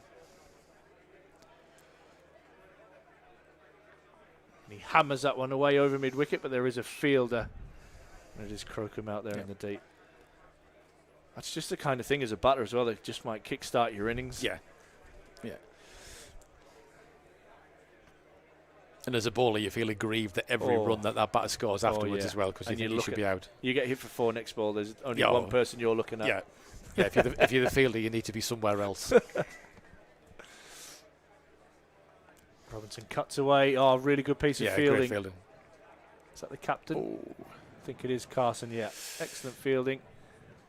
Not a brilliant throw or keeping or backing up, but they keep it to 1. A little bit messy, but... Yeah, Sussex look like they want to get off this field at the moment. 271 now for 5.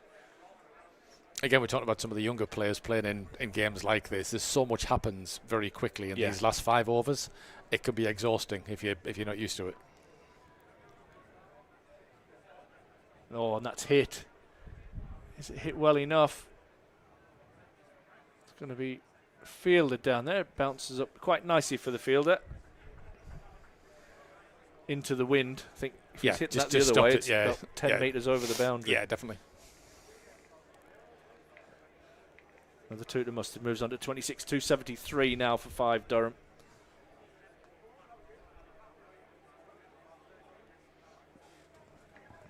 change in the field there, just reinforcing the offside.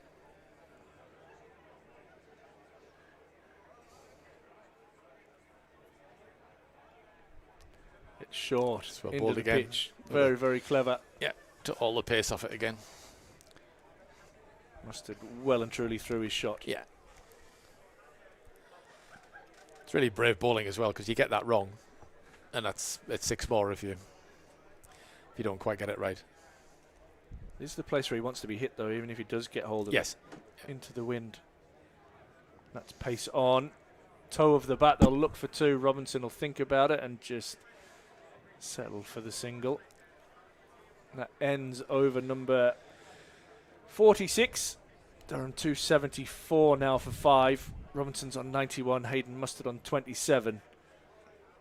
And a big 4 overs in the context of this game coming up. Good crowd in today. Excellent good turnout. crowd. Yeah, really good. I know it's a very well supported game generally, isn't it, this one? It is. You're having a mingle down in the corporate hospitality area? Yes, I'm a guest today. It's nice to be invited. Beautiful. Seen lots of familiar faces in the Yeah. cricket world down there, and Yeah. a lot of the corporate world that supports Durham as well.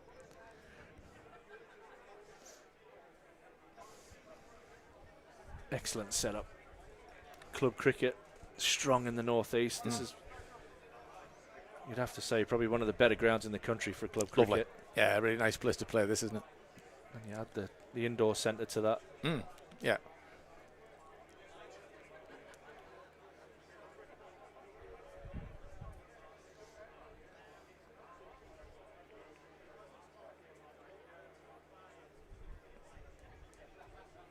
It's 4. Oh, it's Hits full him- toss. I Hit him reckon on the that's foot, I think. Missed the pad. On the Puts knee, Prentice the back knee into maybe, the I think. attack. Yeah. They hurt. A low full toss. Ouch.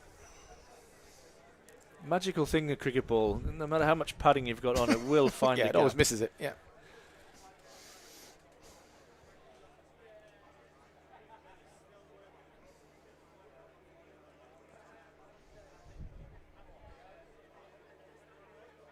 Excellent bowled. Yorker Yeah, again well from bowled Hudson again. Prentice. Yeah.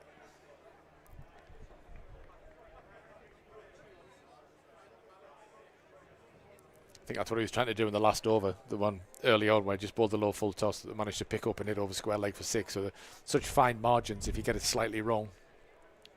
Again, you're actually hitting with the wind as well if you're trying to pick it up behind square. But that last one was excellent. It was right in the block hole.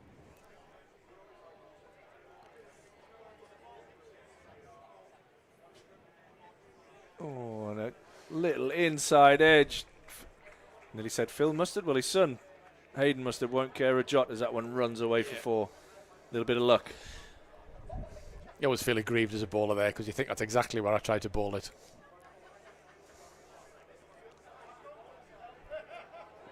This Mustard moves into the 30s on 31. He's played nicely, hasn't he? He has Played just, nicely. just waiting for him to explode here. He doesn't Yeah. seem to have really got into any rhythm with his batting at the moment. There's lots of dots and lots of boundaries. That's his 4th boundary. Hammers that one to long on. It'll just be the single. Ollie Robinson just been a little bit starved of the strike in the last couple of overs. A little bit, yeah, a little bit, hasn't he? He was just loosening up to bowl at this end. Just having a look around the field. I don't know if it'll be Carvalhos who might Yeah. come back and finish off. He's just signalling to his captain various hand signals. Excellent Yorker Really again good Yorker from Hudson again. Prentice.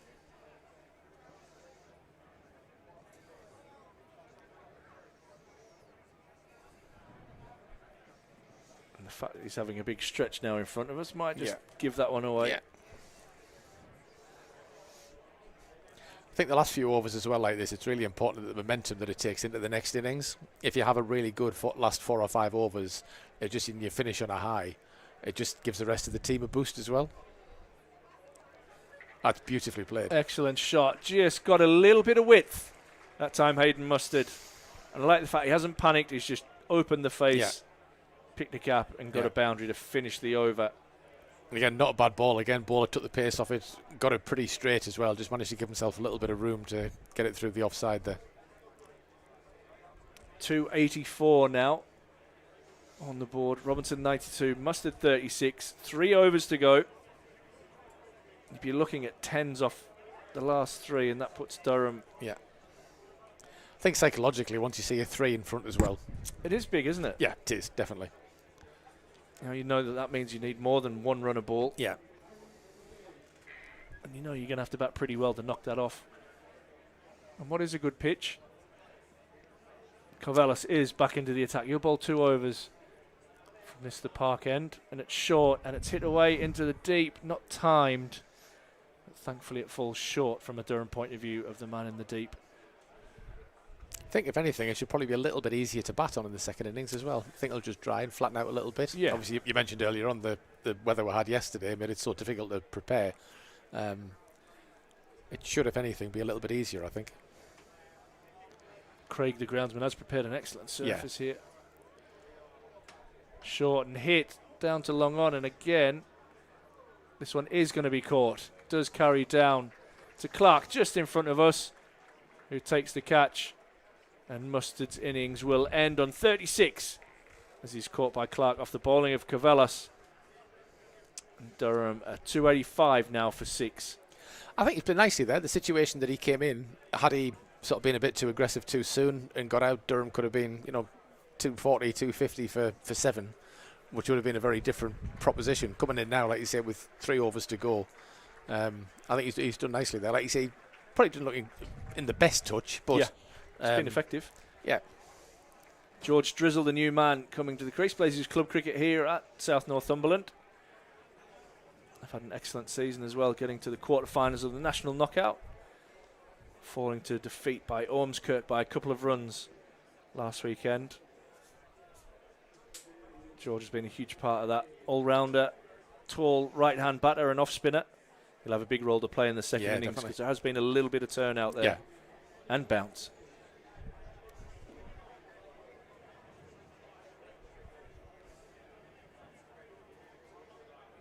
Yeah, I'm looking forward to seeing the spinners and Ben Rain bowl as well.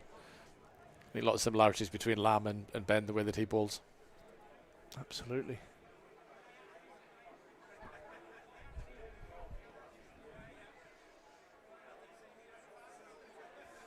Seen a lot of beating of the bat from that length here today. Yeah. Particularly from this end. Yeah. It's just been just that little bit more bounce, hasn't there? It's been a good comeback so far from Covellas. Picked up the wicket. He has 1 for 35 now, halfway through his 6th over. And dot balls and wickets are absolute gold for Sussex at the moment. Drizzle clips that into the leg side, and they'll just settle immediately for a single. Brings Ollie Robinson back on strike. It's a funny situation for Ollie. You're looking at that 100 mark, and then you know you've only got 2 balls left in this over to try and put a dent in it from the team point of view. It's just important that he faces as many of these last few balls as possible, isn't it?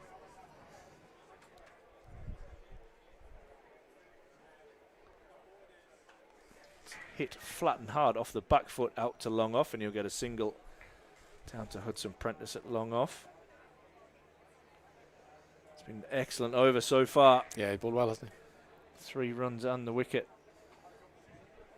in the 48th over.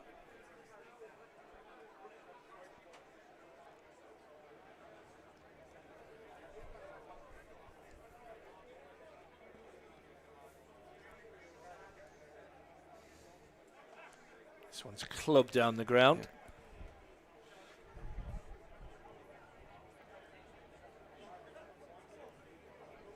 Another slower short ball as well. It's interesting with the taller bowlers, that extra bounce when the pace is taken off it as well. I think it just makes it doubly hard to hit. It doesn't sort of stand up. The ball just sort of sits in the pitch a little bit. Just getting a message from Nathan Souter, who will be preparing for some 100 action. Yeah. I'd like to have seen him bowl on this pitch, but there is now a Nathan Souter mullet fan club. The black cockatoo's gone now, though. Hopefully he's got a headband on for in the 100. Someone on Twitter sent him a flag and everything. Bowled. Nicely bowled. Yeah, another block Yorker. hole Well again. played. They've executed really well these last couple of overs. Yeah, they have.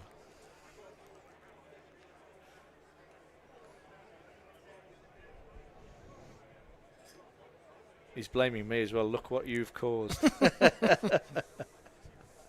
It's got a following now, hasn't he? Yeah, I love it. I hope he is watching, because he definitely did it for a reaction. He says everybody will notice it. Well, you can't miss it. Oh, clever from Robinson. Great shot. He's seen the execution, which has been excellent so far, and he's managed to get down and reverse ramp that one for 4 to move to 98. That's an incredible shot. I've only been out of the game a little bit of time, but that's ridiculous. As a bowler, I'd be thinking, I don't really know do you what do? I'm going to do now. Puff your 'Cause cheeks and go that's short. exactly what I was trying to do. Yeah. I was trying to get it in the block hole. Was it a little bit too full? Maybe, but not far off. Short, cut away, won't beat the 2 fielders. There's an attempt at run out at the non-striker's end. And there's it's all all happening. sorts of It's all confusion happening. going on as Robinson is now on 99. Chaos here at South Northumberland. I love it. There's a lot of activity there. Yeah, for a single. Yeah. 1 scored. Yeah, a lot of energy burned for a single. It's mental what 1 run can do. Yeah. And they might have saw Emilio Gay out for 99 in the championship game. He batted so beautifully against Surrey. And then, yeah, just all hell breaks loose.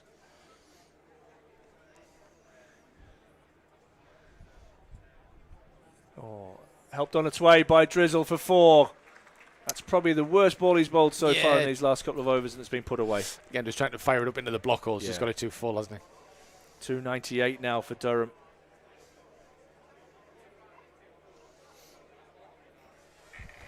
They are 6 down, aren't they? I can't remember how Still many saying Ryan 5. said he thought they were going to get, but this isn't far off, I think. I got asked downstairs. I had a little breather and got some fresh air. I said 320 would have been an excellent score. I And agree. they're probably going to fall a little bit short of that. But Anything over 300s. yeah, you're right. Good, really good. Especially after the start we had. Short and punched away off the back foot by Drizzle, and he'll get a single off the last ball. Sorry, no, there's still one to come, which is perfect because it brings Ollie Robinson on to strike on 99. It's been superb today. This is actually his List A debut for Durham. Is it? Yeah. Oh, wow. No, you're right. He's played been beautifully. part of the franchise competition. Of course, yeah, of course. Oh, he's played beautifully. Such a lovely timer of the ball for a little man. Square through the offside in particular. So He's strong. played some lovely shots there. And he drives that down the ground and will bring up his century. Superb innings from Ollie Robinson.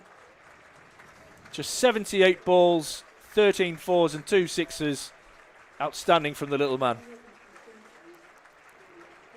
Thoroughly deserved as well. List A debut, and that brings up the Durham 300 as well. So almost as a reward for bringing up your 100, you've got a little bit of a license for the last over. Yeah. But really important innings. Lost some wickets along the way.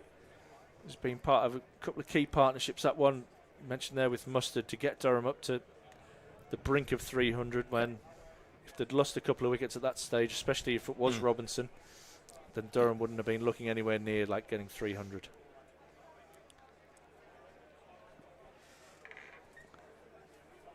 Last over, big Ali Cavalos is going to bowl it from the park end. And he'll have to re-ball that one. That one's a wide. I think he's trying to go for the slow ball, short ball. Again, just didn't quite get it right. Just having a look at the field here. There's a sweeper out at deep point and there's one at deep long off. And he almost two got men in the circle on the offside. Two-third You'll men try as and hit well. over cover or over them, 2 men? Yeah, I think so. I think you'd be looking at that big gap over cover. Or just hit it over mid-wicket, but it's into the wind, and it will be caught at mid-wicket. Didn't quite get it. No.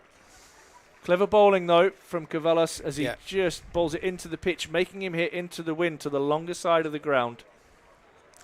And again, that ends- taking the pace off it as well, Yeah. so just difficult to time it.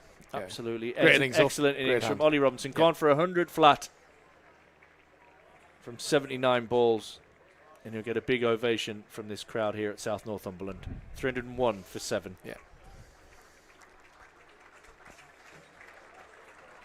Yeah, really nicely played.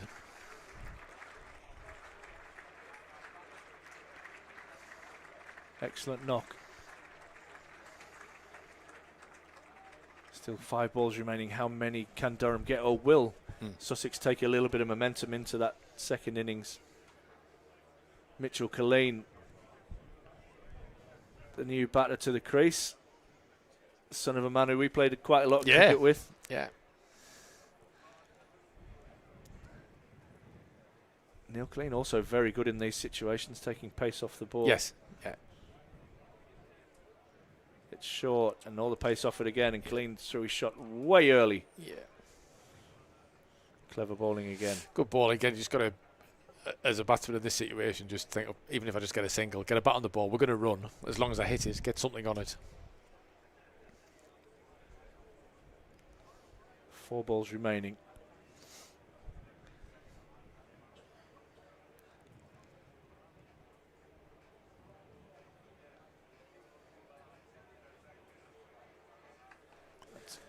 Talked about that gap over cover, and Mitchell Colleen finds it beautifully. Gorgeous shot off the back foot, just waited on the slower ball. You've almost got to think that that slower ball is actually his normal ball, It's and a stock there ball. might just be a change up rather than a change Yeah. down. And if it's quicker, you probably just have to accept that if you right. get something on it, you get a single. That's as much as you're probably going to get. Well, with third man up, you might even get a little bit more. Yeah. But you're absolutely Yeah. right. Lovely shot, forced it off the back foot. Just bringing that man at deep point around to cover, and they're going to really stack the field from point down towards short third man. There's 3 fielders now.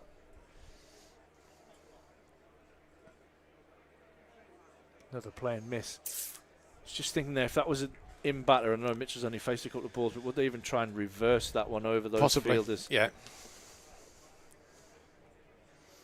But clever bowling. And it's interesting that we've seen 2 different styles. We've seen one bowler really look to hit the pitch at the death, and we've seen one bowler go Yorker. Yeah. Shows there is more than one way to close out an innings. Like you said before about the ramp shots and things like that, it just makes that block hole bowling so difficult. That's it. Just get a thigh pad or Take a little bit of anything. glove, thigh pad, anything. Yeah. Neil Pratt, I think, is going to signal leg by, as he does. 306 now, is it? Where are we at? 306 for 7.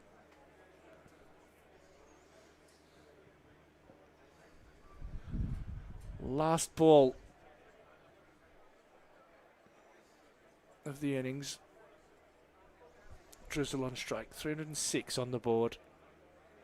Gets across, Oh, helps it over fine Nicely leg. played.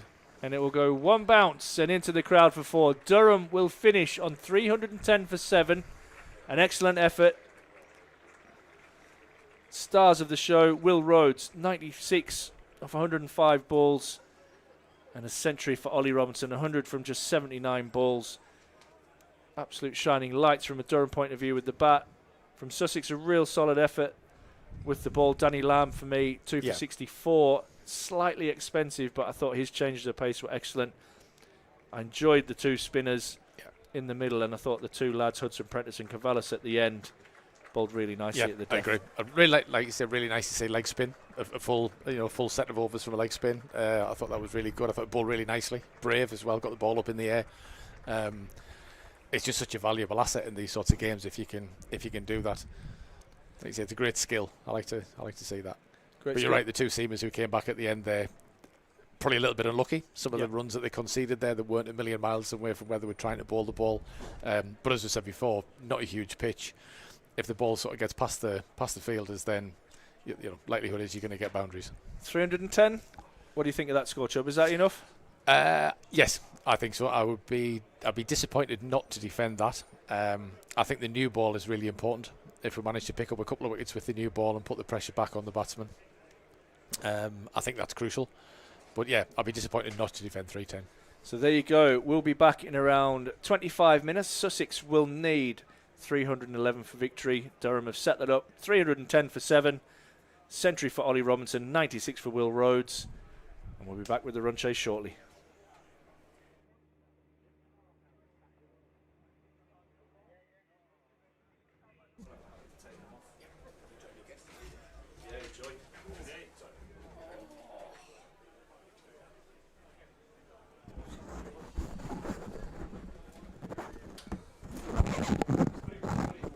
Well done, Hazel. Battled through that session. Yeah, well done to you too. Got Ben on his platform.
Hello.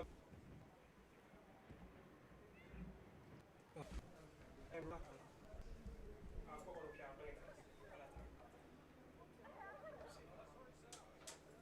Started again. Of course it has. Why wouldn't it?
What time are we due back on? I think half two is the. I think it's a half an hour innings break. Half two, yeah. Yeah. I can't remember what time we went off. Yeah. It was about 2ish, I think.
for a golden first ball out. Then you get through Gay or Stock Roads from really kicking on, then it's a completely different game. Yep.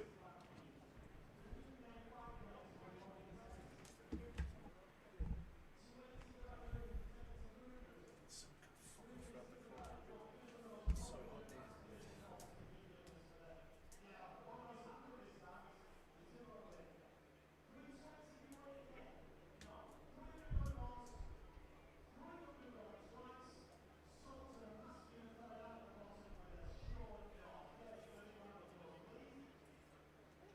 Somebody in that room downstairs. Yeah, there you can hear it.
And the magic decks.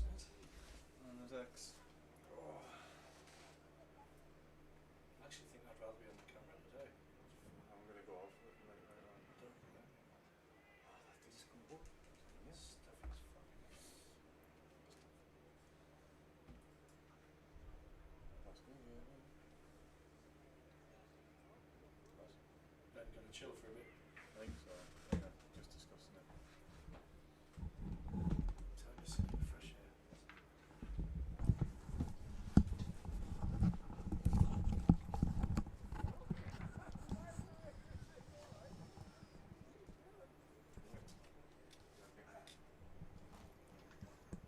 So what part is on?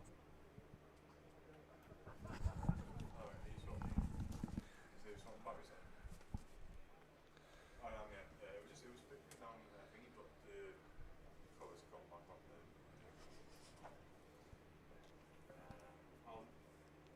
Are you going on camera? Hang on, hang on.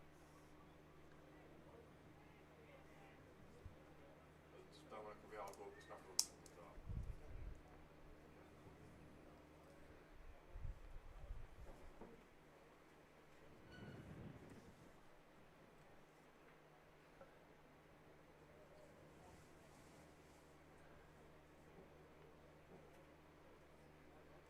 I'm going to come back to you, Ross, just on that, so wide.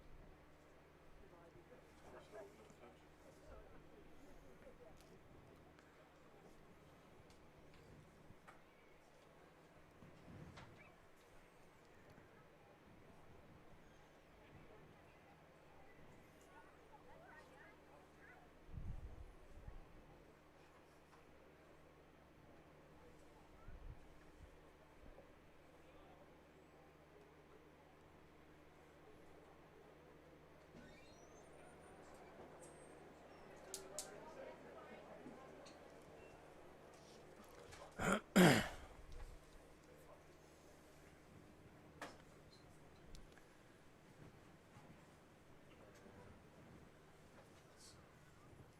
Easy, I mean, like, this is no commitments. 1, 2, 3, just how it comes. Or just field on me, make that work. Michael Hart from Newcastle. Clear audio on that.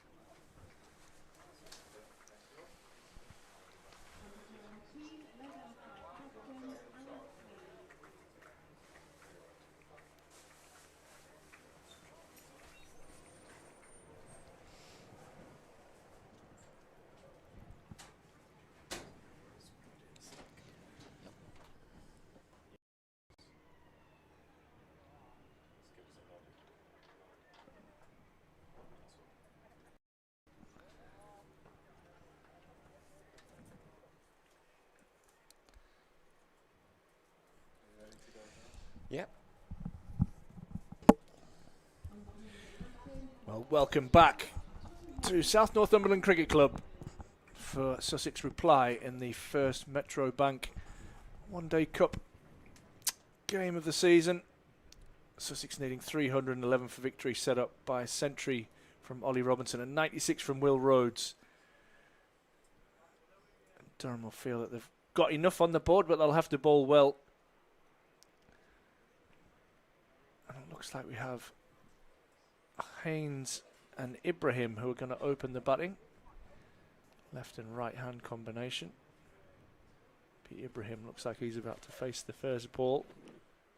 Cody Youssef with ball in hand from the park end.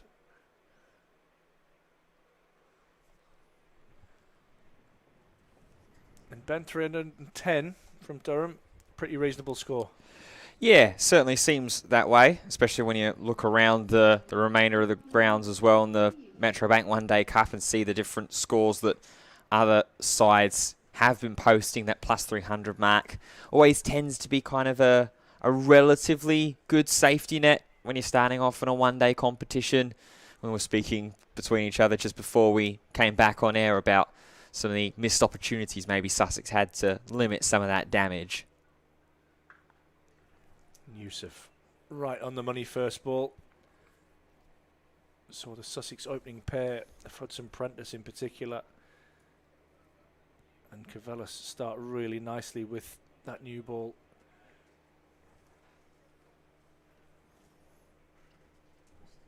If Durham can pick up a couple of early wickets, you feel that'll be key in restricting Sussex in their run chase.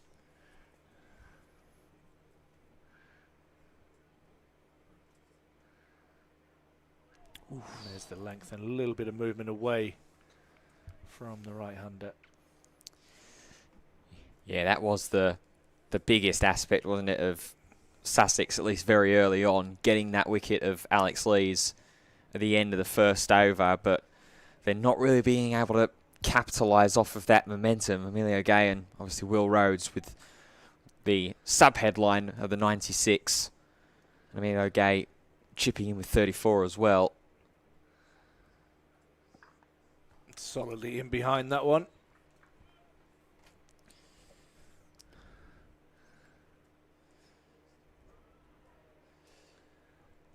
Yeah, just weren't quite able to carry on the momentum that they started off with. And also credit to Rhodes and Gay, who both didn't go back inside their shells after losing their captain in the end of that first over. Were looking to score, looking to play positively. Driven nicely back, but straight to the bowler.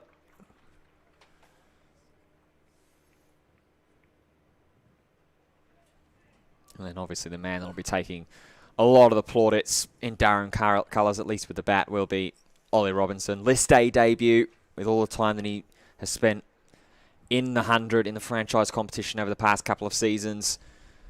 100 of 79, or maybe feel a little aggrieved that it's not a not-out score, but a century nonetheless on list day debut.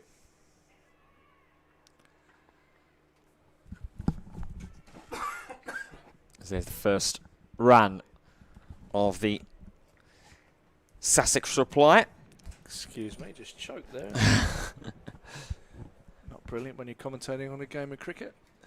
Ibrahim off the mark with a little tuck into the leg side. William Parnell's here watching. Russell Cutlet, William Parnell. Mention that he's here watching Durham. William Parnell. Oh, is he? Yeah. This will be one of the dangerous men that Durham will be wanting to dislodge early. Tom Haynes, highest run scorer in the 2024 competition by a long way.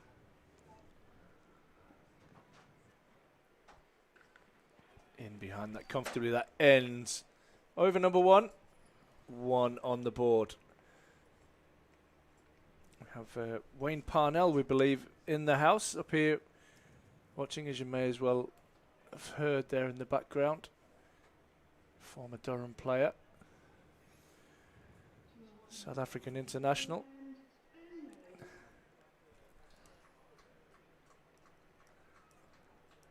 Ben Rain will take the new ball from the Grove end of the ground. Just a reminder, this game isn't at the Bankstones Riverside, it is at South Northumberland Cricket Club, an outground that Durham use on a regular basis. Lovely little crowd in, beautiful sky, lovely day. A little bit nervous after the storm yesterday, but all seems good. Rain goes towards the leg side there for Ibrahim, but there is cover. That's Hayden Mustard there with the compression sleeve on the right arm. Yeah, word certainly has got out, hasn't it, that Durham are in town, opening up the Metrobank One Day Cup campaign for 2025 as well. A fantastic crowd.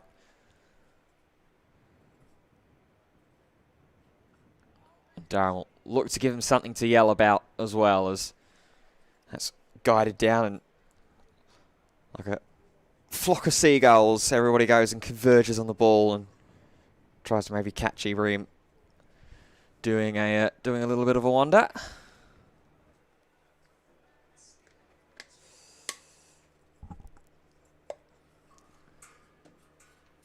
Really interested to see how Rain goes about his One Day Cup work as well.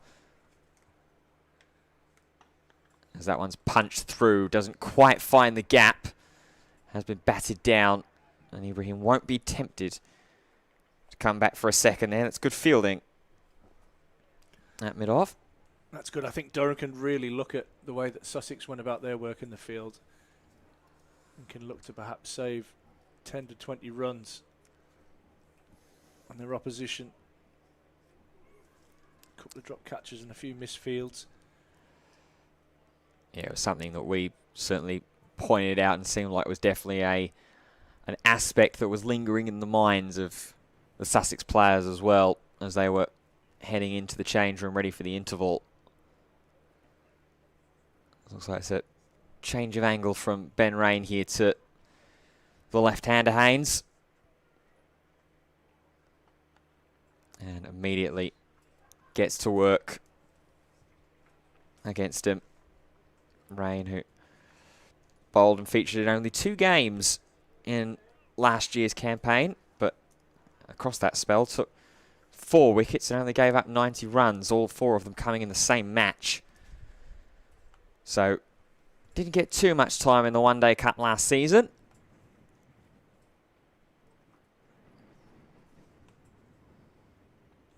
Oh, a little bit of an outside edge there. Makes its way to gate.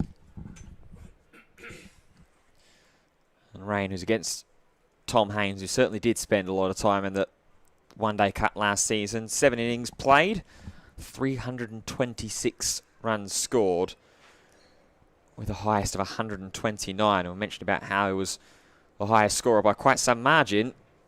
That margin was 99 runs. The difference between him and Tom Clark. As that one's slightly in the air, it's off the edge of the bat. It's going to erase away, it looks like there. Just going to get the one. And that will go to the end of the over. So just 2 runs from it. 3 for none. Yeah, similarly slow starts from both sides. Although Sussex haven't lost that early wicket. Durham losing Alex Lees in the first over. Could have lost him to the first ball of the game. I talked about drop chances. Let's put down in one of the easiest slip catches that you'll see. Cody Youssef is going to continue from the park end. Durham in search for early wickets, but also control in this run chase. Going to come round the wicket to Haynes. Oh, no, how has he not played that on? Inside edge onto the back leg and just trickling past the stumps. Yeah, there was a couple of deliveries like that in the Durham bat innings as well, where might have been a little bit fortunate to not drag that back onto your stumps. Whether that's just lady luck smiling down, or whether it's the instance of the pitch that we know has been quite bouncy. Been a lot in it for the attack. As it looks like there might be someone walking behind the sight screen here. A couple just having a little chat there, right on the edge of the sight screen.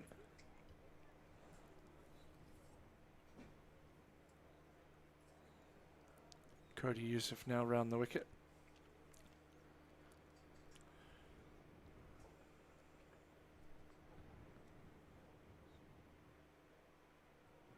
Short down the leg side. It's wides.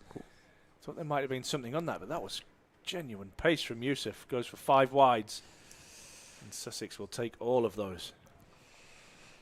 Yeah, my first reaction was there was a little top edge on that, and that's what's been the thing to carry it out of the diving leap of Ollie Robinson. Yes, he's only a small bloke, but the leap and the range that he can get with his dives is quite something. Spectacular catches we've seen him take in the county championship.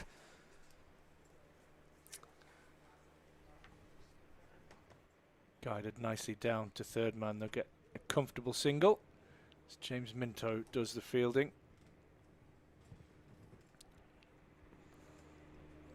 Interesting, Sussex only bowled 3 wides in their entire innings. So in one ball, Durham have bowled more wides. Yeah, and there'll be a little bit of frustration in that. Undoubtedly, we're wanting to try and win the battles in as many sort of statistics as possible. Another little inside edge, this time from Ibrahim.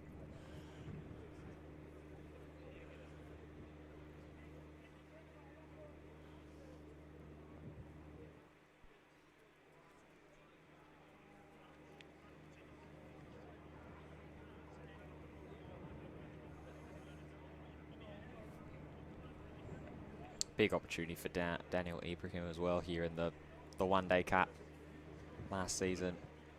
Batting 6 innings, only ranked 60. Captain Alex Lee's in play. It's a bit of a story for most of the batters that you're going to see for Sussex, not having the strongest one-day campaign last season. Go down the list that I've got here, only 6 players totaled 100 or more runs across the entire competition last season. Is there a glove? There is! Youssef picks up the first wicket. Daniel Ibrahim gloves it to Ollie Robinson, who moves his feet well and takes a catch. And Durham do have their early wicket. Sussex are 9 for 1. Just as I was saying a couple of deliveries ago about the strong vertical that Ollie Robinson has, being able to take some fantastic grabs behind the stumps. That's a lovely one there. Getting that little bit of deviation off the glove. Looked like it was just back of a length as well to create that reach, create that uncertainty. Daniel Ibrahim wanting to score quickly. He's not going to score anymore. Goes back to the shed for just 2 runs. It's just what Durham wanted, that early wicket. Sussex will need a partnership similar to the one that was offered by sorry, I'm just had my eyes averted to Lancashire v Northants. No result at Sedbergh. Match abandoned without a ball being bowled. That's a shame. Yeah, been waiting for any kind of sign there for quite some time about whether they were going to get planned away, but not to be.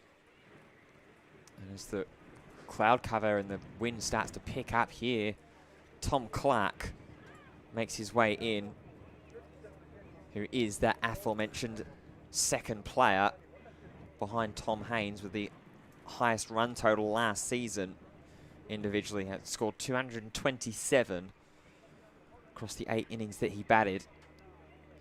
2 stylish left-handers.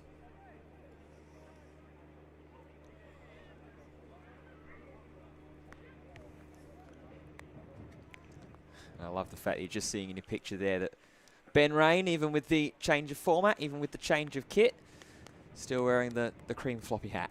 I tell you what, in this wind, it's not a great choice. Youssef hitting the bat hard, ends a wicket taking over. Sussex 9 for 1 after 3.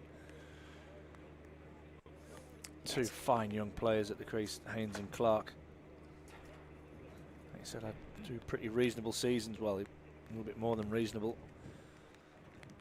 last year compared to the returns of the team. Yeah, they really were the stars and the standouts. John Simpson was the next highest scoring batter last season, 171 total across the 5 innings that he played. Then when you start going down the list, as rain comes in, thick outside edge, it's going to squirt away. Whereas a man all the way back there. So we'll just keep it to 1.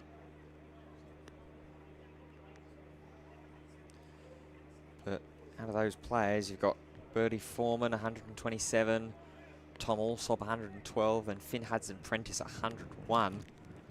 Ollie Carter would have felt slight shame to miss out on that 100 club. 99 total of the 7 innings that he batted in this competition last season. And drops off to the mid-70s. As Clark pushes one into the leg side. Great thing about this competition is you've got 2 experienced bowlers here in Cody Youssef, just blazing a trail in his international career, and you've got Ben Rain, who's been around and done just about everything in the county game. And you've got 2 youngsters in Mitchell Colleen, James Minto, and you've got George Drizzle as well. So it should be an exciting afternoon here. Especially if Rain continues on this tight form that he's starting off with. Yeah, he is really it's fair to say a county championship stalwart. Oh yeah. As Ryan Campbell mentioned earlier on, one of the brilliant romanticisms about a competition like this, being able to have some of those bright new youngsters, the deep and rich academy that Durham cricket possess, to be able to learn from guys like this, is trying to whip through the mid-off region. Bit of rain in the air. Yeah, well, I did mention about that cloud cover starting to darken and grey over a little bit. Just wonder whether this is last night's storm just trying to really make its presence known yet again. We've been mentioning all day about how the wind has been very, very strong. It's been causing a little bit of havoc with our camera equipment and other technical related items. This rain, like it might have took something off that one a little bit. What it'll do is get Tom Clark off the mark. I think it'll blow through quickly today. That wind is absolutely howling. Yeah.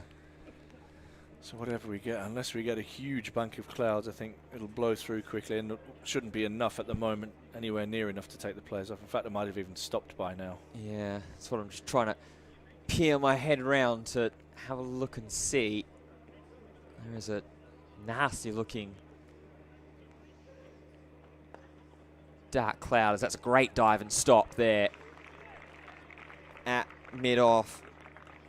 I think that's the captain leading by example.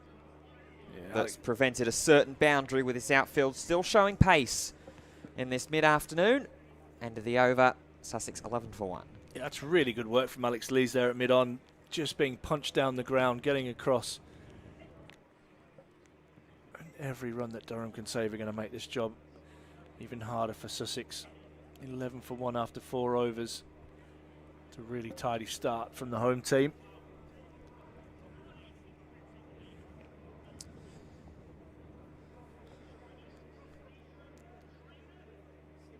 Oh, and that strikes him on the pad. Umpire Pratt says not out.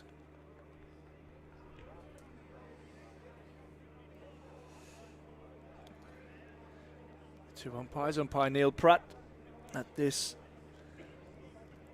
park end and at the square leg position. Umpire Michael Goff will be standing at the Grove end.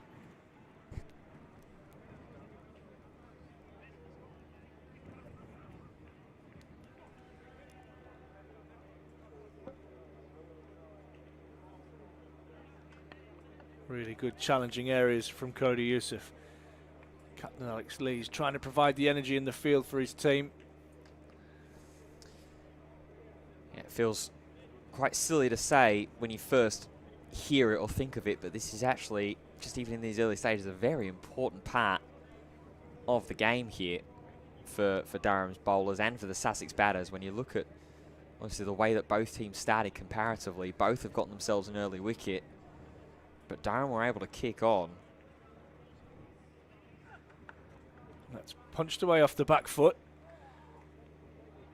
Colin Ackerman doing the fielding. We haven't seen that a lot today. The ball reeled in on this outfield. It's just a couple, as that one wasn't timed at all. Yeah, odd that how we've been saying about how quick the outfield is all day, and that one there just holding up slightly. Maybe it's just being helped a little bit by the slight little bit of drizzle that we've received overhead in Gosforth. This one is off the hip and tucked away nicely for a boundary. Leg byes, in fact, racing away. Fine. And again, Sussex won't be bothered how these runs are coming. No, absolutely not. Absolutely not. It's the exact thing that Durham need to kind of limit here at the end of the 5th over, which we are fast approaching here with Yusuf. Durham with 13 for 1. Sussex already surpassing that. Right back on the money there, Cody Yusuf. That's what I was alluding to about this early part of the game already being so important. Because Durham were able to rebuild and sustain with Rhodes and Gay combined. Durham here really need to either slow this run rate down to a true crawl, or get themselves another quick wicket and start trying to race through this batting lineup that Sussex have.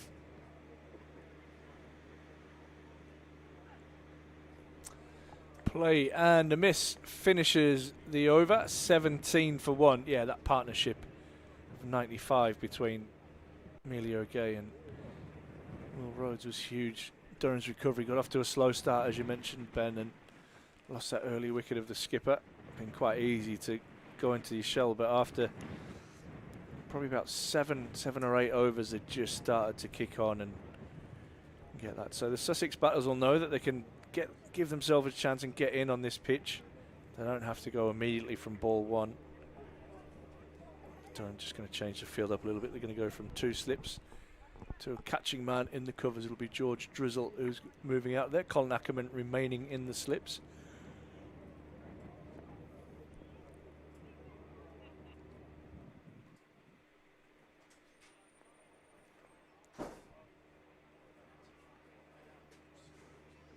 Rain continuing on and continuing as he always does to hit that strong line and length.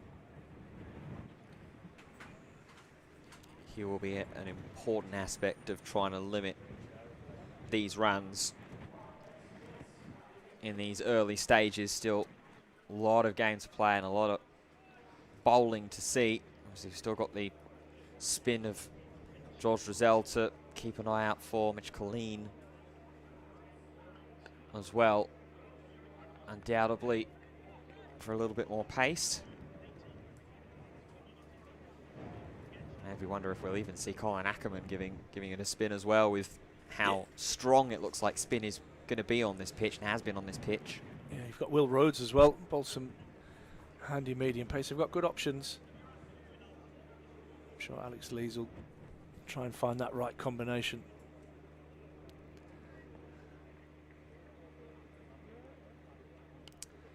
Little uppish, but safe for Tom Haynes. Managed to get himself through for a run.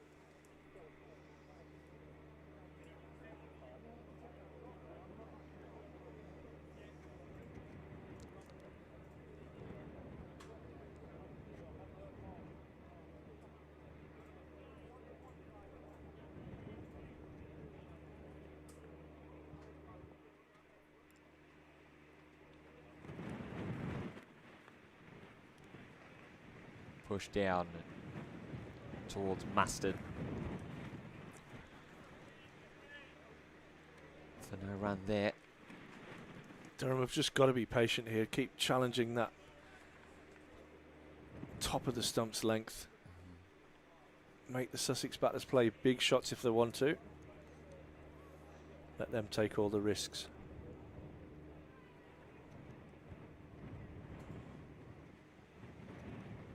That's up. Has got enough on it. There's man racing quickly back, but he's just managed to drop it in front.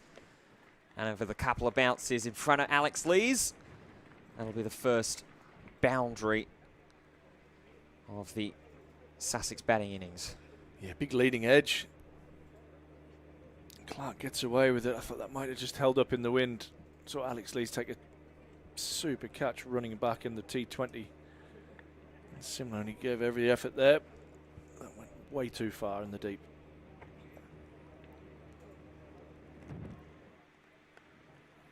And then playing a little bit more reserved on the return ball there from Clark. So end of the over. Just the 5 runs from it, but they're all add up. It's 22 for 1 after 6. Yeah, both bowlers going for just 9 off the bat.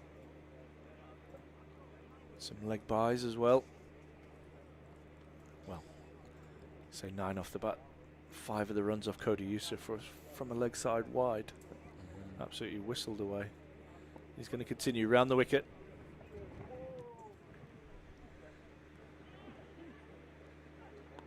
This is on the hip and tucked away out into the leg side. They'll pick up 1. And Mustard does very well out in the deep, and it's just a single. Yeah, intriguingly, at the end of the 6th over, both teams matching where each other were at. Durham were at 22 for 1 at the end of the 6th.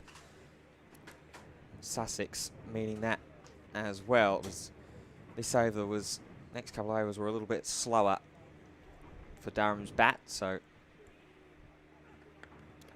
bowls will be one of the same. Great length. Yeah, and they did just sit in for the first, and it was kind of about the 8 or 9 over mark that the 2 left-handers really started to accelerate. So you can see a lot of similarities. 2 left-handers at the crease at the moment. Early wicket falling as well.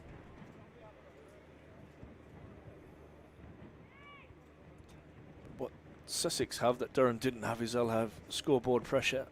They'll know exactly what they've got to get, and that required run rate will keep rising. It's full and driven beautifully through the covers for 4, just over pitching, and really nicely put away by Clark. Yeah, it's a lovely shot. Beautiful cricket stroke. Frustrating there for Yusuf's point of view. A little bit too much width there as well. So we'll allow Clark to just free up the hands through the offside and say thank you very much.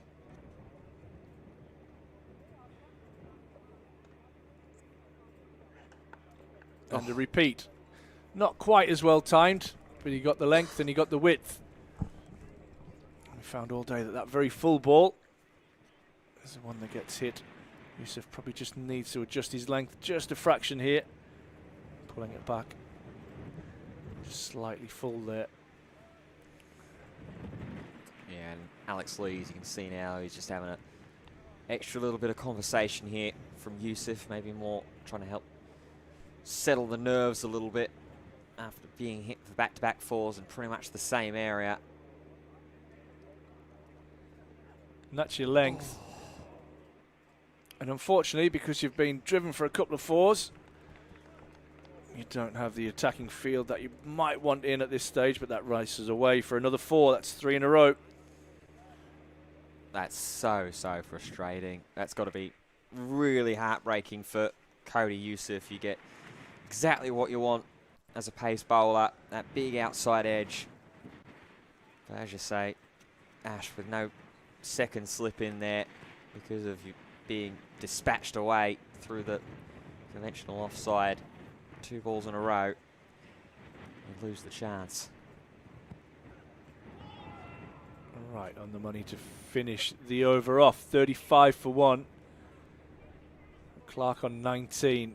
Haynes on 5. And again, following a similar pattern, a partnership developing for the second wicket.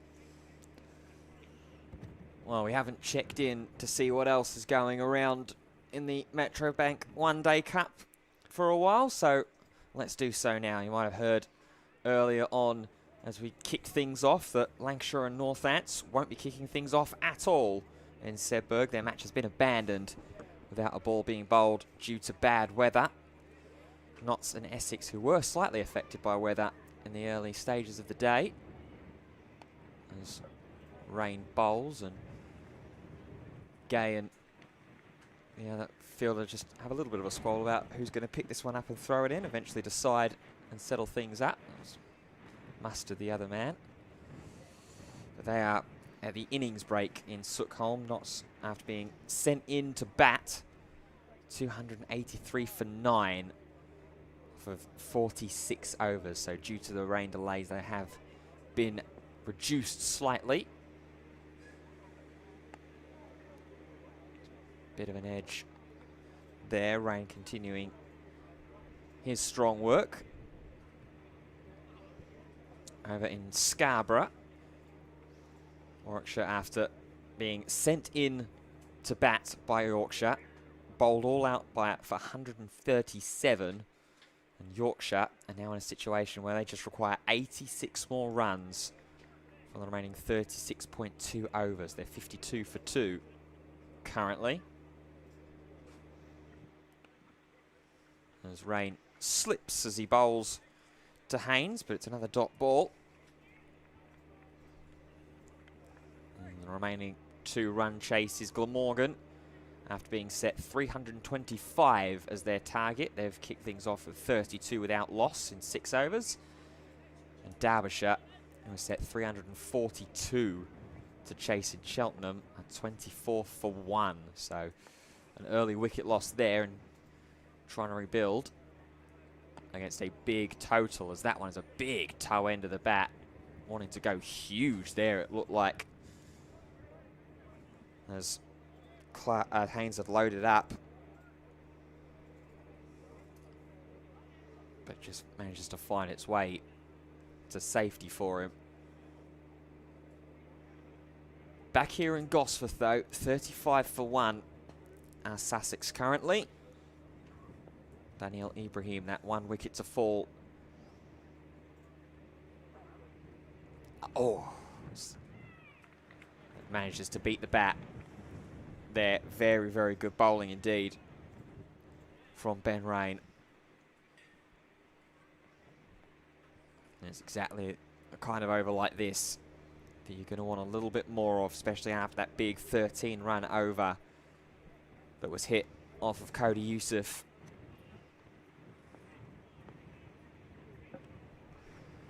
Final ball of the 4th Ben Rain over. And it will be a dot, and it will be a maiden. Important maiden from the ever-reliable Ben Rain. Sussex 35 for 1. I mean, the man is famous in Championship cricket for bowling maiden, so it's no surprise that I would assume that that's probably the first one today. I'm going to have a little double check. Certainly is for Durham. Hudson Prentice bowled one. Yes, right at the start of the day. Yeah. So that'll be, again, another, talk about a little statistical battle that'll take place. So George Drizzle's going to come on. Right arm off spin against the 2 left-handers. So gutsy move from Alex Lees in the power play. But we have seen turn and bounce, and we would expect George Drizzle to get bounce. I think he'd be at the 6'2", 6'3" mark. Yeah, and it's intriguing here because this is a little bit earlier than when Sussex decided to turn to their spin, and Jack Carson brought himself on. He bowled his first over in the 12th, and we're about to kick off over number 9 here. So Durham sensing something.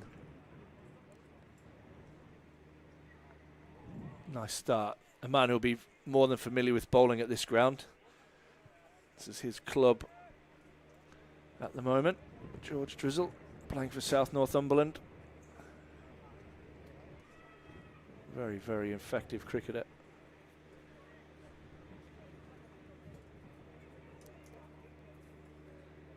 Just drags that one down, gets away with it.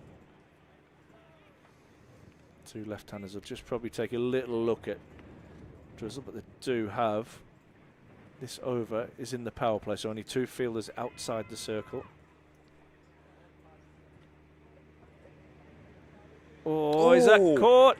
It is. It's juggled, and Ollie Robinson takes an excellent catch behind the stumps, and Clark has to go. It was fired through by Drizzle. First two a little bit slower.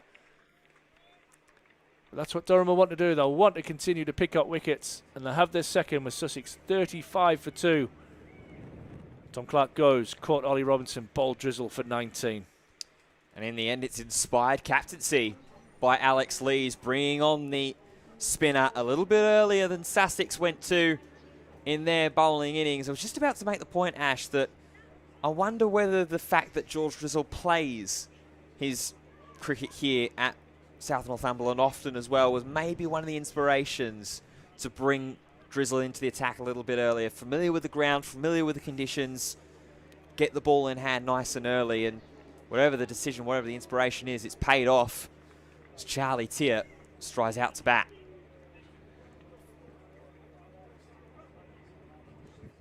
It's a big wicket. Two left-handers will also have been a huge factor in him coming on early.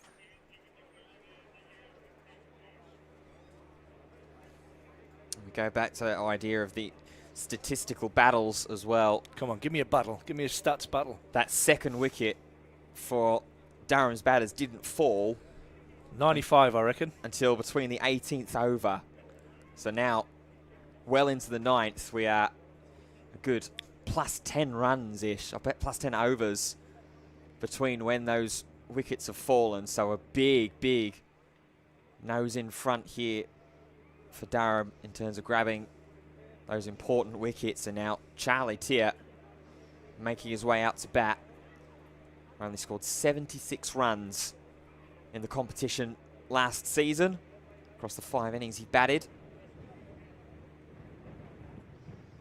He's going to be on strike. Drizzle's going to come over the wicket to the right-hander. And again, right on the money. Brilliant start for him.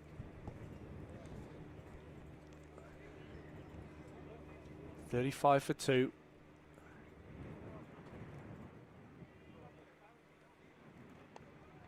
Taylor will get off the mark. Second ball.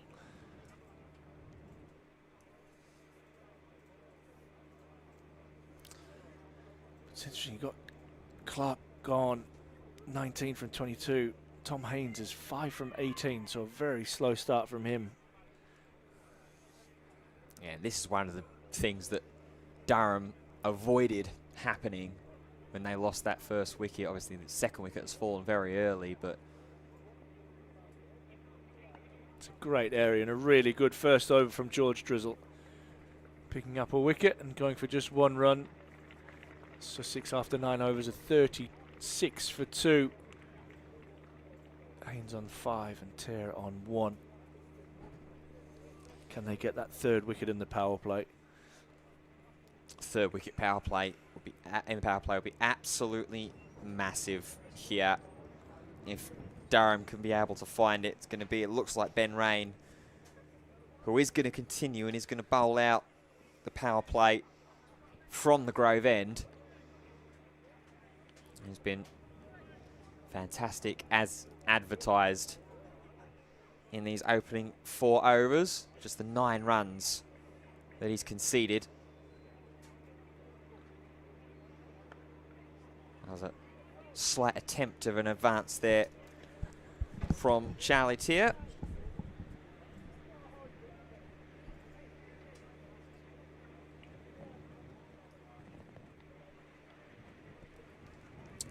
Go back to that statistical line, the comparison between the two sides and where they were at this point. As Rain bowls, and again, strong line, strong length. The end of the 9th over for Durham, they were 41 for 1. So they are 5 runs to the good comparatively at the end of that 9th over. They get to 54 after 10, was it? Yeah, it was indeed. 54 at the end of the power play for Durham.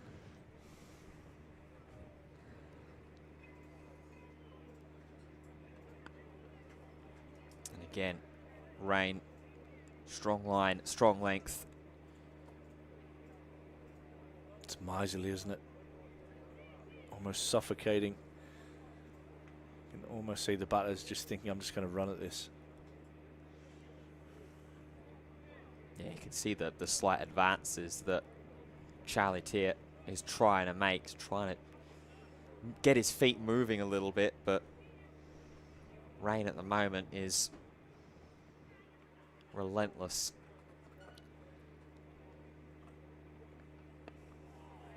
Again, just coming off the edge of the bat, just feeling around at the moment. It's so good from Rain. He knows that the batter's advancing, so he's just pulling his length back just a touch. Still hitting the splice of Tier's bat. Don't be surprised if he slips in a bouncer here as well, if he keeps walking at him. He loves a bouncer, Ben Rain. Probably bowls more bouncers for Durham than any other bowler. That one not the bouncer. That one just was maybe dragged a little bit further back of a length again, as Ash was saying, seeing that Tier is trying to advance slightly down the crease. Just not giving Charlie Tier the purchase at the moment. Last ball to come, and the last ball of the power play. It's a swing, but it's straight into a fielder on a bounce. So it's another maiden over for Ben Rain. It's the end of the power play, and it is a huge foot in front for Durham's perspective. And the power play, 36 for 2. Yeah, and that run rate is just pushing up towards the 7 per over mark already as we enter power play 2. Excellent bowling from Ben Rain. Back-to-back maidens. Like I said, something we see a lot of from him in championship cricket. Not so often in white ball.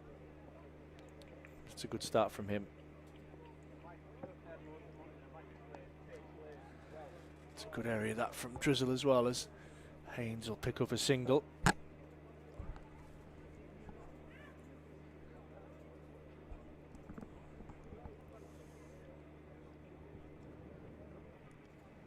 Yeah, there is also the aspect that we didn't really just see him too much at all, Ben Rain, through white ball last season. Only 2 innings bowled in this competition. Yeah, he nicked off to the 100, didn't he? Yes, he did. Not sure he played. He might have played one game in the 100, but he did disappear.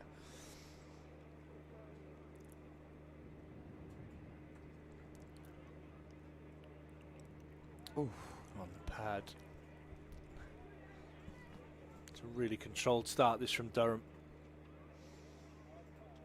That's what they'll do. They want to keep chipping away, bowling tight, picking up wickets, keep putting the pressure more and more on to this Sussex batting lineup. Tier using his feet now. Yeah, I wonder whether Charlie Tier is just starting to get a little bit impatient, maybe. Tried to free his feet up against Ben Rain in the over before. Really good use of length. Drizzle really attacking the top of the stumps. Difficult to get down the pitch too.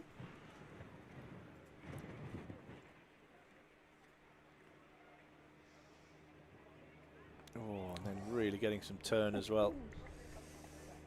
This is nice. I wonder if we're going to see Ben Rain continue, or whether we see one of the youngsters in Colleen or Minto have a crack from that Grove end.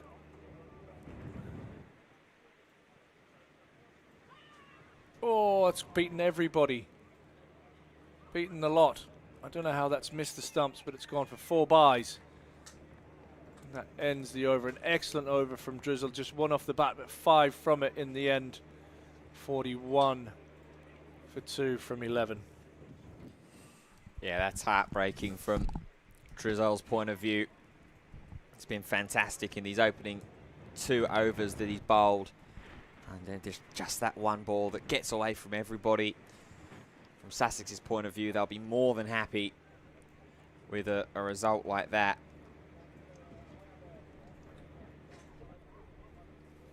End of the 11th over for Durham. They were 61 for 1. So 20 runs ahead and a wicket in hand. And compared to where Sussex batters are now, there's still plenty of game to play. We're just a fifth of the way through the Sussex batting innings, and they've still got wickets in the shed. And it is going to be Ben Rain that is going to continue on bowling from the Grove end. Just wants a little couple of finer adjustments in the field before he sets off. 2 maidens on the bounce so far for Rain. And that one thuds out towards the offside. That is mustard with the compression sleeves. That was the one that was just being readjusted, funnily enough, before that ball was bowled. Just watched a replay of that, Ben, of the 4 byes. That's actually missed leg stump off the bowling of Drizzle.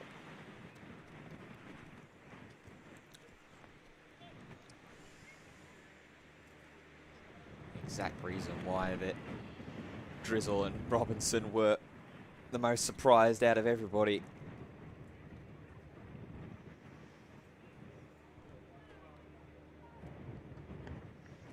Rain against Tier, defending again.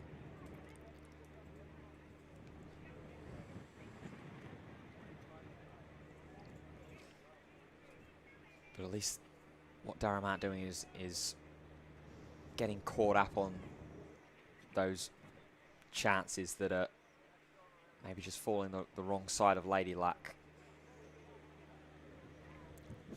Been clean in the field and tight in the bowling so far as Tier tries to advance. And there is my point.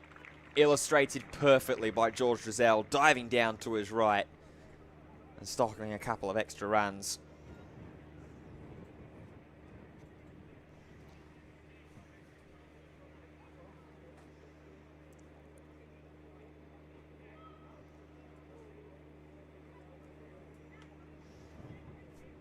Might have saved 4.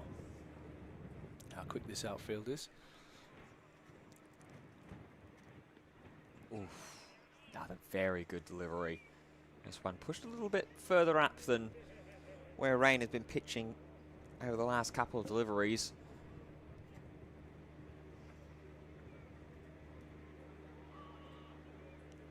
Just feel if Durham can continue on this pressure, that half chance will come, whether it's through batter frustration, sending one into the air, or getting a good delivery rewarded.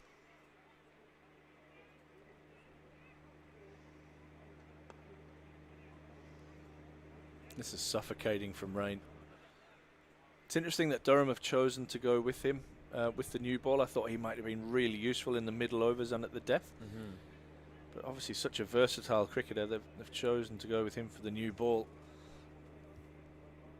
And although he hasn't taken a wicket, he's only gone for 10 runs with 1 ball remaining in his 6th over.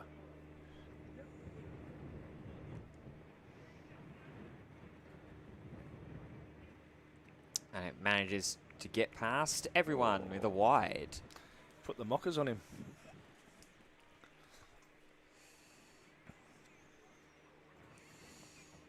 Just about to say that it was another clean, good-looking delivery and a good finish to the over, but rare slip in the radar. We'll have to bowl this one again.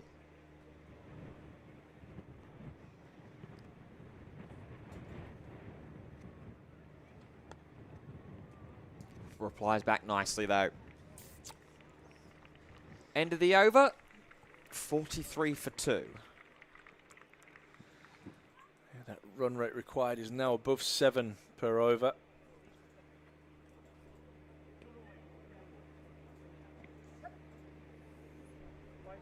Charlie Tier. I think the word in the trade is chewing them at the moment. He's 1 from 18. Wow.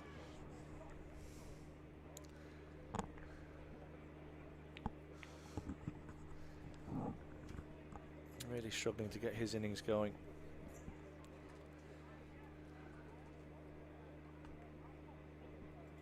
Rain nice and tight. I love the depth of the field here, really looking to attack and prevent them getting off strike with singles. This is aggressive from Durham.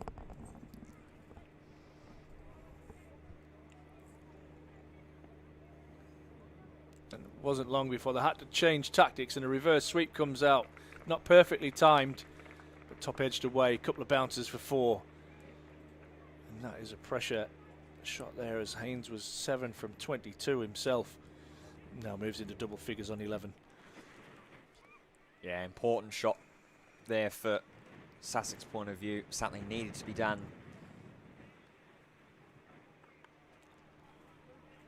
to try and help alleviate some of this pressure.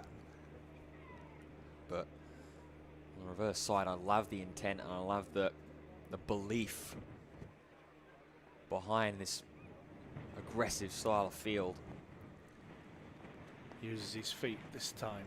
Hits it nicely down to Cody Youssef at long on. He'll pick up another single. I actually think the sweep shot on this pitch is quite a difficult shot to play. I think he's deliberately tried to hit that one in the air because of the bounce. So Will Rhodes out sweeping, trying to control one. Hit it flat out to deep square.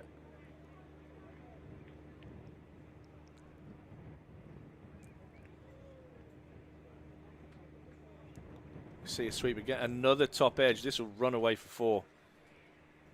Like I said, difficult to control. Charlie Taylor won't mind one bit as he picks up his first boundary.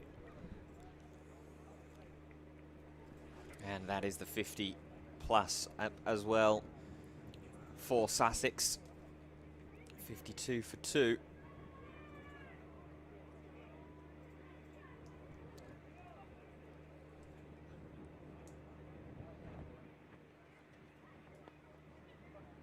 Really good work from Lees there. I think that should have been a single from this pair, but just suffocating him a little bit in the ring there. Really good. 52 now. Sorry, 53 for 2. Oh, I was right, wasn't I? 52 for 2 from 13. Doubted myself because I should have got a run.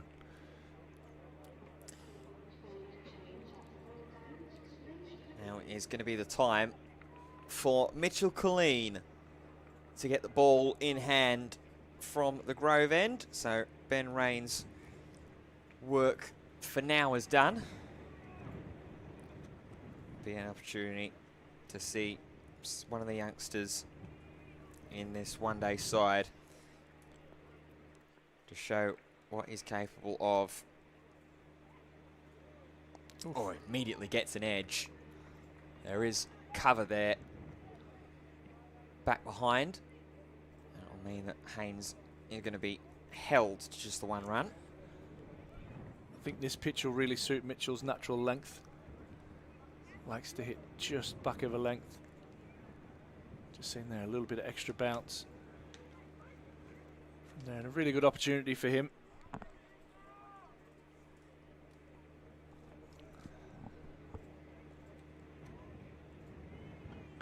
Oh, swat and over the leap of Emilio Gay.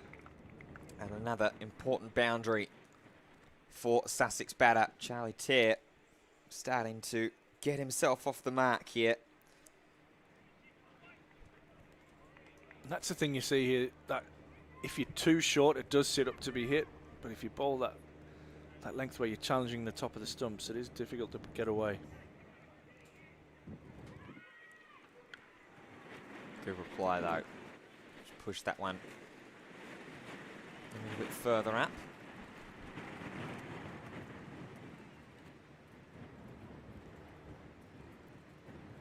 I think someone like a Will Rhodes will have a big part to play in this innings as well. Tall release point, good changes of pace.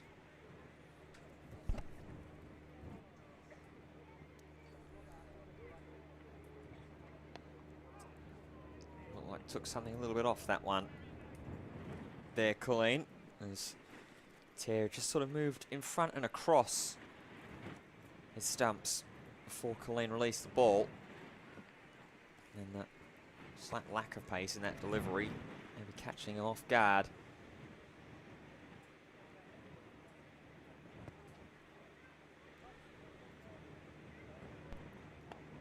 That's the length, right there.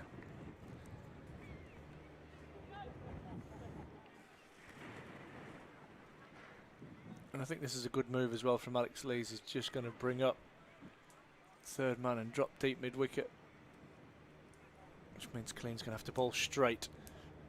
Can't afford to give any width.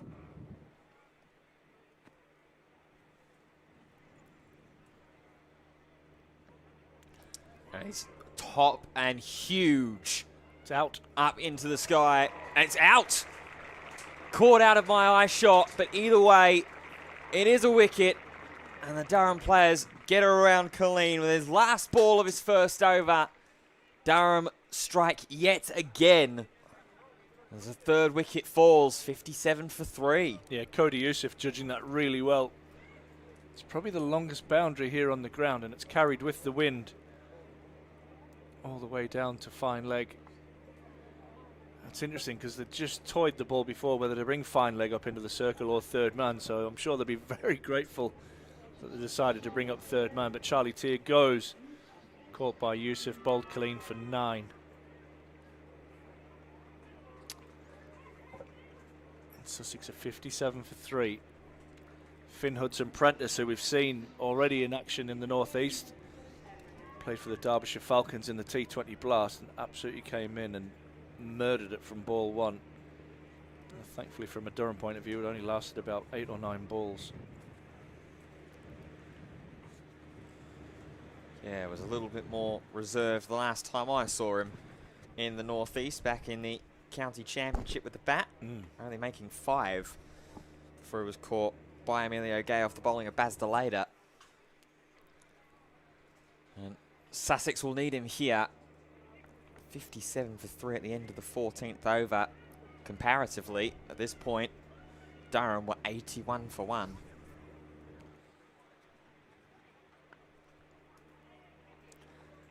Loving the energy from the skipper there. Fielding in close, making sure that Haynes has to do something big to score runs.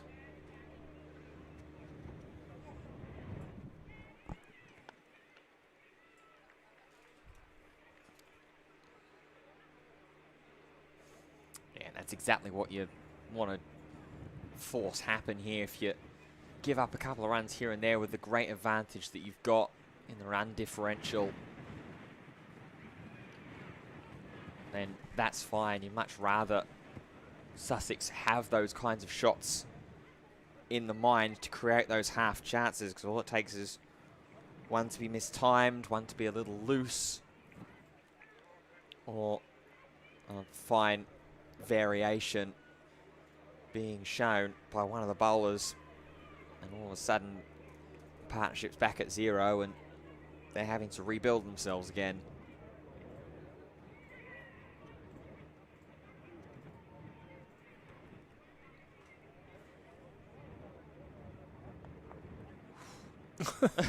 First ball, getting the reverse sweep. Yeah, respect the confidence there from Finn Hudson-Prentice.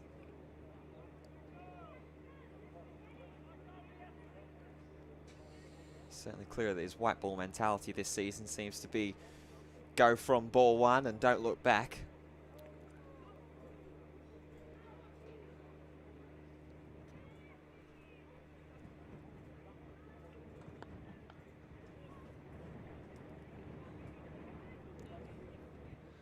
To be fair to him, what he's done by playing that shot, he's made the field change and he's now given himself an easy single down to long on. So it is a risk, but it's good batting as well.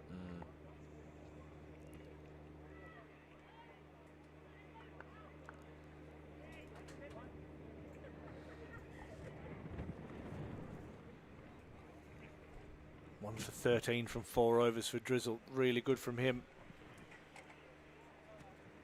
So good options left for Captain Alex Lees. You've got, if he wants to go spin, he's also got Ackerman as an option. He's got the left arm of James Minto, and he's also got Will Rhodes. And Cody Youssef as well, a little bit later on as well. He opened up the bowling with 4 overs for that last of his spell was a little bit more on the expensive side from the park end. Killeen will continue from the Grove end though. Hudson Prentice again try to advance. Try to be positive here, but Killeen and the Durham bowling attack have been doing well to continue this hold and this pressure that they have on the game at the moment. Sussex still requiring 252.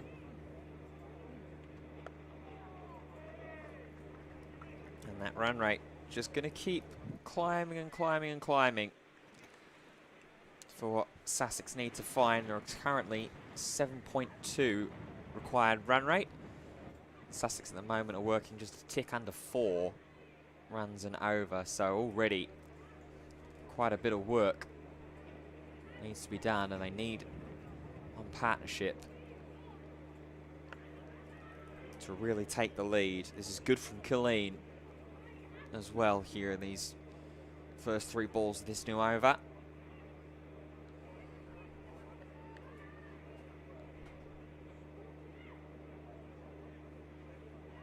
Can sense something coming here from Hudson Prentice. Not a man who likes to be tied down. And there he tries it. Advances, sets off quickly. Direct hit maybe, but rain was quite a way out. Hudson Prentice scurries through. Gets himself off strike and maybe gets himself back into a position where he can sort of calm himself down maybe a little bit. Has been wanting to go from ball 1, rightly so. As that one crashes into a pad. You can just sense the frustration from Haynes here.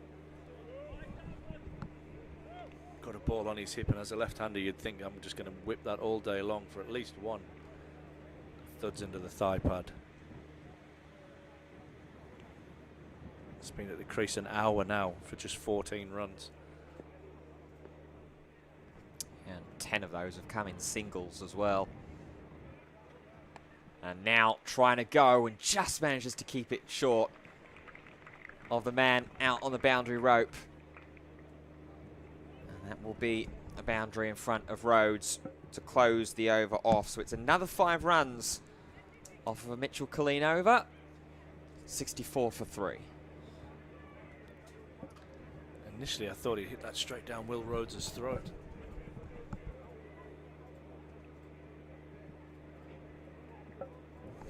But a much needed boundary for Sussex.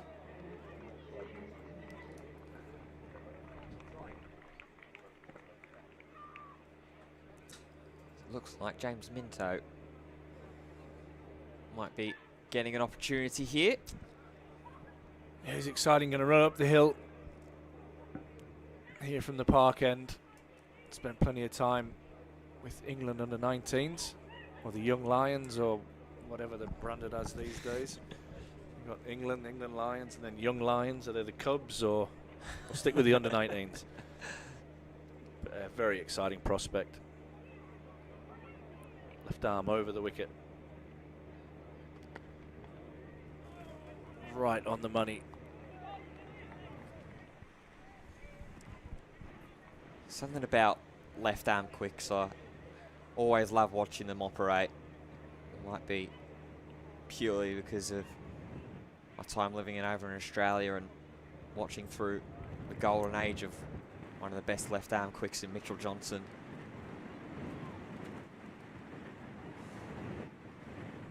No, he's given a wide there, umpire Pratt. I was just thinking, has he walked across his stumps enough for that not to be a wide? But yeah, there's a lot to like about this young fella. He's can bowl at probably the mid to high 80s. There'll be more to come from him as well. I think he's just 17. He'll develop his strength. Might not get much taller.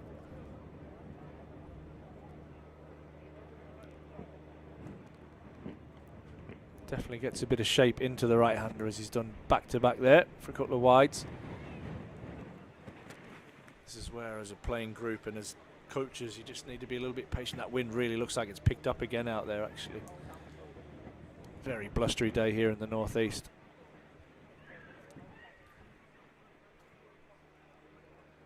Bit of ability with the bat as well. This one's driven nicely past mid-on, and that will go away for 4. Lovely shot by Hudson Prentice. I wouldn't be surprised if slip comes out here and they just reinforce that leg side field a little bit, with Minto getting a bit of shape back in. But nicely timed. Yeah, that is one of the dangers, obviously, as well. When you've got someone steaming in with some decent pace, there'll be a couple extra clicks on this as well, likely from... Another wide. Yeah, this is the nerves and the adrenaline showing, I think, a little bit here from Minto. Getting that opportunity the first time with the ball in hand in a list A competition this season. Wanting to impress, knowing that Durham are, by the numbers at the very least, ahead in the game. Oh, and that one cuts Hudson Prentice in half. It's a round of applause from his skipper. It's what you need as a young man. You need to feel that you're backed. You need to feel loved. Things are not going to go right all the time. He's learning. He's learning on a pretty big stage. There's a few thousand people in here watching everything that he does. I'm sure he'll go on to even bigger and better things than playing for Durham.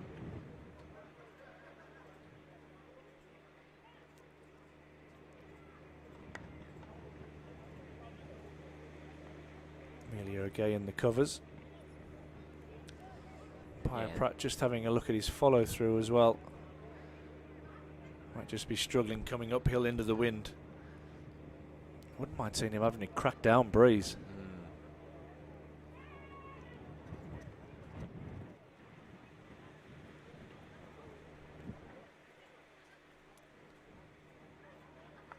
Oh, I thought he dragged it on. He's dragged it off the toe of his bat.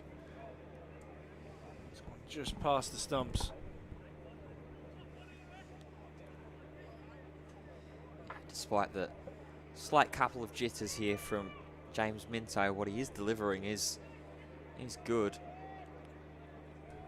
Certainly not feeling phased at Hudson Prentice advancing down like he did a couple of deliveries ago.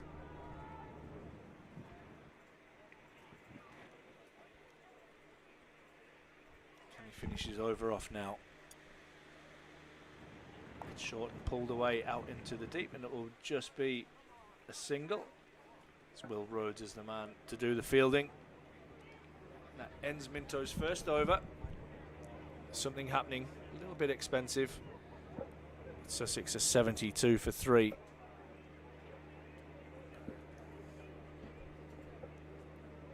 Yeah, one of the more expensive overs from a Durham bowler in this innings.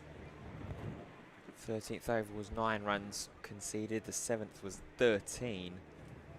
So third highest individual over total conceded there for a Durham bowler in this innings, but when you consider 3 of those were wides, and there'll be time to clean that up as Finn Hudson Prentice cleans up that delivery there from Mitchell Colleen. Lovely piece of timing. Will get themselves a boundary. They're starting to get a little bit of a rhythm here. It feels like, particularly Finn Hudson Prentice. That's his second boundary of the day.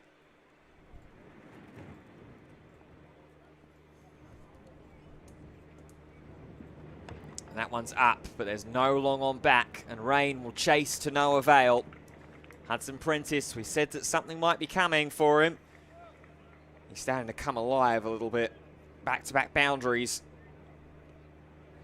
Dangerous player. Very, very exciting stroke maker.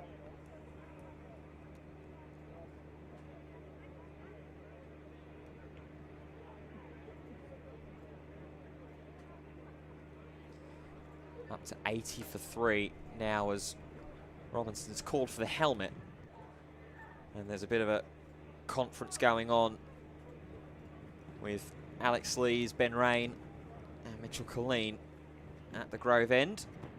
Robinson has come up to the stumps.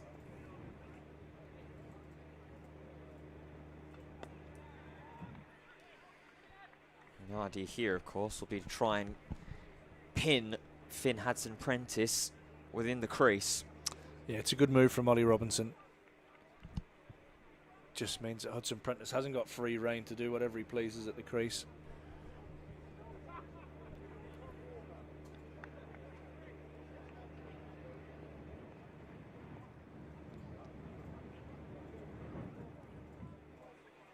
Oh, beats that very, very nicely. Swing and a miss.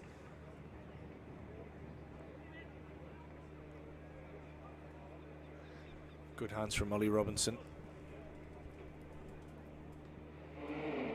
Kept a little lower as well there on Hudson-Prentice. A little lower, a little quicker. I should say Robinson with the safe hands behind the stumps. Minto now coming up into the circle.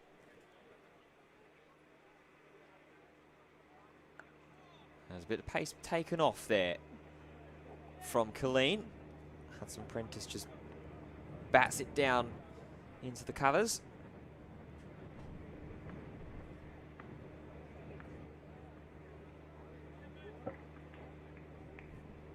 Seemed to grip in the surface, that one a little bit. Good change up from Colleen.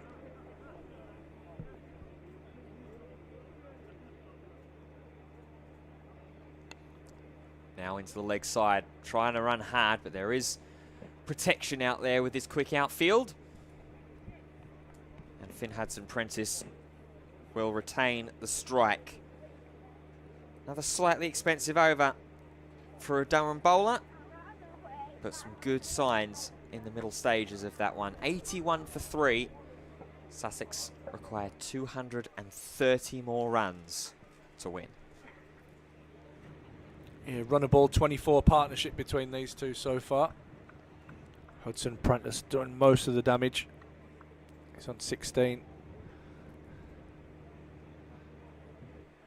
Haynes, who's been there from the very start, is on 18.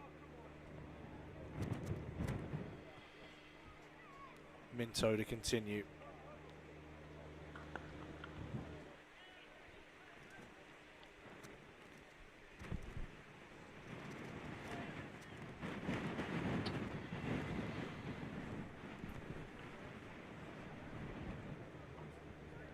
This is where Sussex can maybe start to get themselves back in the game. We mentioned about how important that one partnership can and will be. Nice short ball, but it's given us a wide. Umpire Goff at square leg.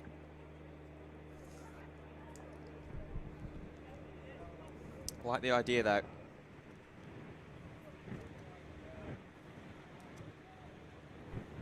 Like the idea, just try and show the Sussex batters a little bit of something different. Show that you're not afraid to try that as a young player. Punched off the back foot out to deep square, and it'll be another single. Slip still in place. Lee's still looking to attack.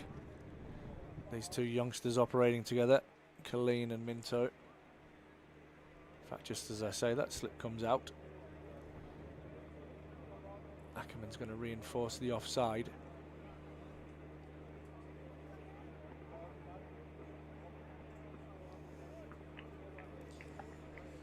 It's difficult here because you're still facing that left-hand, right-hand combination in the middle at the moment. Minto through with a full ball.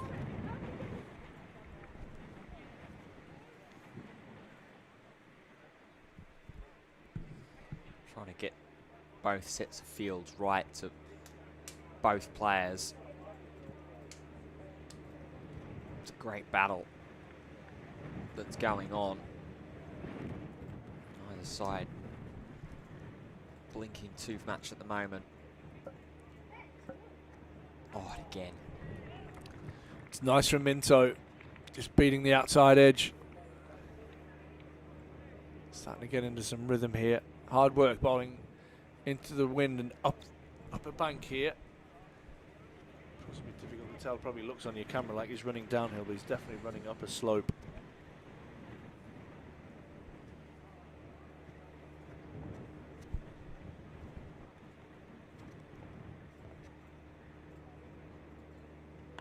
Full toss, not punished.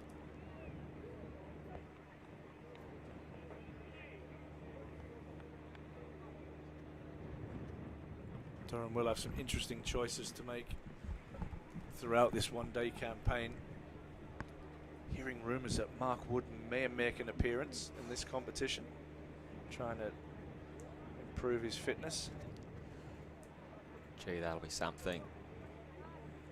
Get the wild thing firing at Chester Street. This is carved away down to third man, but it's one bounce down to George Drizzle on the boundary. And that will end the over. Sussex 84 for 3. Yeah, only 3 runs off of that over, despite it being there being a wide bowled in it. Still good size, and it's still control that's being exerted here against the Sussex batters. At this point in the Durham batting innings, Durham were already in the hundreds, 102 for 2 they were, so still hanging on to a decent run differential here at the moment, but Finn Hudson-Prentice is looking to start to get supremely active, and Tom Haynes is starting to score here and there as well. That differential can soon disappear, as that one's popped up, and it might just get all the way as well. Lees is going to give as much chase as he can. Or just beat the ball there. A smattering of applause around South Northumberland.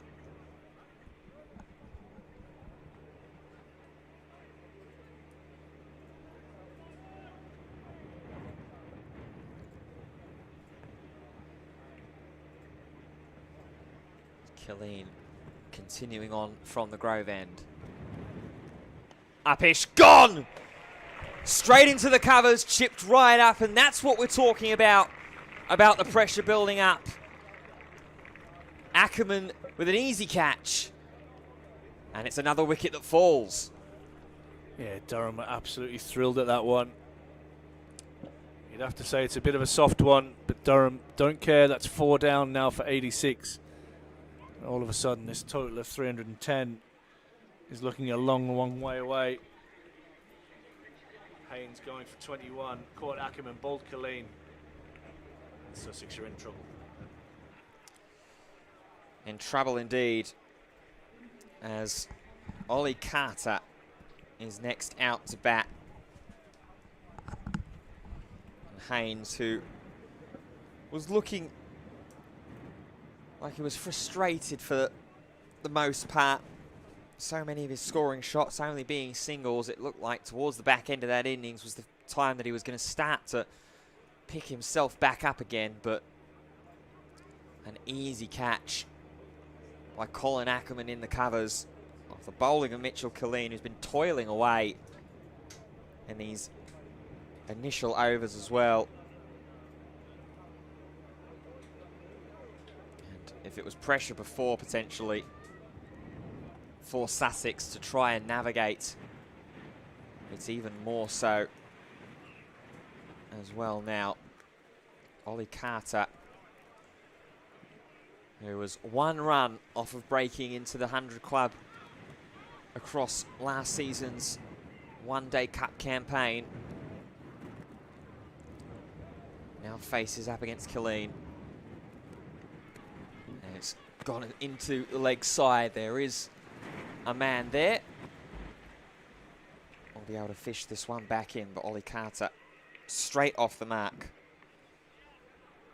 It's going to take somebody to really kick Sussex into some drive, into some gear. We thought Finn Hudson-Prentice might be the one to do it, but he has been somewhat stifled And with Ollie Robinson coming up to the stumps yet again, this has been part of the reason. There's a lower delivery this time, retrieved by Giselle.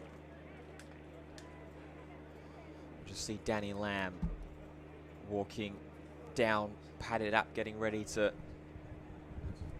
enter into the fray as the next on deck, it looks like.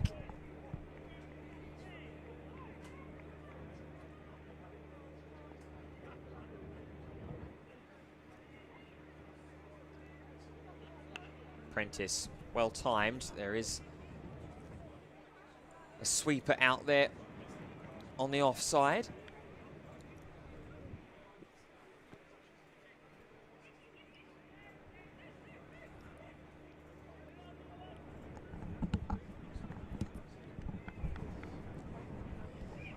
Been a strong over here from Killeen. 2 wickets to his name already. And that's a great way to finish.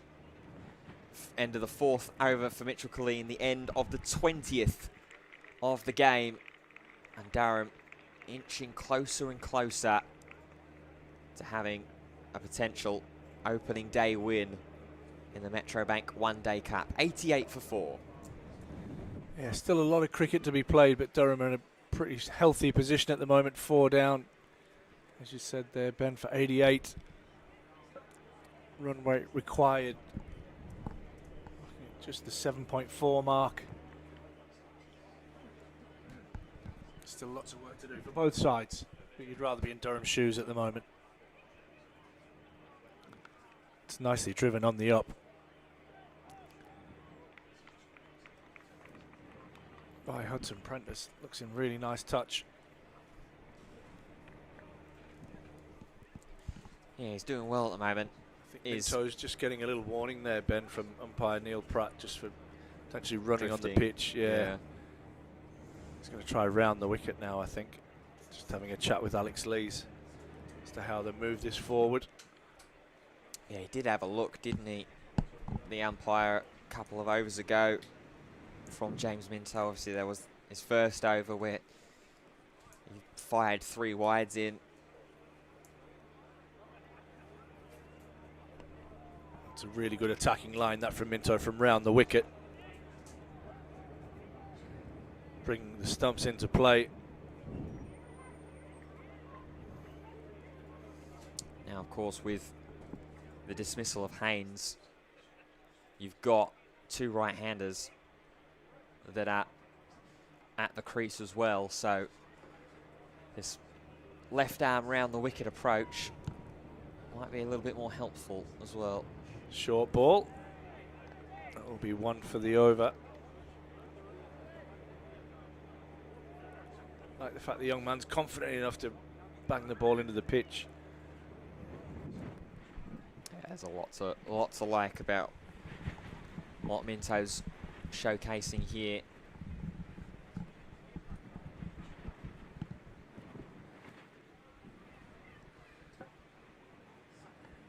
Hits a splice of the bat and they'll come through for a single. Alex Lee's doing the fielding. 90 now on the board. That rate required, just pushing the 7.5 mark now for the visitors. And you feel that a lot of this lies on the shoulders of Finn Hudson Prentice.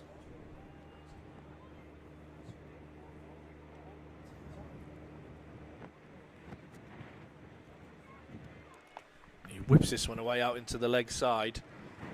Some work to do in the deep for Will Rhodes, who gets around and keeps it to 2.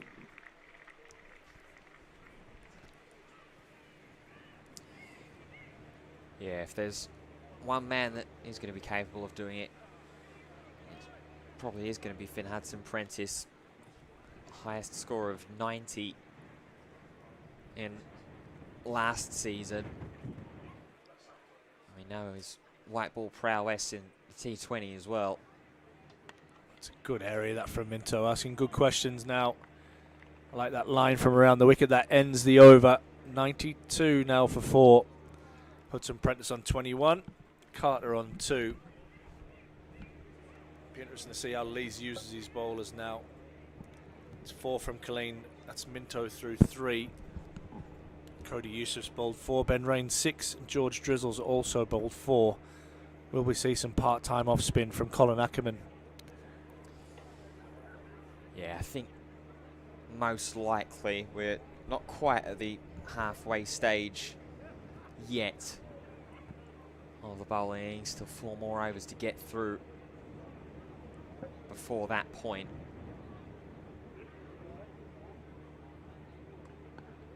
As Colleen continues from the Grove end.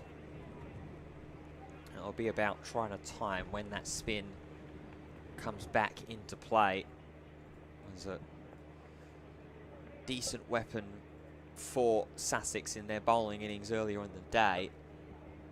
Haven't seen it too much for Durham just yet. Although the spin does represent 1 of the 4 wickets, managing to dismiss Tom Clark after being caught behind. So wouldn't surprise me if in the next 4 or 5 overs, say, we start to see a little bit of spin back into the attack, whether it's Drizzell or whether it is part-time spin of Ackerman. Also still got Will Rhodes, who hasn't bowled a ball yet.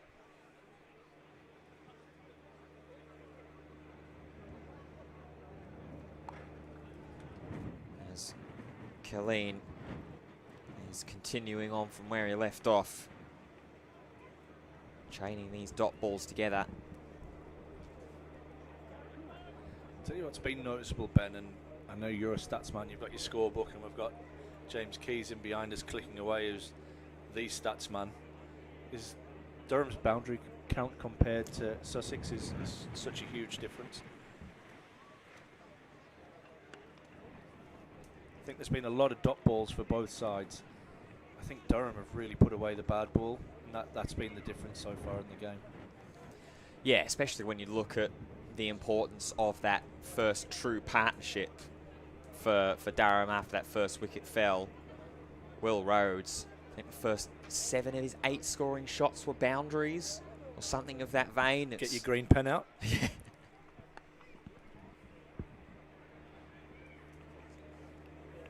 I actually love the fact that you score. My brain capacity doesn't work that way.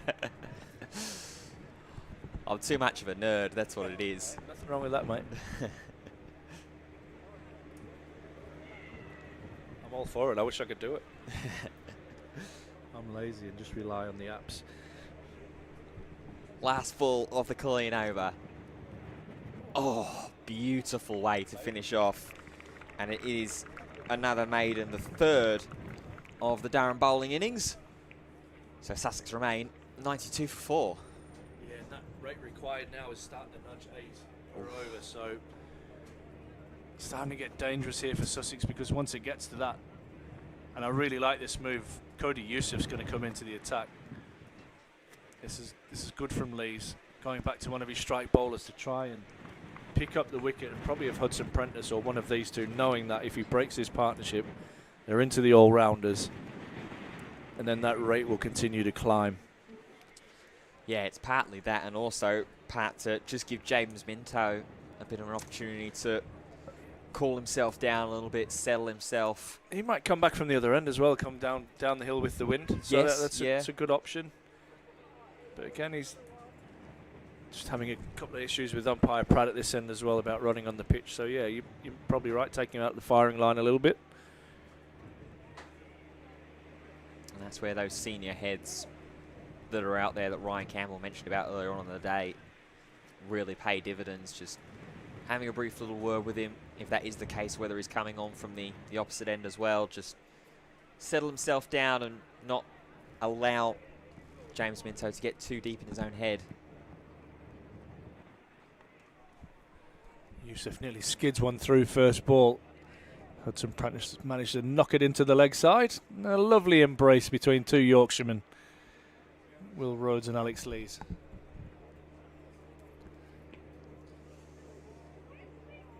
those Yorkshiremen, they'll be happy with the home county performance as well. 92 for 4 they are at the moment in Scarborough after Warwickshire's 137 all out. I tell you what, I don't think, well, Leasy especially won't care one bit.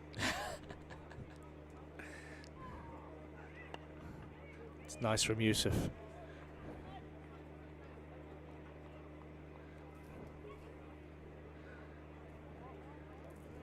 It's a good, lovely afternoon here in Gosforth.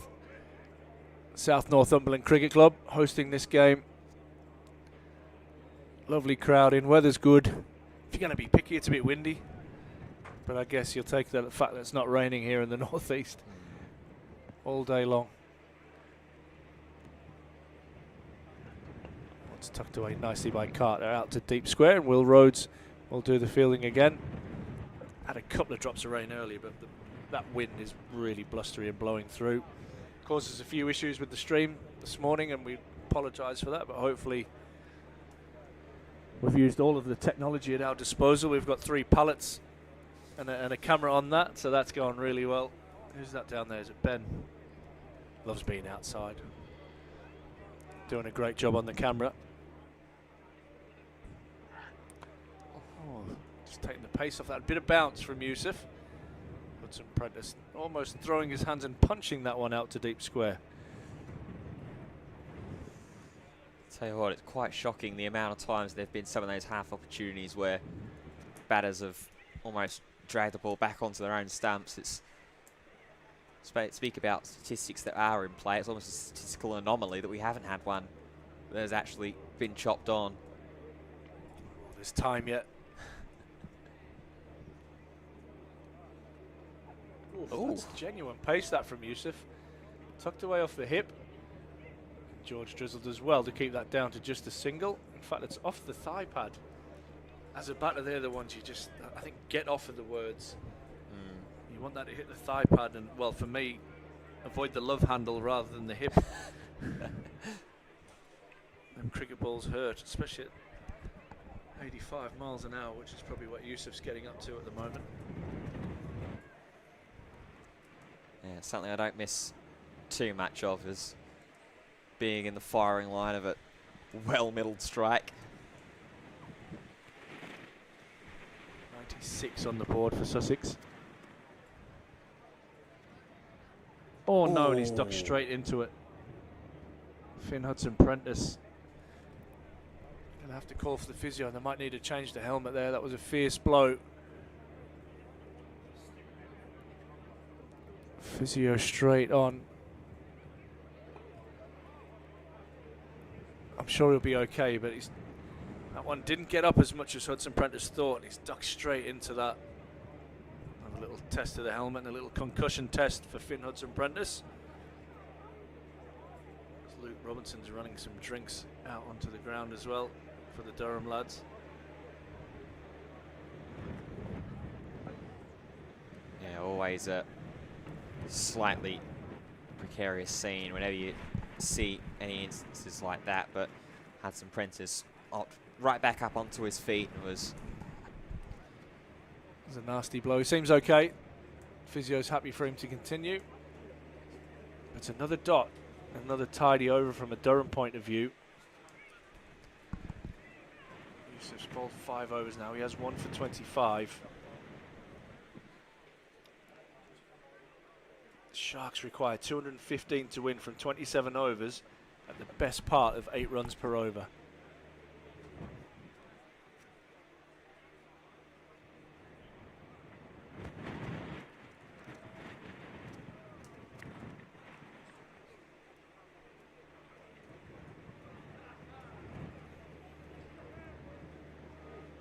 Oh, Colleen continues. Half an appeal.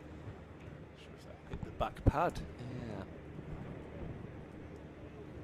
Fired straight back down. It has hit pad. It's been given his leg byes, but not enough to convince the umpires that the appeal was of any kind of value. So Sussex tick up to 96 for 4. just see here as well that Ollie Carter is now starting to advance a couple of steps down the crease in those first 2 deliveries. So I wonder whether it would be worth Ollie Robinson donning the helmet for him as well as Finn Hudson-Prentice.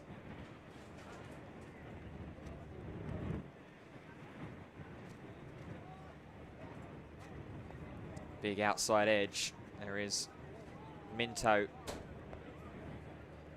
down there.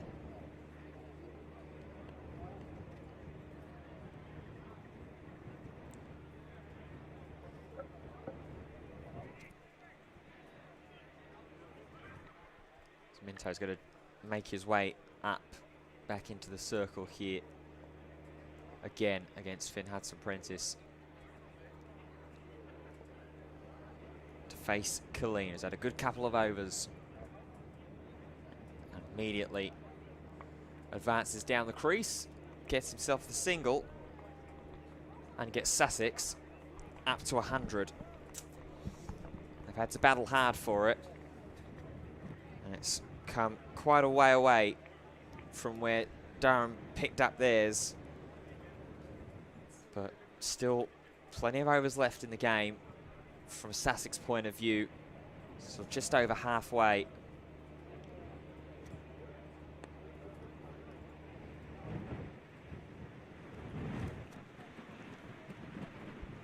But it is going to take one of these 2 batters to start going a little bit more expansive. Yeah, 211 still required for victory here for Sussex. Last ball of the 24th over.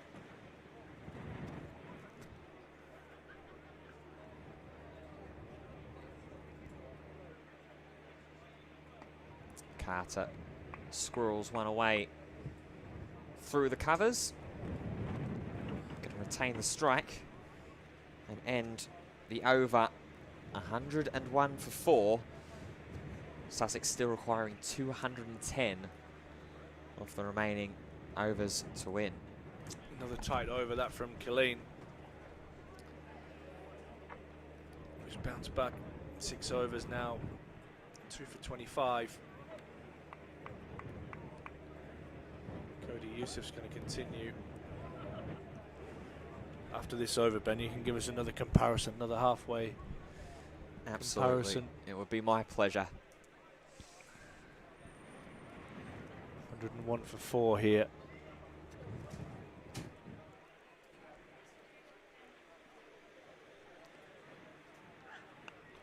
Carter up tall and defending. Good pace that Yusuf's been able to generate at the start of this second spell. We talked a little bit with Ryan Campbell around the new batter coming in and taking responsibility. None of the Sussex batsmen have done that since they've come to the crease. I mean, Carter's now 5 from 20.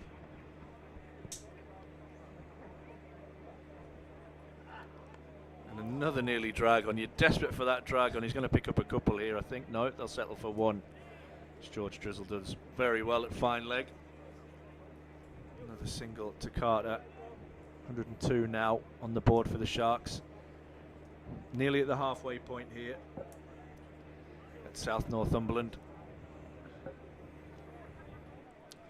Yeah, and going back to that incumbent batter point that Ryan Campbell made earlier on, you're right, it's just that the mentality it's just something's off. Can't quite place my finger on it. There is quality within this batting lineup. Hudson-Prentice up tall, trying to drive. I think Durham's fielding from the very start has been excellent. I think picking up that early wicket as well, and I think they've got a little bit more experience in their bowling lineup when you look at Ben Rain and Cody Yusuf compared to what Sussex have. I'm not trying to say that this game is over, but just trying to give a bit of context as to where Durham have started really well. And then George Drizzle's come on and bowled nicely, and then that's been followed up by Mitchell Colleen. So there hasn't been a lot of let up for this batting lineup. That hits the pad, and they'll get through This is an inside edge. I think it'll be a leg by. It's almost been suffocating from the Durham bowlers and the Durham fielders. I think Alex Lees has used his bowl as well. His field placements have been excellent. And maybe Durham's score of 310 is well above par. Yeah, that is certainly the potential as well. See, in the early parts of the season, opening day today, so. Oh, good bouncer and helped on its way round the corner. Every now and then, Yusuf just slips one in that's a little bit quicker. Using his experience, new to the international stage. Absolutely over the moon to see him back. Really nice young fella. Making his way on the South African scene. Getting some international cricket. Unfortunately, that meant he had to leave us, but I'm very, very pleased to see him back in blue. And I know he was absolutely thrilled to come back to the northeast. He's found a home already. Oh, finds the leading edge. That puts us at the halfway point here, ladies and gentlemen. 103 for 4 from 25. The players are going to take a drink. Finn Hood's apprentice is on 23. Ollie Carter's on 7. And Durham are right on top. And as promised, at this point in the game, Durham were 134 for 3 at the halfway stage. So a plus 31 run differential with 1 extra wicket in hand as well at this point. So a very, very strong showing here from this bowling attack. And you talk about the pressure that has been put on and that strong early start. I think quite a lot of that credit has to go to Ben Rain and the decision to have him with the ball in hand early on, conceding in those first 6 overs in order 2, 2, 5, back-to-back maidens, and then 2, with only 1 boundary being given up during that time as well. Been very, very strong from him, and then the supporting cast around him. Obviously, Drizel getting a wicket inside his first over. Killeen, wicket inside his first over as well. Yusuf with a wicket in his second over. So it's been early strikes for each of the bowlers individually. Minto, the slight outlier, but we can understand that one. And then the continued pressure to chain all of the dot balls together. It's been very, very impressive from a bowling standpoint. Yeah, I mentioned it earlier that, I mean, dot balls were pretty high for both sides, but only 11 fours halfway through this innings for Sussex. And I think I don't have the stat, and I'm not going to even try and get the stat, but I reckon Durham will have doubled that count by the halfway stage. Yeah, well, I mean, even you look down at Will Rhodes' individual scoreline, he hit 13 fours in his innings, and there's 105 balls, so. Got James Keys, the man. Durham at the halfway stage had hit 20 boundaries. There you go, so there we nearly go. double.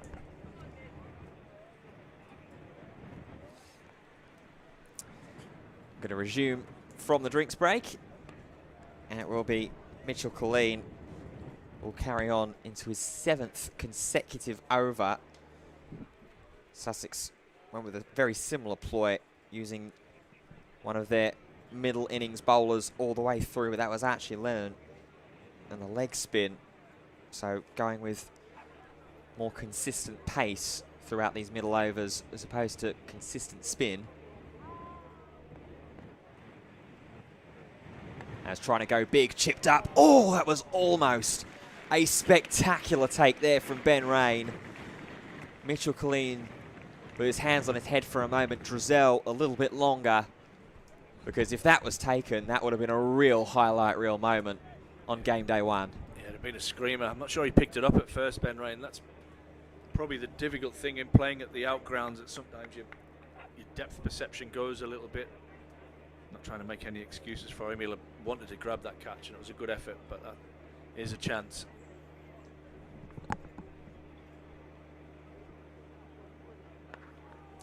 And straight back into the action, straight back in. So firing these in quite low is something I've been seeing from Mitchell Killeen. He might be bowling cross seam, so he might just be getting that natural variation of the seam off this pitch.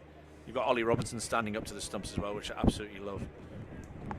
Yeah, it's certainly not a criticism by any stretch of the imagination. It's good. I love the difference in vertical variation that Colleen is getting here. Oh, that'll sting. That will sting. Straight through the hands of Colin Ackerman. But it took the pace of the delivery off of it and allowed Alex Lees to come back around and retrieve. But the hands well and truly thrown at that one from Finn Hudson-Prentice. Yeah, a couple of his fingers might have their own pulse at the moment. That was it ferociously, and I mean, it's a chance, but man, it's a 1 in 10 time you catch that.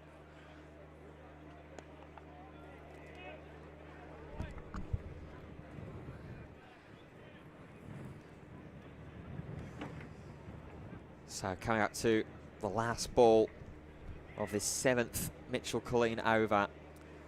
Sussex 105 for 4. Finn Hudson-Prentice 23 off 35. Ollie Carter 8 off 24.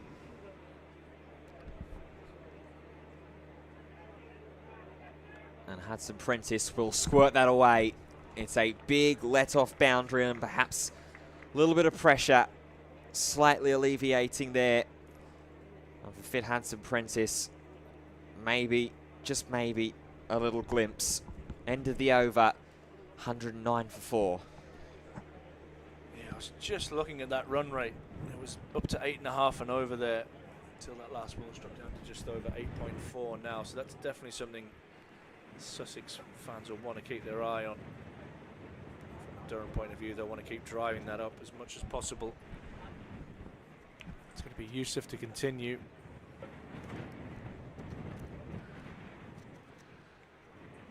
And basically it looks like Sussex are going to have to pick a bowler that they're really going to target here.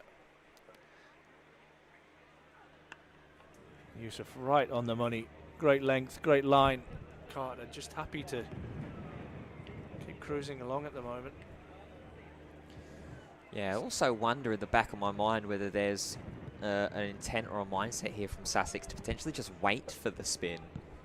And that's maybe why the spin hasn't returned back into the bowling attack here.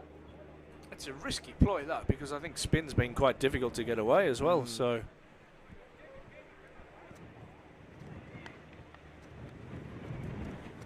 nicely driven, and again the Durham fielders are in tight, so if the runs were flowing as a fielder, you're probably sitting on the 30-yard circle, and that's probably a single. Because they're not going for runs here, they're able to squeeze.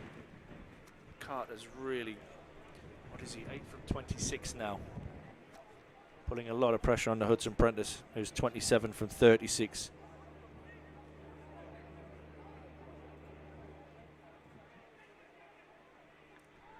Doesn't get up as much as he thought. There's a bit of a mix-up and a run-out attempt.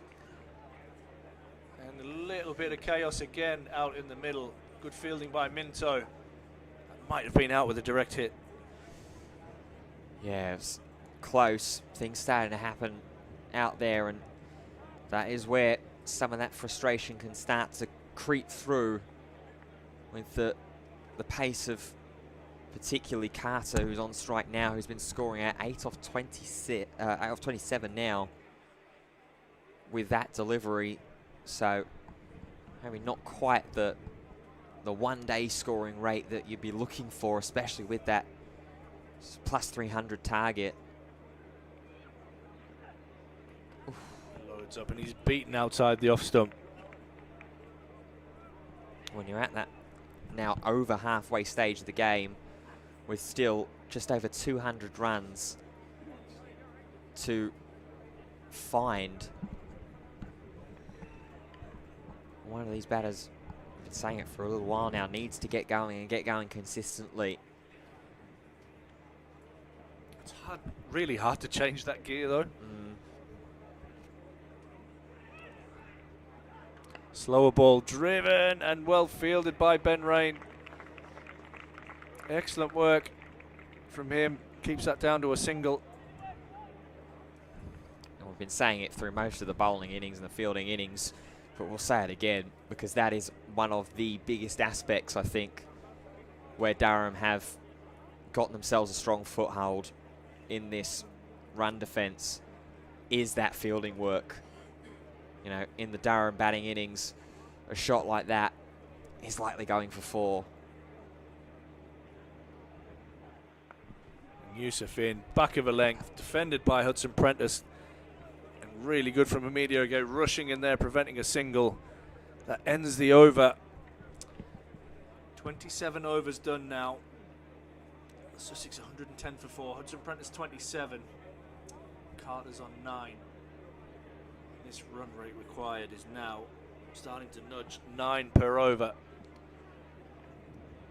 And it really escalates quickly from there. So Durham got a stranglehold on. They're going to have a little change of bowling. Mitchell Colleen is going to come off. Really nice spell from him. 7 overs, 2 for 30. Had a couple of really tough chances dropped off him in the last over. And now a bit of a change. We're going to see James Minto have his chance down the hill and with the wind. It'll be interesting to see now whether Drizzle comes into the attack as well and they get rid of Cody Yusuf for now. He's bowled 7. They might save 3 of his overs for the death. So good options here for Lees. But his bowlers are backing him up.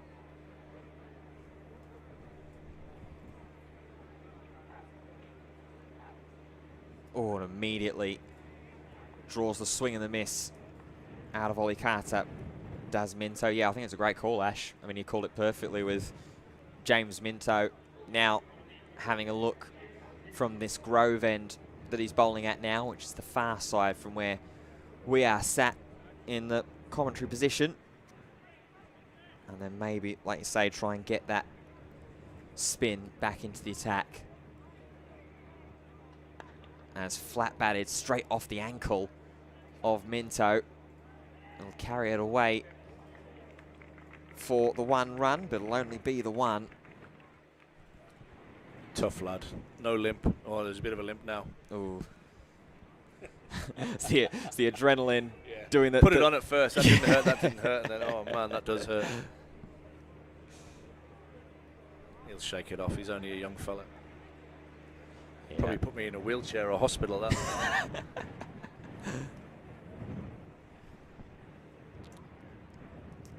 Getting it. An extra couple of words of encouragement here before the ball gets back to him. Charges in again. Ooh. Oh, that is huge from Flynn Hudson-Prentice. Well, we're expecting and waiting to see which of these Sussex batters was going to go. And Hudson-Prentice goes bang. New balls, please. That is a monster. Well, we've been Over the net, over the houses, out of the ground. New ball required. That's as big as it gets. Yeah, and it's going to be George Drizzell. You can see there that's on case retrieval duties. We've been saying for quite a while now, haven't we, Ashley? We've been slightly expecting something to happen from Finn Hudson-Prentice. And James Minto, just as he clocks one off the ankle, insult to injury added on, and he gets dispatched away with ease for an incredible 6 over the leg side. And now umpires Goff and Pratt will have a conference of their own, while there's also a bit of a bowling and captaincy conference going on at the Grove end as well. That's not a bad delivery from Minto. That's just been picked up and hit. Probably a bit of premeditation there. But he got all of it. That's a nice thing sometimes as a batter and playing on these grounds. He's hit that with the wind. He's probably hit that the best part of 100 plus metres, and it looks absolutely massive on these grounds. Well, believed the ball was selected there, but just a little bit of a change of mind, wanting to have a reconfirmation. So while umpires Pratt and Goff do that, in fact they've just finished confirming the decision, we're going to have a little quick check into the rest of the grounds and where things are at in Group A. Glamorgan requiring still 159 runs from just over 22 overs against Hampshire's 325 target that they set. 166 for 6 though, so they don't have too many more wickets to play with. Derbyshire certainly do still have a few to play with.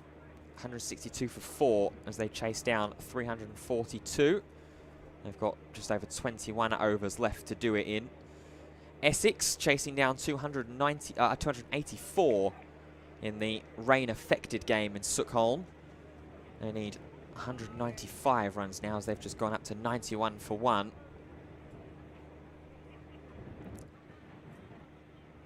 As we restart here, that is going to be a wide with Finn Hudson-Prentice trying to stretch for that one. That'll be the one thing. If Durham are looking at perfection, they'll be a little bit disappointed with the amount of extras so far. That's probably the one blip on the book at the moment. Yeah, absolutely. The wides being the premier suspect. As Hudson-Prentice advances again. Good dive there. Ackerman once again in the covers, leading by example as one of the senior players in the side. But yeah, I think a large amount of that can be attributed to just the pure adrenaline, I think, from a young player like James Minto. And it always is tricky from a left arm quick as well to get that radar located. As Hudson-Prentice chips one in the offside, one bounce and 4. He's starting to pick up some stride. Yeah, and that's pace on the ball. That's what maybe Minto can do, is run in and maybe try and take some pace off it. That his greatest asset is his pace and swing. But that's not always going to work for him, is it? You know, as he goes through his career, he's going to learn new skills, new times to bowl these skills. This is a great opportunity for him to learn. But George Drizzle is going to come back into the attack. I promise I didn't see him warming up. I love Alex Leeser's thinking. This is probably a period of the game where they're going to put their foot down, and I think Drizzle is one that can take a wicket here and really bust this game open for Durham.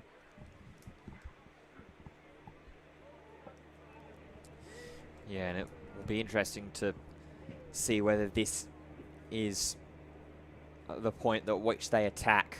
I had that small sneaking thought in the back of my head a couple of overs ago about whether Sussex were just trying to bide their time and wait till the spin came back into the attack so that they could go after Drizzle and Ackerman. We're about to find out, Ben. We are indeed. It will be Drizzle against Carter first, though. Gets across and sweeps, but he'll find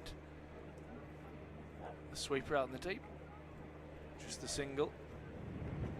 And this is the battle. This is the one, I think. Hudson-Prentice v Drizzle. Yeah. I think it'll be one or the other. Yeah, and seeing that, Drizzle's having a conversation with his captain here, Alex Lees, directing some traffic and trying to see what the best way is going to be to counter this expected attacking mindset from Finn Hudson-Prentice, hitting 10 off his last 2 scoring shots. One of them, that big 6. He's going to have to bowl the ball into the pitch here. He's going to come round the wicket, in fact. I like that move.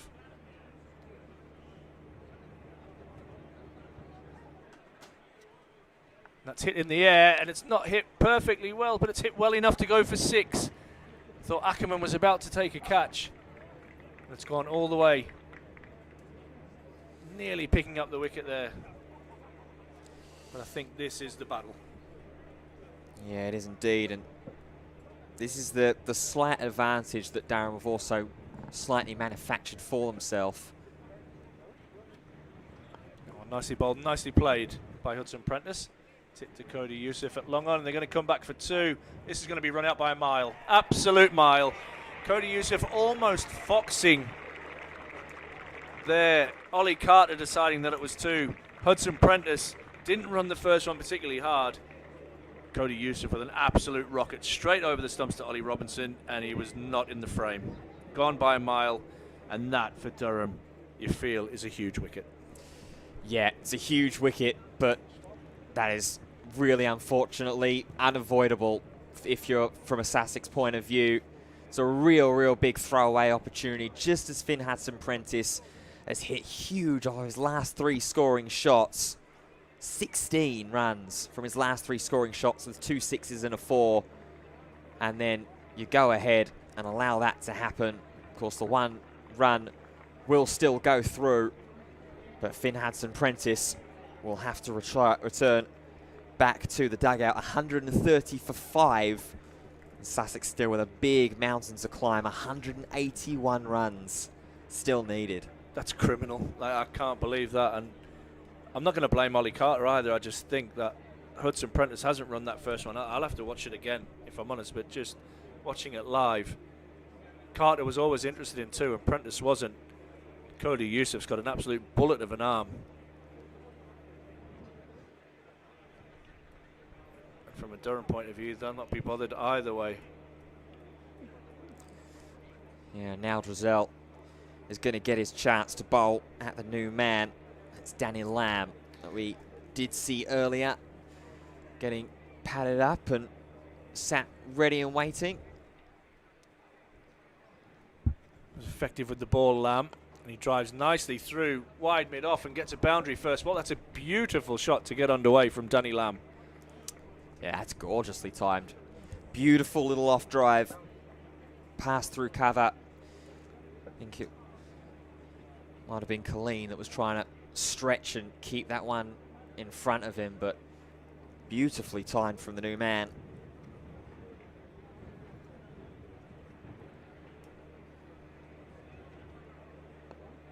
Drizzle won't mind being driven like that. He'll back himself to try and turn one in between bat and pad.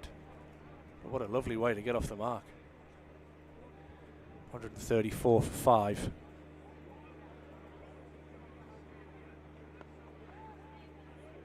Ends the over. An expensive one from Drizzle, but from a Durham point of view, they will not care.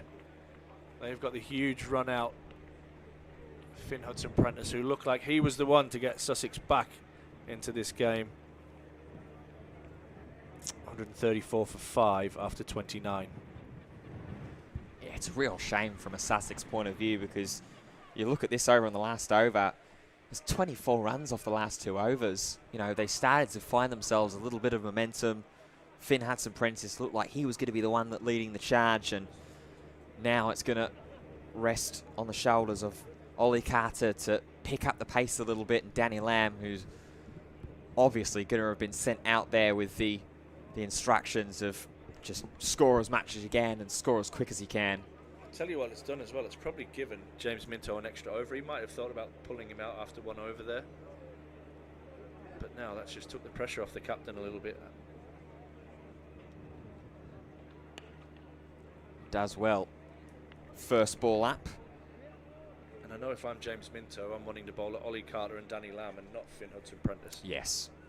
Yeah, absolutely. Bowl at the fresh man, and the man who still hasn't really quite gotten himself going. 11 off 33 now for Ollie Carter, and he's been in there nearly 3/4 of an hour. Oh, potential trouble again here. And Rain equally not quite as apt with the footwork. Maybe needs a little bit more warming up in pre-season before he starts getting the call up to any sides. Sunderland man Ben Rain through and through. It's not his fault. I'll keep quiet then, depending on what happens next weekend at the Stadium of Light. You're West Ham man, aren't you? I am indeed. Someone has to be. Minto to continue. And Lamb smacks down into the ground, but Gay unfazed.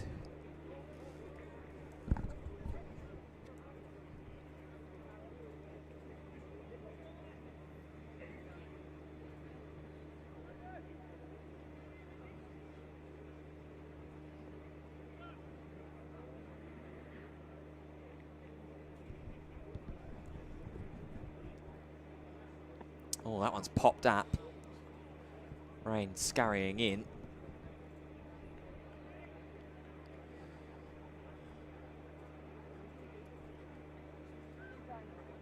A lot of things to like about this Durham performance so far in opening day of the Metro Bank One Day Cup. A fantastic crowd in at South Northumberland to watch as well. Fuller on the up there as Lamb juggled a little bit, but good hard running by Danny Lamb to get an extra run on the board. And Ollie Carter will have the duty of facing this last ball of the 5th James Minto over. Just 2 from it, so he's rewarded the captain decision to give him that 1 extra over. As Rain won't quite be able to reach that, Drizzell will come around to do so. And Lamb and Carter will come back for 2. End of the over, 138 for 5, with 173 still to chase here for Sussex at South Northumberland Cricket Club. Yeah, that rate required continuing to climb, going towards the 9 per over mark, sitting at 8.65 now.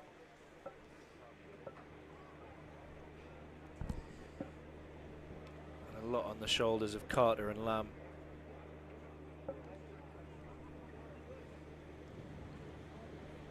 Carson, Lenham, Cavellas and Crocombe, the batters still to come. It'll be George Drizzle to continue.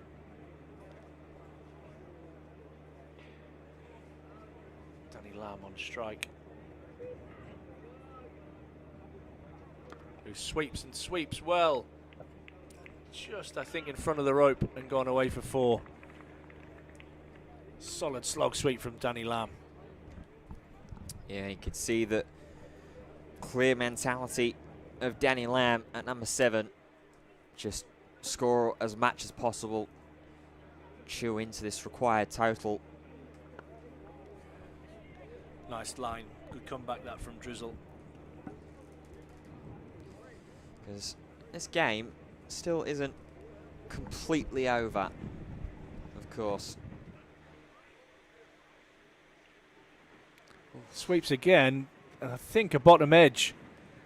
And it goes through the legs of Robinson and all the way for 4. A little bit of luck for Danny Lamb and for Sussex. And that's all you need occasionally. It's just that extra little bit of luck to start showing through. That's 8 now off this over. They have had blips, Sussex, of scoring big. All they haven't done is chain it together.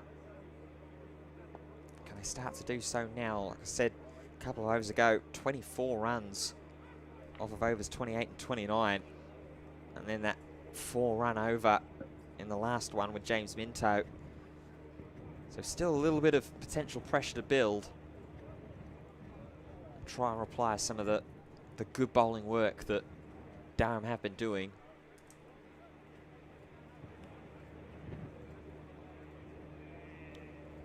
Lamb already caught up to Ollie Carter.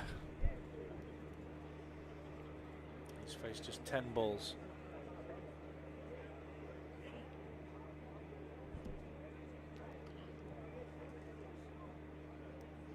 Sorry, 11 balls. One behind. Carter decides to go downtown and hits that all the way into the hospitality area. Gorgeous shot by Ollie Carter.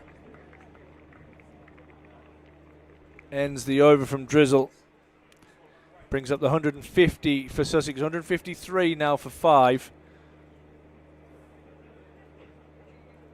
And is that the bell ringing for the charge?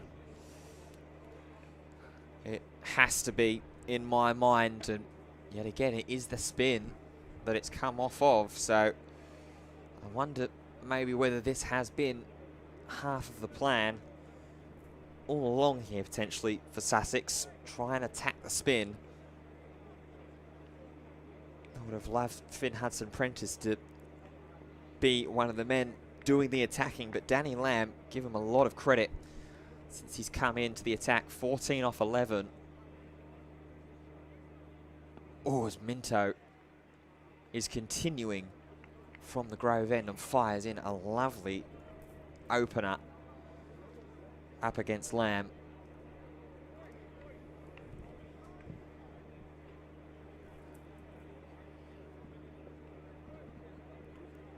.158 runs still required here, so just a couple shy of carving that target halfway.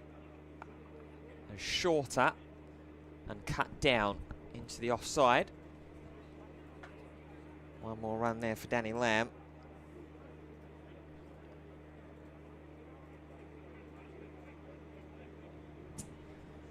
Yeah, Drizzle's over. 2 overs in this spell have gone for 27. So it might be worth having a look at a Will Rhodes or a Colin Ackerman and just changing it up a little bit.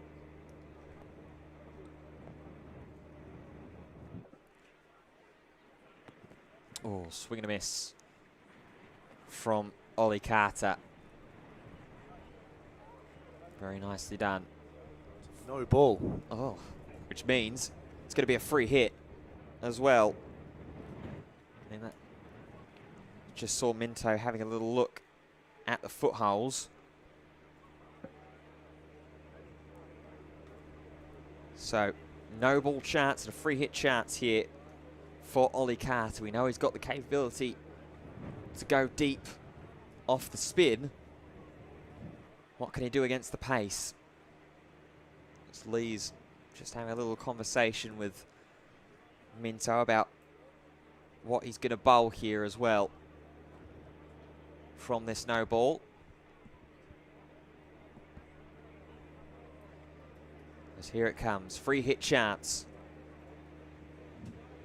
Oh, well dealt with by Minto.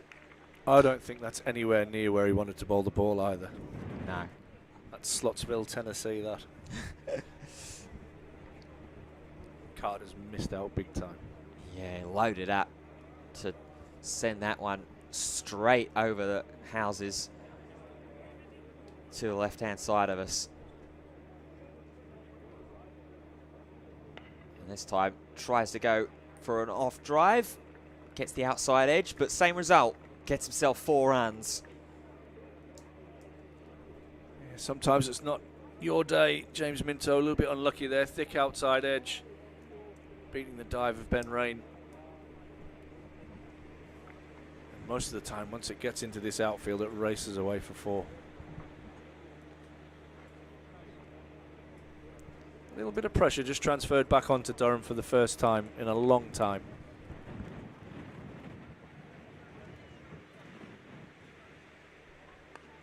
Just held up, it looked like there, but Carter manages to get it away through the covers, just the 1 run. It's just a little bit of pace taken off there from Minto. I like that. Good thinking from the young man. One more ball left to come here from Minto, as that target is now under halfway there for Sussex. Still with another, what, 18 overs left to go.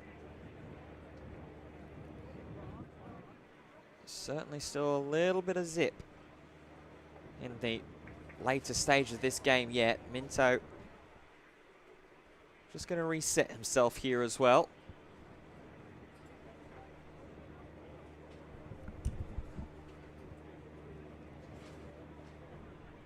Oh, and again, chops down into the ground behind him. There is no cover right behind the keeper, and it is another 4 runs once more. So end of the over, 165 for 5 are Sussex. They only require 146 more runs to take victory here as well. Things starting to open up here a little bit, and I think Drizzell has been removed from the bowling attack. Yeah. Good move. Just as I thought, Will Rhodes is going to have a bowl from this park end. It's a good partnership. This is a dangerous partnership between these two. Danny Lamb and Ollie Carter just started to get moving a little bit. Partnership's at 35 off just 22 balls. So Danny Lamb coming in has managed to put the pressure back on to Durham, and Ollie Carter's joined the party for the first time today.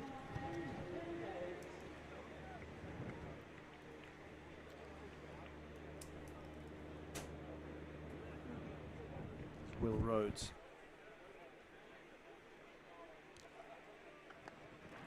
It's driven but straight to cover.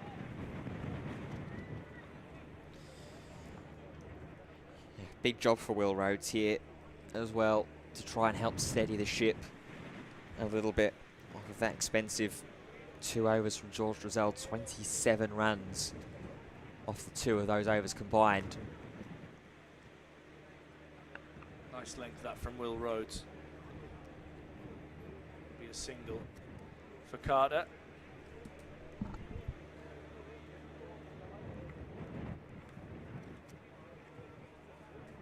Maybe see a couple of overs from Ben Rain as well here. Just as Durham look to try and squeeze and maybe pick up another wicket, try and break this partnership.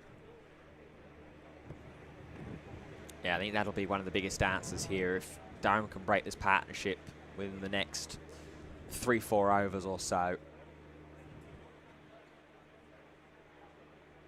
Lovely work from Rhodes, just running his fingers over the ball. And he might even go back to a Mitchell Colleen, who still has 3 overs left as well. It's 2 for 30 to his name.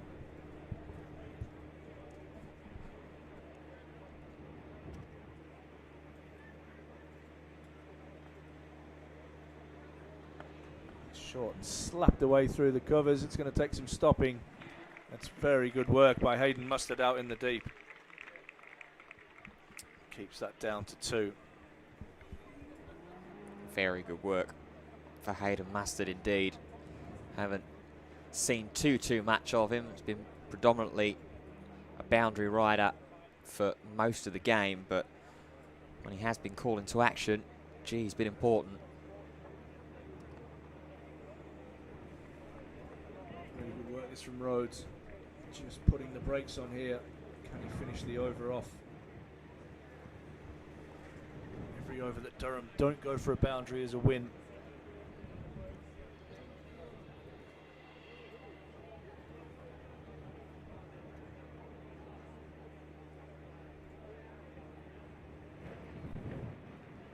It's a wide. It's a brilliant take by Ollie Robinson. Just a little bit wide from Rhodes.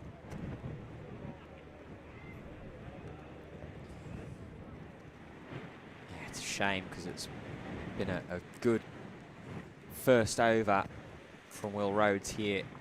But that wide, just another run added on. Excellent length, excellent line from Will Rhodes. It's a good start from him. A good over for Durham. Getting a little bit of control back. 33 overs done. 169 for 5. We were looking at that run rate a little bit earlier ago, Ash. Currently, just to tick over 5 runs and over is what Sussex are going at. They require just over 8 to be able to be on track with that 311 target. And yet again, you've called bowling changes perfectly, Ash, because Ben Rain is coming into the attack from the Grove end. Yeah, it's a good move. Well, I'm only saying it's a good move because it's what I thought he might do. Time will tell whether it is a good move, but it's exactly what I would have done. And immediately trying to chase that down, Ollie Carter swats it straight back down towards Ben Rain, but mid-on was there. Yeah, you look and see mid-on and mid-off up in the circle. And you think that if you can get that ball over the infield, he's got a certain boundary, relatively risk-free.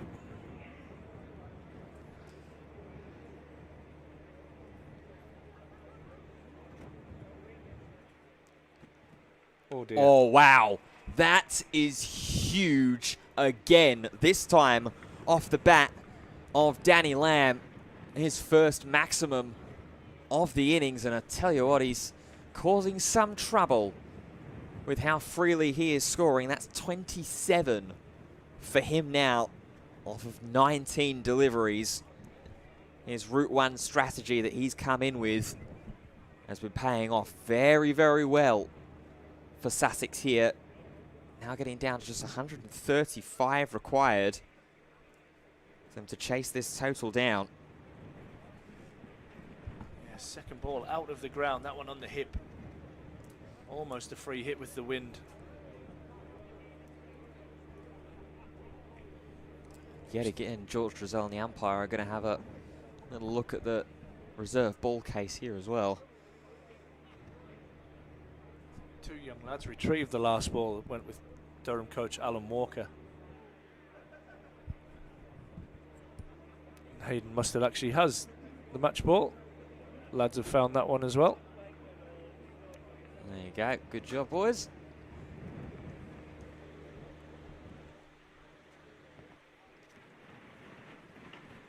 And on the day where the franchise competition, the 100, starts up, it's only 100 balls that are left here, as that one is popped up off the shoulder of the bat by Lamb. We'll get one. 135 runs and 100 balls. Now 134 in 99 required at South Northumberland.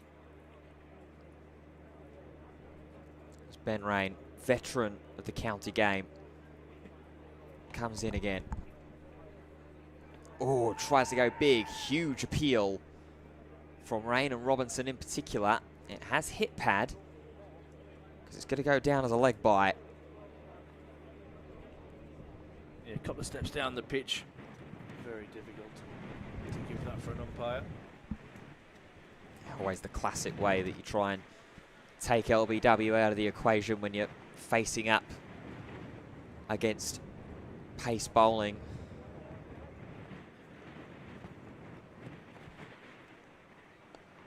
There's sort of a half Yorker there.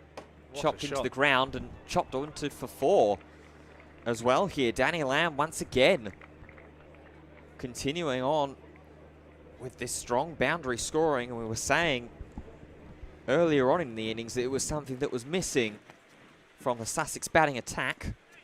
Danny Lamb is making up for lost time here.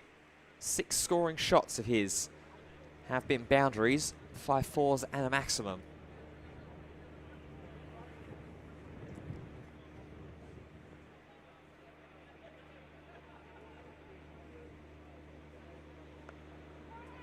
Big call of no, as that is put back into the ground, and it's the end of Ben Rain's first returning over. 182 for 5 at the end of the 34th. Just 129 more needed for Sussex to take victory. Yeah, they've brought it back really well, this two. 50 partnership in just 34 balls.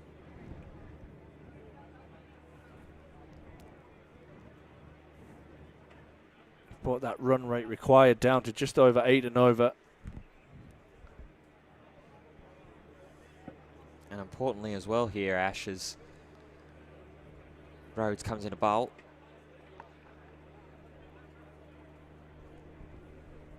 Importantly, for the first time in quite some time, Sussex have got themselves ahead. Oh, wow. Of where Durham were comparatively. At the end of the 34th over, Durham were 181 for 3. So it's just by the 1 run. Shows how well they've battered this pair.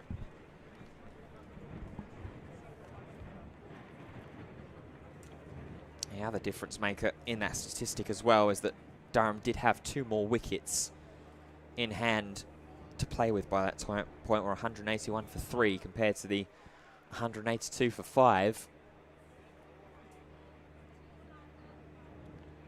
This is edged away and it will go for 4. Things just going the way of Sussex at the moment. Durham need a little change of luck. Yeah, and it's this man that needs to be removed here. Danny Lamb. Ollie Carter has started to get himself scoring a little bit more, 28 off 45, but Danny Lamb now 36 off 24. Oh, beats the edge. This has been good from Rhodes. Unlucky there, that one going for 4. Just saying that every over that Durham can complete without going for a boundary, I feel that they're getting ahead in the game. Sussex keep managing to find the rope at the moment.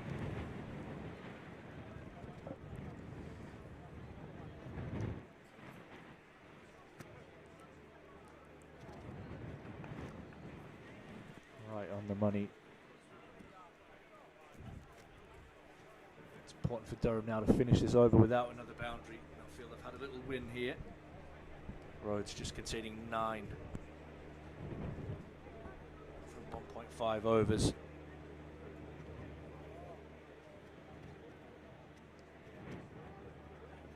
And it is a dot ball to finish the over. Good finish.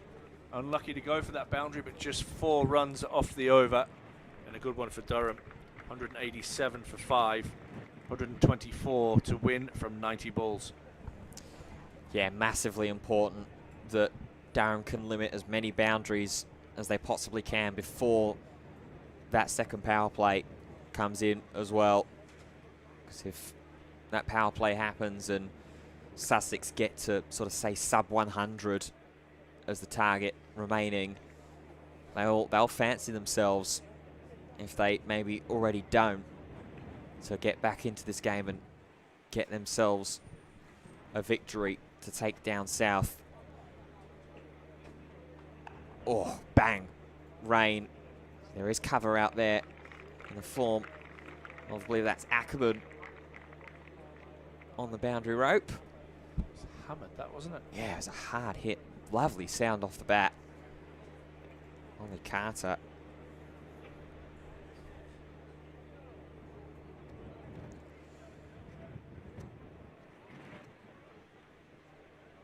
Won't dissuade Ben Rain whatsoever, though. Ever the competitor. But that is huge again. One bounce over the rope, all the way, another 6. And it's something that, remember Ryan Campbell saying that Durham hadn't done much of when he was talking to yourself, has hit many 6s. A couple did manage to fly, but there have been a few more here for Sussex, and a little bit earlier as well.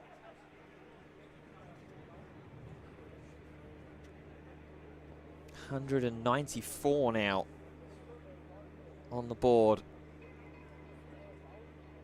Slower ball, watched, pulled, 4.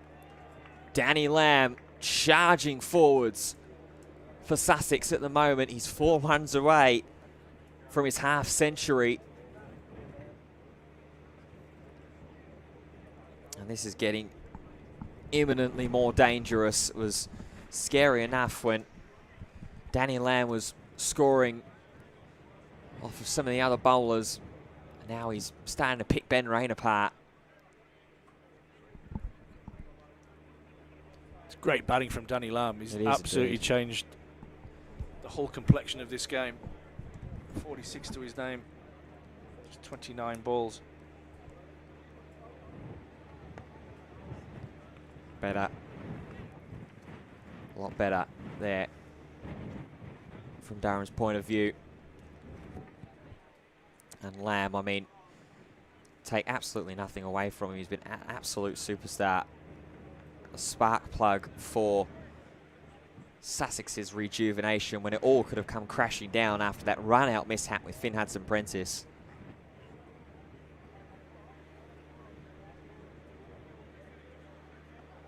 Tries to advance and just nurses that one through the mid-on region. Gets himself to the safety of the non-striker's end. Puts Sussex 1 run away from the 200 mark. Now, Ben Rain here.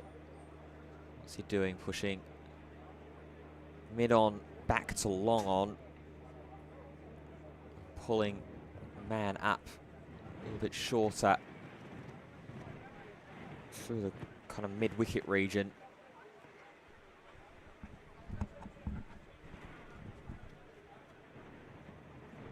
And he goes the complete other direction. There is cover out there despite the quick outfield. Ackerman will field. And it's a single given away to Ollie Carter, who will keep the strike. There's the 200 up. There's the end of the over. And Sussex just need 111 more runs off of 15 overs. You'd have to say they're probably in the box seat at the moment. Yeah. Durham in desperate need for a wicket.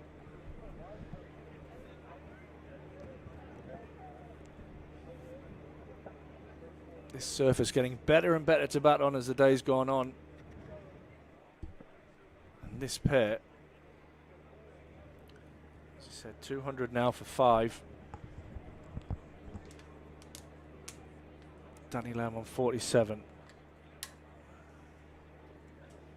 And not for the first time. A play and a miss, and a lovely take from Ollie Robinson behind the stumps.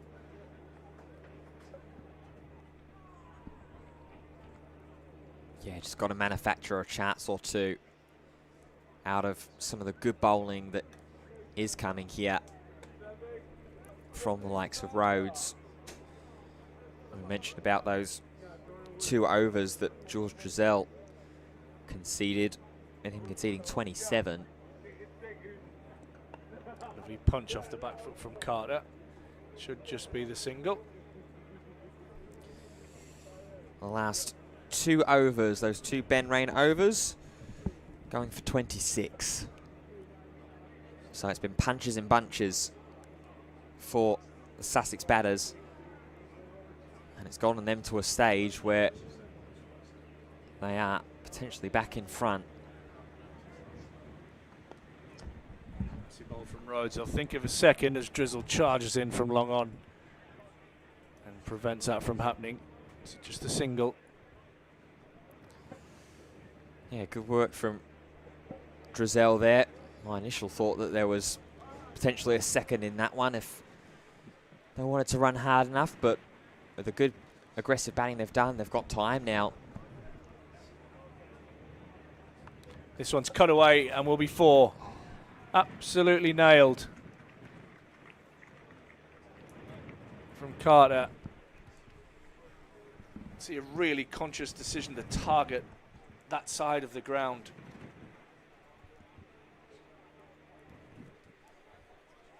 .206 now on the board. Yeah, they've done well now, and Ollie Carter starting to be rewarded for the patience that maybe we were a little bit too critical of in the early stages of his innings. Whips this one away on the leg side, but we'll find Colin Ackerman in the deep.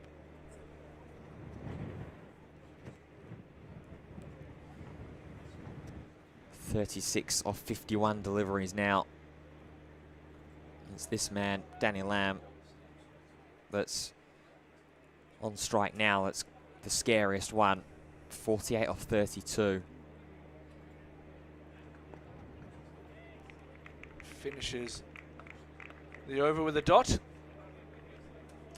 partnership really starting to hurt Durham. Into the 70s now between these two. Sussex requiring 104 to win from 78 balls. And perhaps the scarier part of all of this is that required run weight. We've been speaking throughout most of the Sussex batting innings about how it looked like it was creeping up and up and up.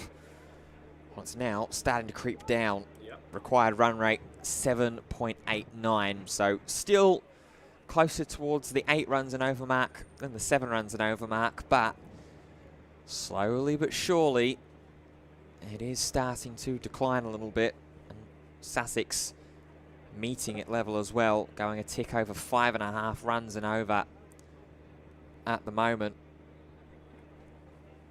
With the strong work they've been doing, looks like it's going to be another bowling change. The 26 off of 2 overs is enough for Alex Lees to see of Ben Rain, so Cody Youssef is going to come back into the attack. He's got 3 more overs left that he can bowl until he is done for the day. Well, we see all 3 of them being used here. Immediately draws a bit of a bottom edge from Ollie Carter. Was quite clean in his second spell.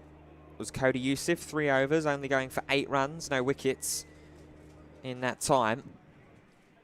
That's exactly the kind of performance that Durham are going to need from those with the ball here. This next 4 overs or so before we start getting towards that second power play mark.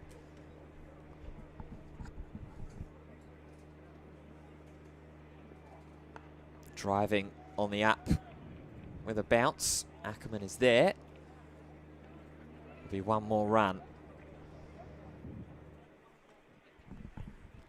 Lovely piece of timing from Carter, starting to make batting look a little less complicated than he did at the start. He was really under pressure. Now in this partnership with Danny Lamb. Sussex marching towards this target of 311. Still requiring 103. But forcing Alex Lees to bring back one of his trump cards here, Cody Youssef. Swing and a miss, and a rare miscue there from Ollie Robinson with the gloves. And it's going to go down as byes, so add an extra 1 to the total. Add 1 less to Danny Lamb's chance and look for a half century. But they won't care how those runs are being added on to the total. Getting closer and closer to the sub 100 mark before reaching that 40th over. If you thought the charge had already happened. Oh, very, very good there though from Youssef, trying to feel for that outside edge that Carter just slightly left out there for a fraction of a second.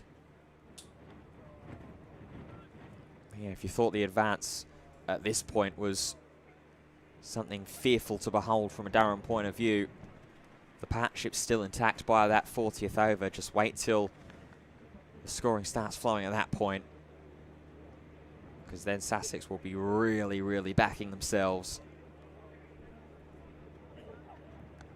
Shorter evades the dive of Rain. Drizzle will come around. There was the interest in a second there from Ollie Carter, but Danny Lamb not so much. Little hand on that one from Ben Rain.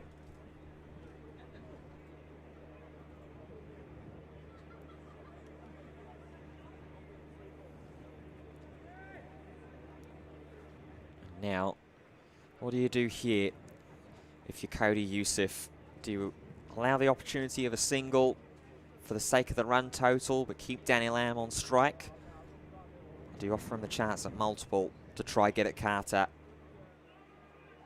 Oh, big appeal as it shoots down the leg side.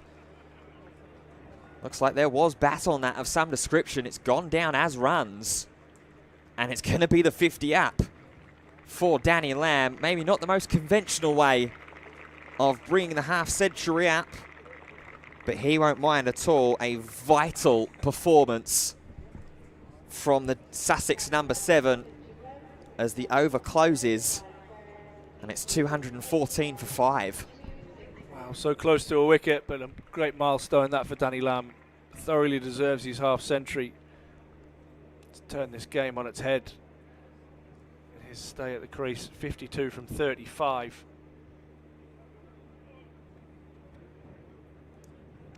Cody Youssef there knocking him clean off his feet. But he has 8 fours and 2 sixes to his name. It'll be Will Rhodes to continue. And is that edged and gone? Carter goes, caught behind. And Will Rhodes has been superb in this spell so far. Picks up his first wicket. He has 1 for 16. And is that the breakthrough that Durham needed? Huge. 214 for 6. Yeah, absolutely huge there to break that partnership before that 40th over. We're at the sub 100 mark, so still firmly not out of the woods, but another wicket and that huge partnership broken. They would have loved it to be Danny Lamb, maybe a little bit more, but at least it is a Sussex batsman that's making their way back to the pavilion. Ollie Carter going for 38, caught behind, and it will bring the first-time captain out to the crease, Jack Carson, who could cap off today's proceedings with a huge performance with the bat here. Good piece of wicket keeping as well from Ollie Robinson, standing up to the stumps. Rhodes is getting a bit of nip off the wicket and a bit of bounce, and that was excellent glove work from Robinson. And Rhodes thoroughly deserved that wicket. And Durham generally have been toiling away as well. It doesn't feel like it's been bad bowling from Durham's point of view. It's just been good batting from Sussex. As we say, the danger's still not completely navigated, not while Danny Lamb is still out there on that 52 unbeaten. But Jack Carson and the rest of the tail with under 100 runs to find, what, 11 and a bit overs still left to bat out as well. They will be going out there with the same mentality Lamb will have done, I'd imagine. Carson up tall and punches that one down to mid-on, and he'll pick up a single and get off the mark. Just adds a bit of pressure now to Danny Lamb.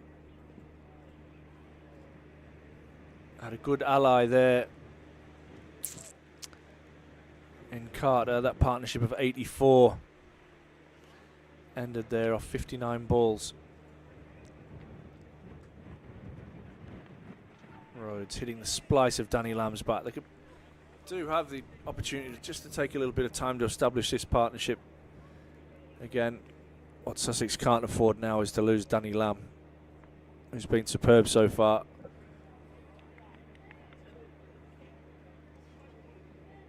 Yeah, he is going to be that key for Sussex, as he has been since he's reached the crease pretty much.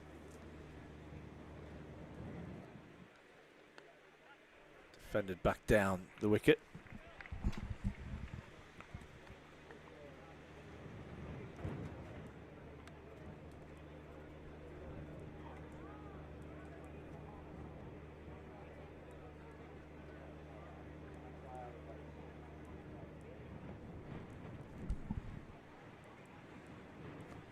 Short, and it's punched off the back foot.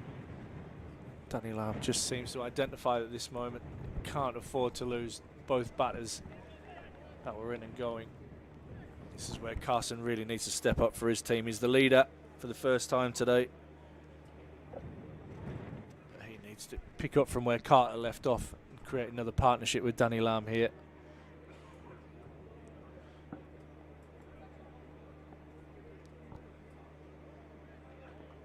Tucked away nicely off his hit by Carson. It'll just be the single.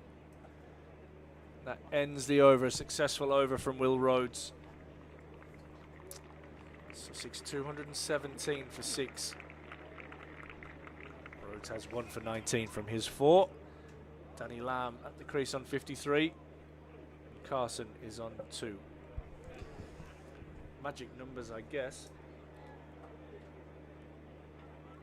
And then they need 94 from 66 deliveries, the Sharks. And to add to those magic numbers, the required run rate, 8.5 and over.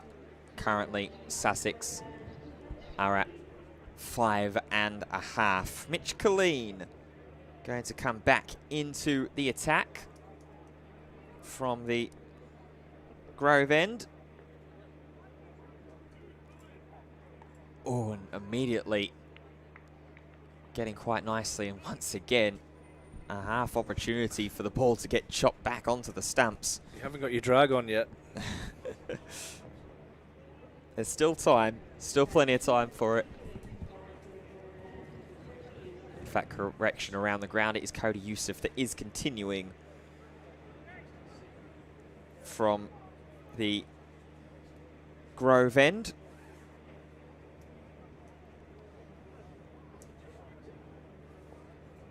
After his 7 runs on the last over. Good work so far. And just starting to slow things down from Sussex. 8.5 required run rate. Still just slowly ticking up with all of these dot balls that Durham can try and chain together.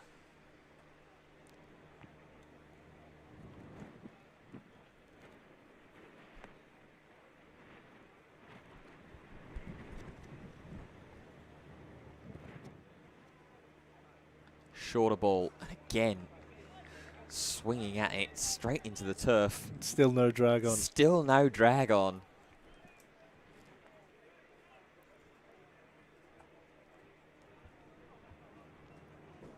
So Carson doesn't need to panic. Just get a single, get off strike. From a Durham point of view, they'll want to bowl as many balls at him as possible. Keep Danny Lamb itchy down the other end.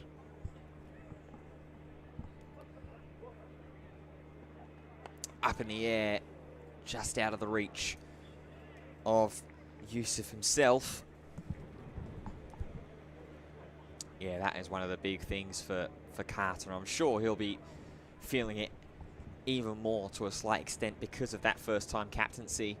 Making his way out here, team in a still pretty strong position to kick on and win this game. Just 94 runs more required. And we're getting to that point where only 10 overs are going to be left. 63 balls still to find those 94 runs in.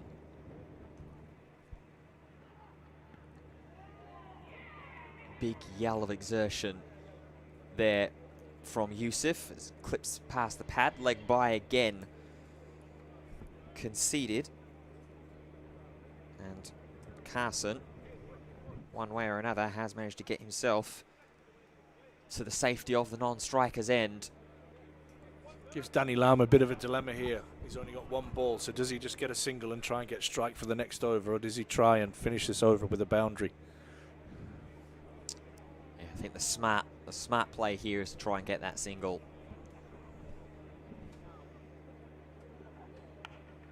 Which he will.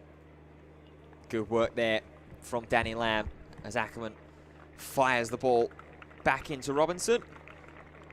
End of the over. Just the 2 off it with that leg by. 219 for 6. Yeah, it's a good over from a Durham point of view. Pushes that run rate required up over 9s now. 10 over mark to go. 219 for 6.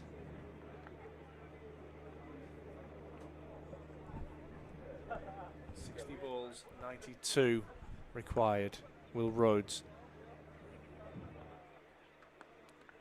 to Danny Lamb. They found scoring off Rhodes quite difficult. He's bowled a good length. They've really looked to score from the other end. Yeah, because of the ferocity of that wind and how it has been all day. It's where the 6s have come.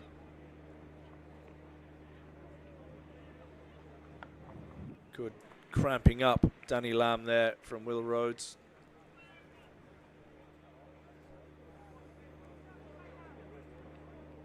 He's been exactly what Durham have needed since he's made his way into the attack. Just a little bit of cramping, a little consistency. So getting that big wicket to break the partnership. Something's going to happen. Oh, 3 dots in a row. Get the feeling Danny Lamb is starting to feel under a little bit of pressure here. And again, at this stage, you just take a single and just write this over off and make sure that he's still in for the next over to bat at the end that they feel they can score the most runs from. That's 4 dots in a row. Good fielding by Lees, good energy. Crowd starting to engage in these dot balls now. Yeah, and that is another element as well. Actually there, Ash, this is the difficult parts of the game where you need the crowd on your side. Both sets of fans, though, that might have made the travel up to Gosforth for the day from Sussex. That will be a single for Danny Lamb. So Carson has just the 1 ball in the over to face.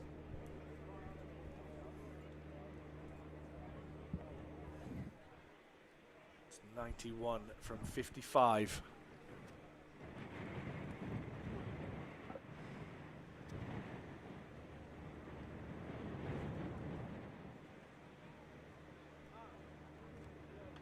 It's driven nicely, and Alex Lees does very well. So just 1 run from the over, 91 from 54.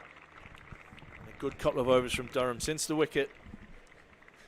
And I feel that Danny Lamb will really, well, saying that, Cody Yusuf has 1 over left. Is he going to bowl Yusuf out? You would think yes is the answer to that question.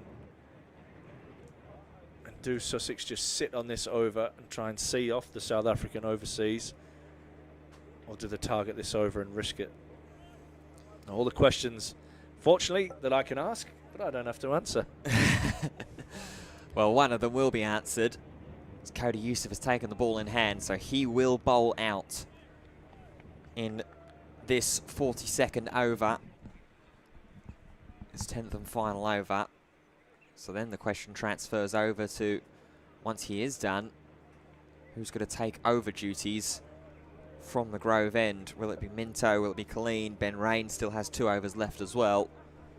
Those are later questions. One now question is, will this be caught? No, it's going to drop just underneath and get through for a boundary. And immediately, Yusuf falls to a crouch and a squat, because he knows that that was a half chance to get the big danger man. If you don't catch it, you've got to stop that going for 4. I mean, that's the harsh reality of where we are in this game. That's a much needed boundary. It was nearly the match winning catch. Shorter, wider, no ball from Yusuf. So a free hit for Danny Lamb. And out of all the people potentially in the ground right now, supporters, veterans and active players alike that you wanted to give the free hit to, Danny Lamb was the last man you wanted to give it to. And that's changed the game, hasn't it, within 2 balls there? Could this change the momentum if this ball goes for a boundary?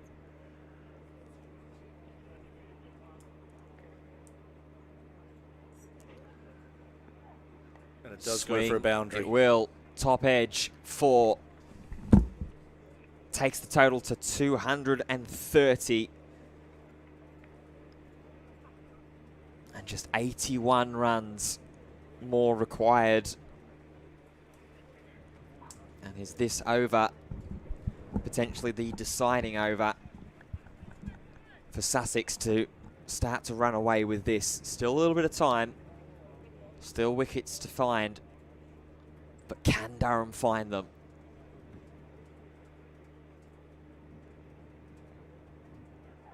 Short again, pulled. There's going to be cover, but it's going to race away. Lamb stretching his legs, stretching the arms, flexing his muscle.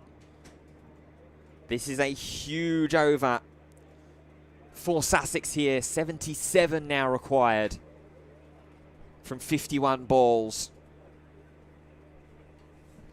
Little moments just change games and momentum. And that in one over, you have the missed opportunity that goes for a 4, then you have a no ball, a free hit. So you go from potentially taking a wicket to winning the game to potentially an over that changes the whole momentum back in Sussex favour. Toe of the bat, Daniel Lamb will get himself off strike. Moves on to 69 not out now.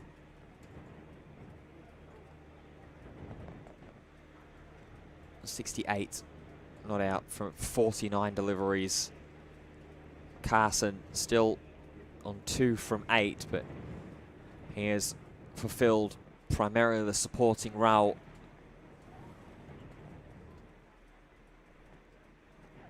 That one shorter, big wave and a miss. I'll put a little bit more belief potentially back in for Durham to try and find something out of these fresher batsmen. That's a good outcome, but that's not a great delivery that from Yusuf. From Carson's point of view, be disappointed he hasn't got some bat on that as well. Need to get out of this over now, Durham.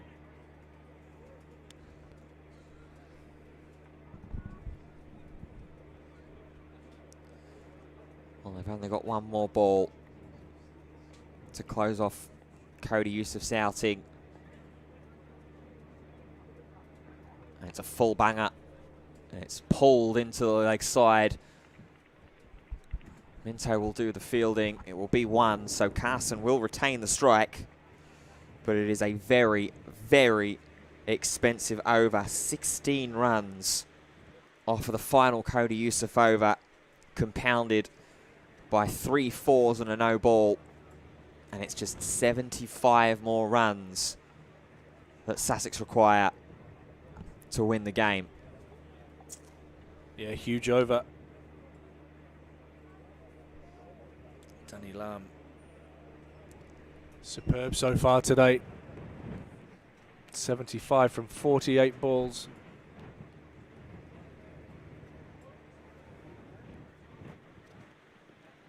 Rhodes to continue. Just be the single. From a Durham point of view, that gets Lamb off strike. So Carson's job now is to get Danny Lamb back onto strike. What Durham have done well so far is to bowl at Carson and to tie him down.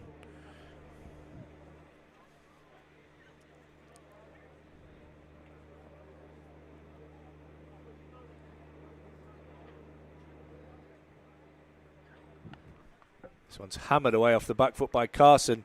Brilliant fielding from Hayden Mustard out in the deep, preventing a boundary there. That's absolutely superb work, and Durham will need more of that if they're to get home in this first Metro Bank One-Day Cup clash. Yeah, they need to show their character, show their grit here, Durham.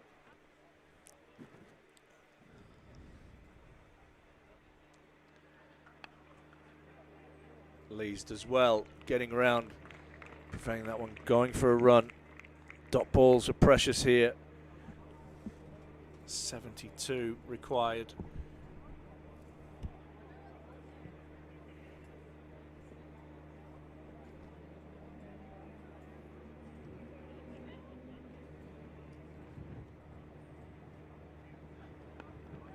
This one just nudged into the offside, and I'm happy to take the single.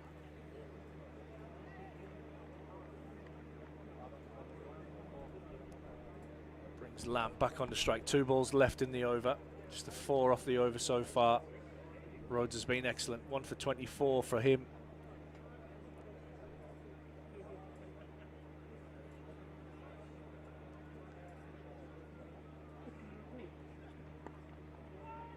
Another dot ball.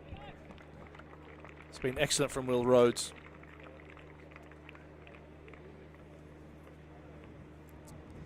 Yeah, Rhodes has been good throughout the day.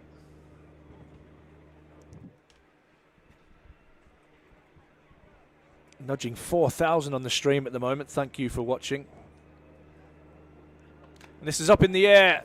I think it's going to land safely. Will Rhodes gets around and takes an excellent catch. Really good catch. Great work from Will Rhodes.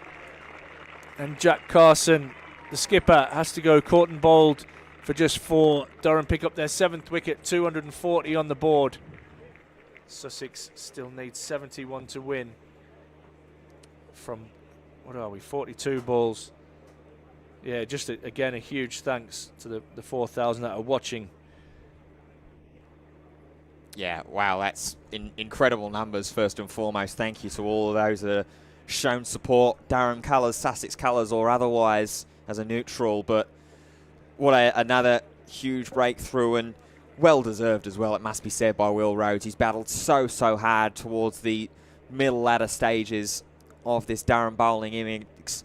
And you can see there just the effort that he's put in to get back around, readjust his body position, and take that catch almost slightly over his shoulder from where he had to twist back round. I initially thought it was going to land short of long on that with Drizzle running in, but Will Rhodes made a difficult catch look easy.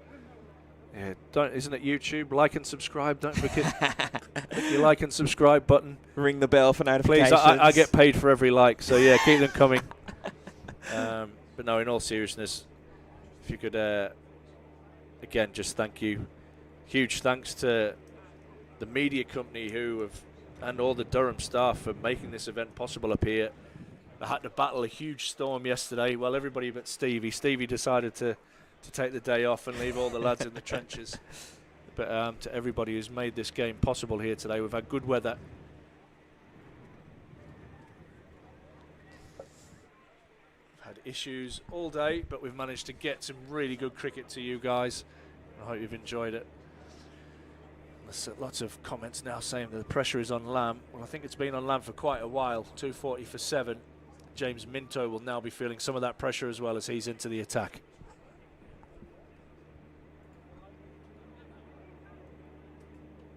And as immediately goes away, is it going to be able to drop in? Just be able to drop short. I think that's Ackerman that's come charging in. But very good work from the senior figure, and you can see he's getting some applause already from the fans that are behind him, because without his interaction there, that's 3 extra runs that's going onto the total. He's done brilliant. He's nearly created a chance there, and what he has done as well is he's kept that down to 1. Absolutely superb. Archie Lenham, the new man on strike.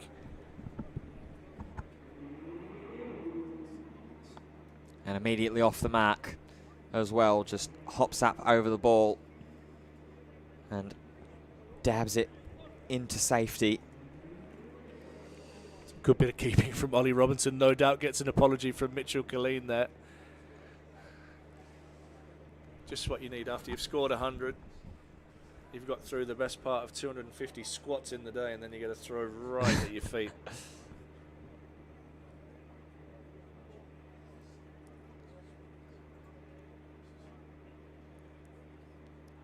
Tries to ramp.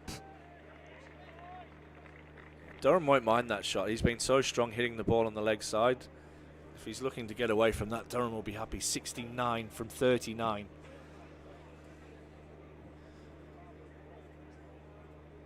Yeah, very scary moment. Very big conclusion of this game. And he mentioned about the pressure being felt here by James Minto. He's going to get a little bit more consoling and a couple more words of wisdom from Ben Rain, who is still holding on to that floppy hat despite the best efforts of the wind. Short, wide, pushed away, half a run out chance. Lots of shouts of hold, yeah. Captain. I was tempted to run him out, but there was literally nobody backing up there. Yeah, that's the smarter thing to do. The ones and the 1s and 2s are okay here and there. The run rate over 10.5 required.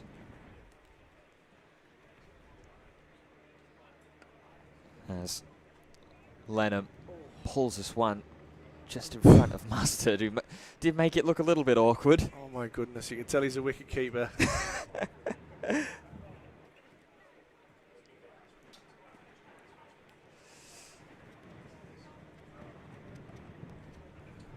Huge delivery this. First ball and last ball of every over are big, but especially when you start to get down to the nitty gritty in the last couple of overs.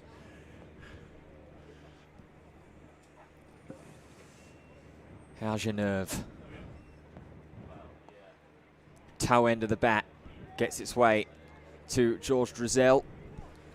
Means that Danny Lamb is going to retain the strike, but it's an over full of ones and no boundaries. Just the 5 off of it. Yeah, you'd take that all day, wouldn't you? 5 off that over. Yeah. Come back from Minto. 66 from 36, Ben. Close. Still not out of the woods yet. Still not feeling quite safe, especially with it's on the line. Yeah, especially with how quickly you know that Danny Lamb can score. Thing as it has been for quite some time now. If Durham can dislodge him, that in theory could and should be game, set, match. Will Rhodes to continue. Oh, to top edge. Ollie Robinson calls for the catch. It's swirling in the air, and the catch is taken. And is that the catch that wins Durham this Metro Bank One Day Cup game? Danny Lamb goes for 74, a brilliant 74. Kept Sussex in it all the way right up until this moment. Will Rhodes, the destroyer at the moment, 3 wickets to his name, has been absolutely superb. Cool, calm, collected Ollie Robinson under it, waved everybody away, took a big catch. Will Rhodes 3 for 24. Danny Lamb goes 74 from 57, 11 fours, 2 sixes. And I'm sure he'll get a big round of applause from this South Northumberland crowd. He will indeed. And I tell you what, speak it into existence, and thank goodness that is the case as well. Danny Lamb looked dangerous from ball 1, just as it looked like things were starting to get into that strength position for Durham. The run-out mishap with Finn Hudson-Prentice, who looked dangerous himself. And Danny Lamb sticking to the game plan he had from ball 1. Go route 1, be the man the Sussex need. But now Will Rhodes has worked and worked and worked his socks off throughout these middle to late overs of the game. 3-wicket haul for him, an important 3-wicket haul in the context of this game. And it brings Ari Cavellis out to the crease now as well. Is this a hat-trick ball here, mate? You've got the scorebook there. It will indeed, yeah, off the back of the last over. This is technically a hat-trick ball. Slow hand clap from the back of the box. Yeah. So anticlimactic, but nicely played by Cavellos, and he'll pick up a single and get off the mark. Will Rhodes, what a game. Fell just short of a century, deserved it. And now with the ball, he's been the difference in this back end of the innings. Oh yeah, without a shadow of a doubt. Certainly, if this game does finish out and Durham remain victorious, would have to be the man of the match. Tremendous effort with the bat to help steady things after Alex Lees was dismissed at the end of the first over with that big 96. And now the big 3 wickets here with the ball of Lamb, Carson and Lenham. Dot ball central as well from Will Rhodes. It's been suffocating, considering they've needed the best part of 8s and 9s. And they've been going at that from the other end as well, and his spell has been absolutely superb, going at just around the 4 runs per over mark. Yeah, it's always important, especially when some of your more senior members being hit around a little bit, having a little bit of trouble. Drizel, those 2 overs where he went for 27. Ben Rain, those 2 overs where he went for 26. Yusuf's last over for 16 as well.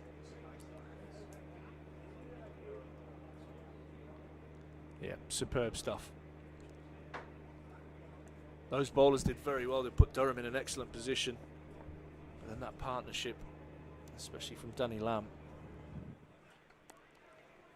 Talking as if this game is over. Yeah, it's far from done, and that's excellent running from this pair. That'll be another 2. Will Rhodes. That petrol tank right on empty at the moment. He's batting, he's bowling, he's fielding. Been in all of this for Durham. batted at probably the trickiest time of the game, coming in at the end of the first over, and the ball was nipping around. Put an excellent partnership with Emilio Gay. Did everything but score a century. 96 he scored. Was caught out in the deep.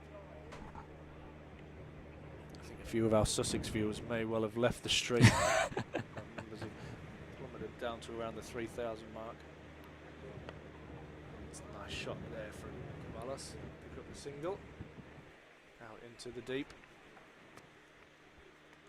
That ends another brilliant Will Rhodes over. 3 wickets to his name. 28. 250 now on the board for Sussex, but is that too little too late? 250 for 8. If you're looking at the run rate, it certainly is. Run rate is exactly 12 and over now required. And Sussex going where they've been steady at for most of the game at just a tick over 5.5. As it looks like Minto is going to continue from the Grove end. Who's done well as well. Has James Minto had a couple of shaky overs here and there, but for a young left-arm quick who's been thrown into what has turned out to be a very, very competitive game, especially in that last over as well, where he was handed the ball to hold this over down. As he goes immediately with the short ball and gets Carvella swinging. I mean, bigger picture, this is a great opportunity for James to learn to bowl at the death of an innings. Fortunately, from a Durham point of view, there aren't 2 batters that are in and going at the moment. He's got a couple of lads that are lower order batters, let's be totally honest, and they're probably up against a little bit, but it's a really good chance for him to try and execute his skills at the back end of an innings. Gets it full. Carvelis managed to work its way away. Did come off of pad. So it will be a leg by. We've said a couple of times, haven't we, Ash, that that's going to be one of the biggest things for Durham looking ahead to the rest of the competition to clean up, won't it? Will be the extra count. There's a lot of blue ink in my scorebook. Indeed.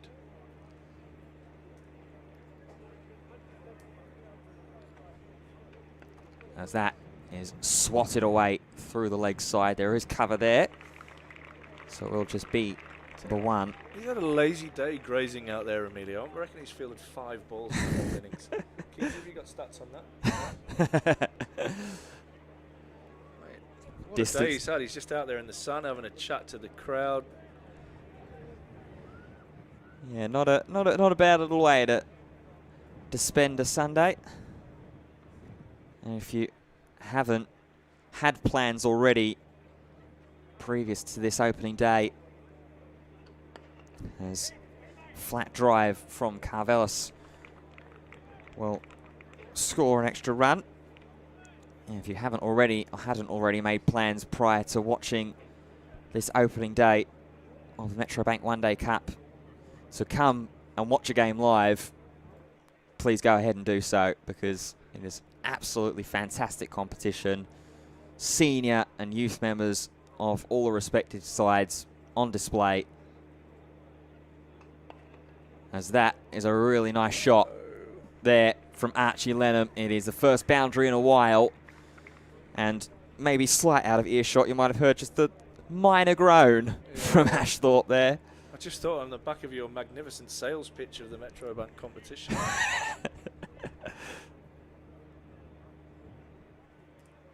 Just missed his length there a little bit, Minto. He's probably lucky that it didn't go for a little bit more. But get out of the over. Oh, big top edge. Man running backwards. It's just going to fall into no man's land as it's retrieved just for the single. Drizel, the man who was on the chase. And we are out of the over. 7 runs off of it. 258 for 8. Yeah, take that all day long at this stage of the innings. Just the one boundary from the over.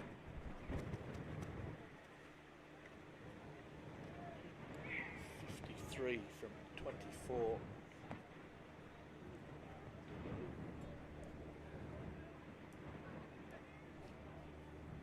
Will Rhodes is going to continue. Not sure you get the ball out of his hand at the moment. Been all action for him for Durham today. His List A debut for the club. Ramp, excellent. What a brilliant piece of wicket keeping that is from Ollie Robinson. Just to top the day off, I think, for Rhodes. Can he take 5, really? That's his 4th. And I tell you what, as a wicket-keeper, there's not many harder things to do when batters are messing around in the crease. He gets down low. You're thinking, if he gets any bat on this, it's going to hit me in the throat or the head or anywhere. And to concentrate and grab that catch, that's superb from Ollie Robinson. And Will Rhodes picks up a well-deserved 4th wicket, destroying Sussex in this back half and bringing Durham victory. 4 for 29 now in starting his 8th over. Will he get the fairy tale 5th wicket? Yeah, what a fantastic piece of work there to dismiss Archie Lenham for 9. But as you say, an immaculate take from behind the stumps. We've seen and know Robinson's talents, at least myself as well, in person, seeing it in the county championship. He's an absolute superstar, the pocket rocket behind the stumps.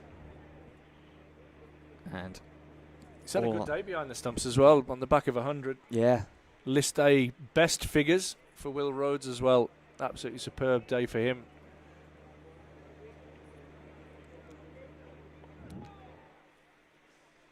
And Durham will give up the single.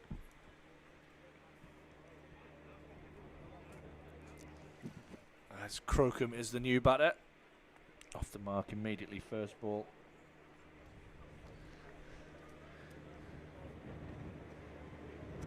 Some nervy even. Mervy? Gone Merv Hughes on the brain. Some nervy moments for Durham with that partnership. Oh, and that's in the air. Is this the opportunity? Ollie Robinson is under it. It's swirling in the wind. He takes a brilliant catch. Will Rhodes has 5. Ollie Robinson can do no wrong. And Durham win here at South Northumberland. Sussex 259 all out. Durham win by 51 runs. Like I said, there were some nervy moments in this game. That partnership between Carter and Danny Lamb looked to have Sussex well and truly marching towards victory. But the beauty of having 310 on the board is that partnership can't just last 10 overs. It has to last 15. It has to last 20 overs. And when they fall short there and lose that wicket, Durham capitalise. And in the end, win that game comfortably by 51 runs. Star performance with the bat from Will Rhodes, 96, with the ball as 5 for 30. Ollie Robinson, 100 with the bat, and some brilliant work with the gloves. Let's have a look. 1, 2, 3, 4, 5 catches. Is that 6 catches for Ollie Robinson as well? So absolutely outstanding day at the office for him. How do you pick a man of the match out of those two? For me, I think I'm giving it to Will Rhodes purely on the basis of the situation that he's come into when he started to bowl, and he has not had a break as well. There's not been a second spell for Will Rhodes. A 5 for on List A debut for Will Rhodes in a situation where Durham frankly needed someone big to step up with the ball when all other senior figures were starting to be picked apart. Drizzell, 2 overs, 27 runs in a spell. Ben Rain, 2 overs, 26 runs in a spell. And Will Rhodes comes in having only 1 over, going at 7 and being consistent, ruthless with bat and ball. He's my pick. Can't argue with that. Can't argue with that at all. Star man with the bat and the ball. And Ollie Robinson also a star man with the bat and with the gloves. So Durham win this one by 51 runs. Next home game is next Wednesday against the Hampshire Hawks. That will be at the Banks Homes Riverside. From all of us here, huge thank you to everybody that's watched us on the stream today and put up with a few gremlins earlier on. thanks to the storm conditions that we've had to put up with. Brilliant work from all the Durham staff behind the scenes and all the media company guys to make this happen. And from Ash and from Ben, it's good evening.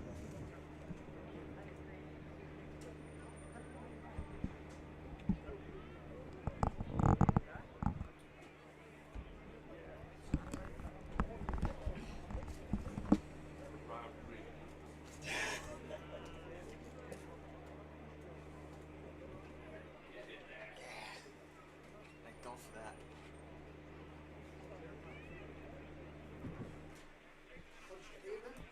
Train.